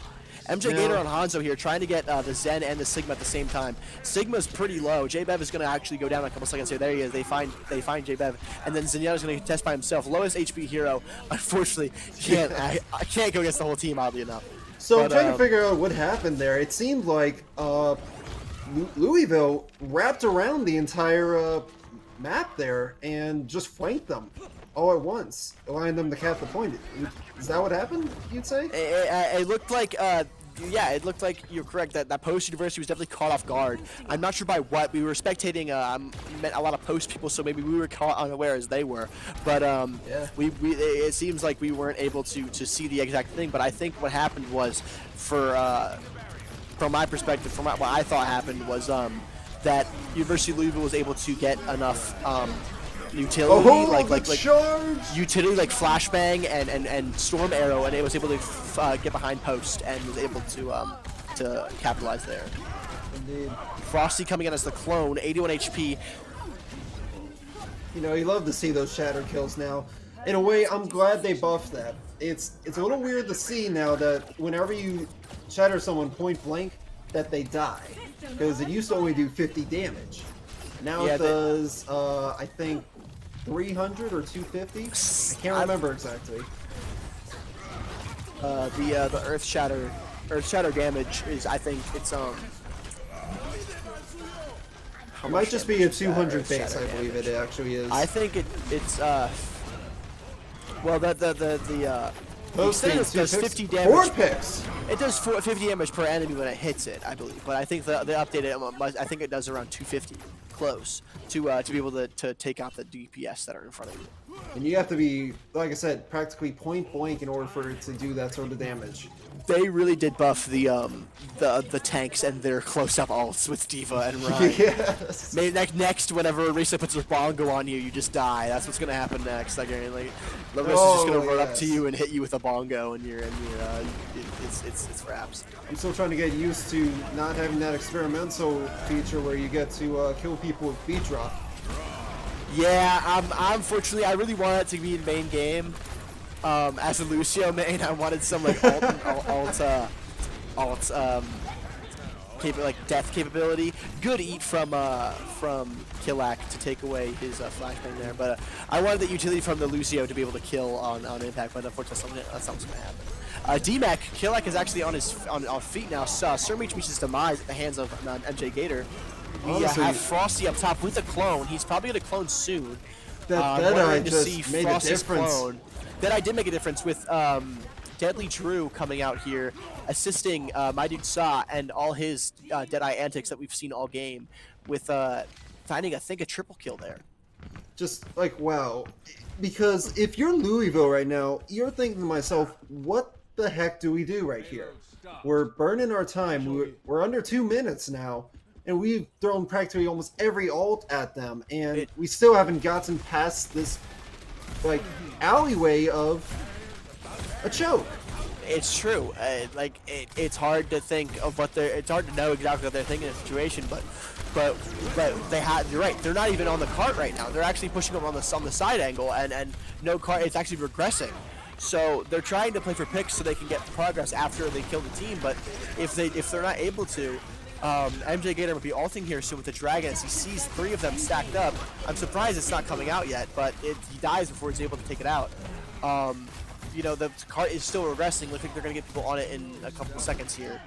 but I might actually be mistaken. They're not getting people on it, and University of Louisville has to push again for I think a third or fourth time here actually. Fourth time practically. They have a minute left. Their ult economy in comparison, they're up there. They're up there. Louisville is compared They're better to off, yeah. Post. But we've seen time and time again that Post ult economy doesn't really matter to Post as much as positioning does. Because Louisville loves to pour into the ults. I mean, we have MJ Gator with an ult. We have Grapey at 90%. We have an Engage object at Flux already, and he already used it as soon as he got it, and he knows where to put And it. right there, Post got another pick. Good. But it gets traded by their Arisa. But see, like Grapey only meets the Arisa with his Deadeye, and in comparison, my dude Sa would hit like 3 to 4 people. No, I'm not comparing their ability as saying one is better, but certainly my dude Sa has been more tactical with his Deadeye placements, and it's helped Post more. Now that being said, Louisville did get that second point that we were talking about. They needed to get, and they did get it. But then again, they got it at the last 130. So if they don't keep this momentum going, having 2 to 3 people on the card at a time, it's not going to last. No, so they especially need time here because if we go into overtime, they're going to have to fight for a tie, and you do not want that when you're up 2-1 in this series. You want to close this out and get that win. This is not something that you want. You don't want 1 minute on the clock with a regressing cart with 22 meters to go. It's not a situation that anyone wants to find themselves in. But Louisville has proven during this entire game that they work with situations that nobody wants to be in. They succeed and they can continue to challenge this point. I mean, just the fact that this game has been going on this long, almost 2 hours now. It speaks to the ability of these teams. I mean, these teams are here to compete and to win, and they're not going to leave without a fight. Like, to its own degree, when you think of Overwatch games, matches themselves, the maps, they're quick to a degree. 10, 15 minutes. At most 20. So to see these games just getting dragged out over and over again, it really shows the skills of the players. Like, they want the win. They want to compete. We've seen these games go. Yeah, you're right. It's not a very long based game, but everything's been overtime, right? Everything's been won with that eighth of a tick left on the sky that we saw. Like everything's been won within like a hair, and that shows how good these teams are and how fierce of a competition that this game actually is. If somebody was to ask me like what teams are able to compete together and be like equally skilled, I'd say Post and Louisville. I mean, we see it right now. And it's overtime with and they're 0 fighting seconds, like, teeth and bones, everything. They are throwing everything out, trying to get this point. It's a tug of war. I mean, we have Ball going on a point. He's gonna last there for a couple more seconds, and then see what's Before his spawn grapple again. breaks, but J Bev is right there. I mean, it's not. They also have to make something happen here if they're even going to get a tie. Otherwise, they lose this map. Here comes the Rhine charge. Post needs this. Post needs this defense here. They have almost everyone on Louisville still on that point, and they're not looking like they're going to be going anywhere anytime soon. Engage is the only one low, and even then he's already healed up. Oh, poor Ball. I mean, Right honestly, into the pit. Dane, that's what you want to see with those boops from that point. That's just the dream right there. So Indeed. Well, it's a minute 25 practically a minute 25 that they have to defend for in order to just get the tie. It doesn't count as a point on the board. It just says they don't get a point. yeah, exactly. It's honestly like you said, it's a war of attrition. Is what it's been the entire it's what it's been the entire match. It's what it's been the entire game. It's a tug of war back and forth, and honestly, it's just a great thing to watch. I mean, this is the competition. Now we have a minute and 24 for Post to get this cart going while Louisville tries to defend, and this is what it comes down to. Like, this is what it's led up to, and so who wins this? It's imperative to the long cycle of this game, and we've been here so long. We've watched these teams compete for so long. Like, we've like make it happen. Like, one of these, I'm begging one of these teams to make it happen. Hey, if you see Frosty's back on the Hanzo, I think they want to just get picks. They don't care about style, all charge. What they want are picks. So I think that's what we're going to see here. Doors have opened. We can see the Hog there. He's trying to be sneaky, but he doesn't even know that he's been spotted. Both Storm Arrows come out from both teams. No picks yet, but it's looking real close. J-Bev very hurt, and Gator actually takes out Frosty. It's traded back by Kill Kid. Getting picked off himself. We're just at a 5v5 currently, but Frosty gets back to the point quicker. So Louisville really needs to get another pick out here, and they did. They did just that. They get 1 pick, 2 pick, 3 picks. I swear, I feel like the count right now. Just pick after pick after pick, and there's 30 seconds left on the board. That's the defense you want. You need, when you are trying to defend your King's Row, picks are essential. Because if you can get those picks, you're able to just keep the momentum and stagger a bit. Especially looking at this ult charge here. MJ Gator goes in with his dragons. Post gets the pick on draw. It's not the greatest thing, but draw did get the window off. So you're hoping that Louisville gets the picks they need. Post, they're making their statement. They are going in. 1 person, 2 person, 3 person. Deadeye goes in. Trans goes in. Dragons goes in. Only 1 left, so on the point is Ball. But it does not seem like it's enough. Even Lucio tries to touch, but it's just not there. Post. Unfortunately, it's gets not there. the As point. Post does get that point in at the very last second on overtime. Oh my god. It has to come down to King of the Hill. Control. J-Bev here with the play of the game. Gotta see which one this is, because there's been so many great fluxes in here. That MO from the J-Bev's BAP right there actually saved him from that Rhine charge if he wasn't able to succeed. So that was a good MO from the Baptiste of Post.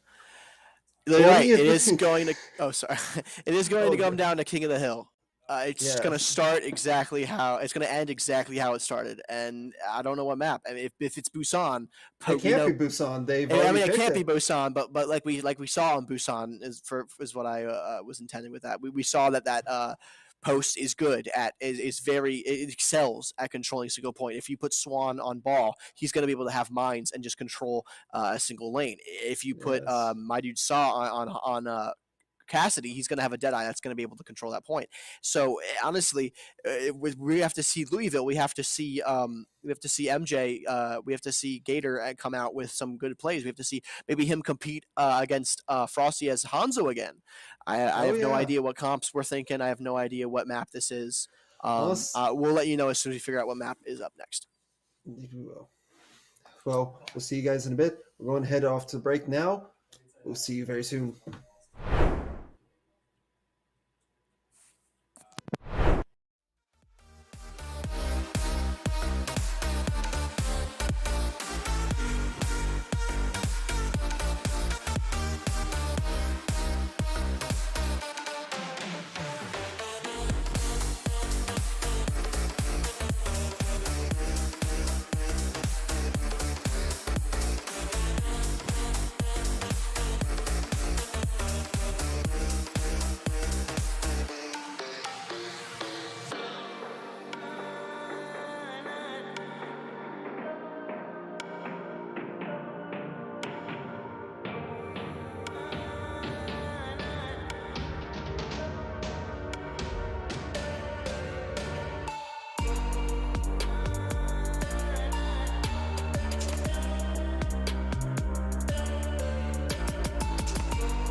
3, 2, 1. Round 1. Capture the objective.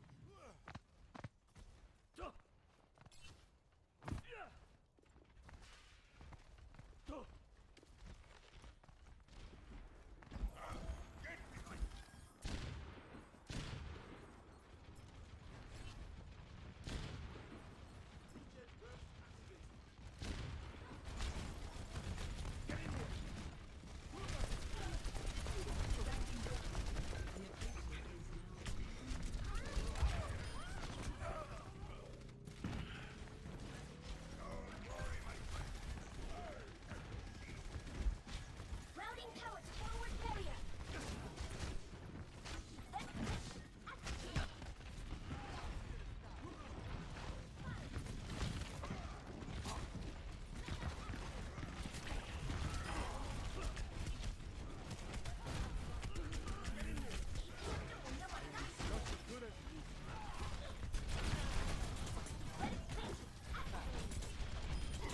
Time to raise my APM.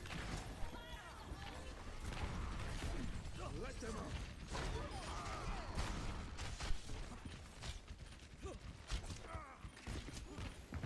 I am now. Great keyframe. Perfect. Have a taste of this. See through the dragon's eyes.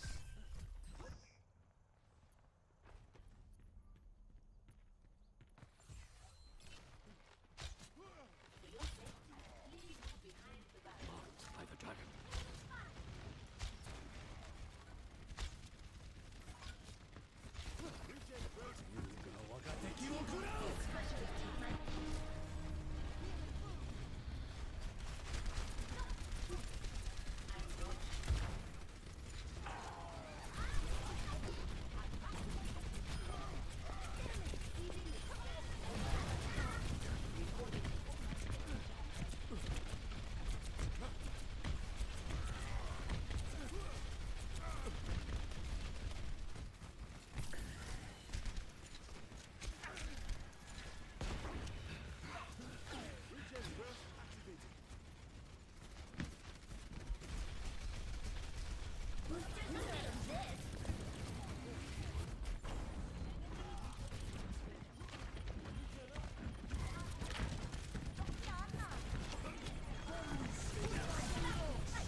Gonna make you feel better.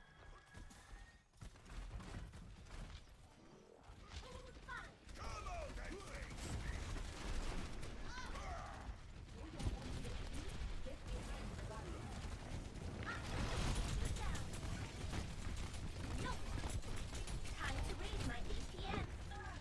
This would be your shield. Serve this. Get in here. Immortality field down.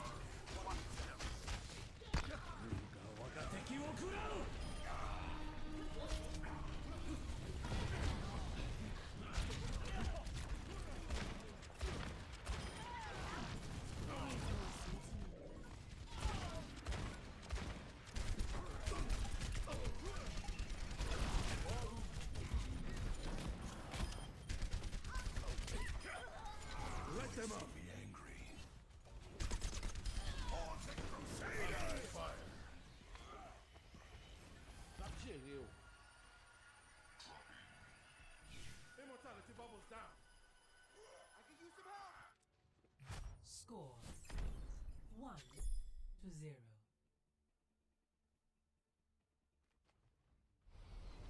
Ready for battle.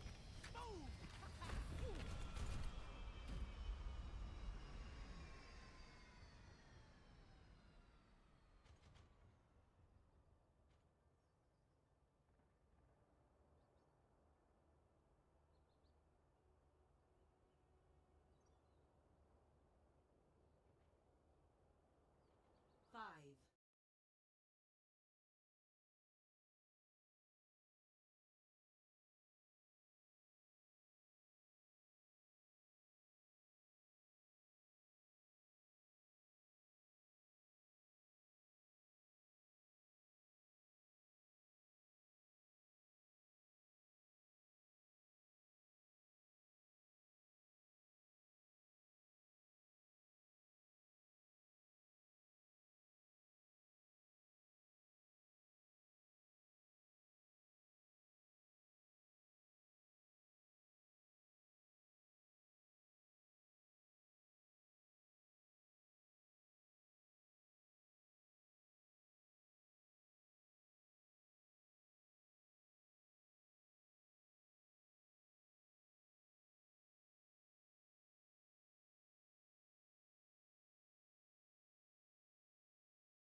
3, 2, 1.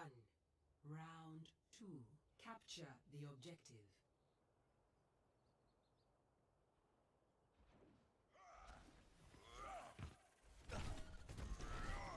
Tiêm cho ổn cho vật cắt.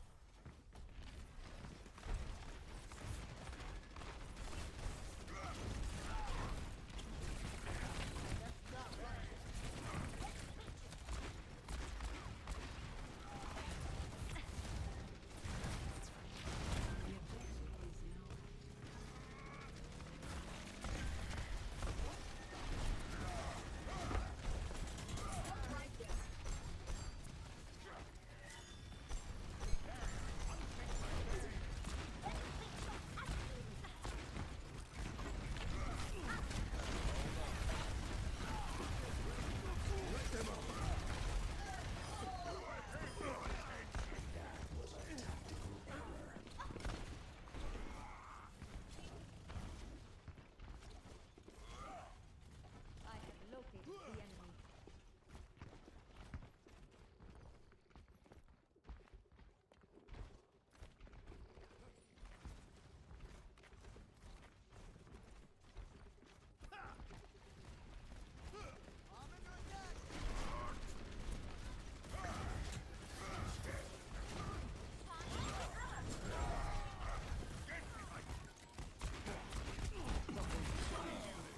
Someone didn't think taking the point. Who's with me? All better. Flowing through. You are advised to be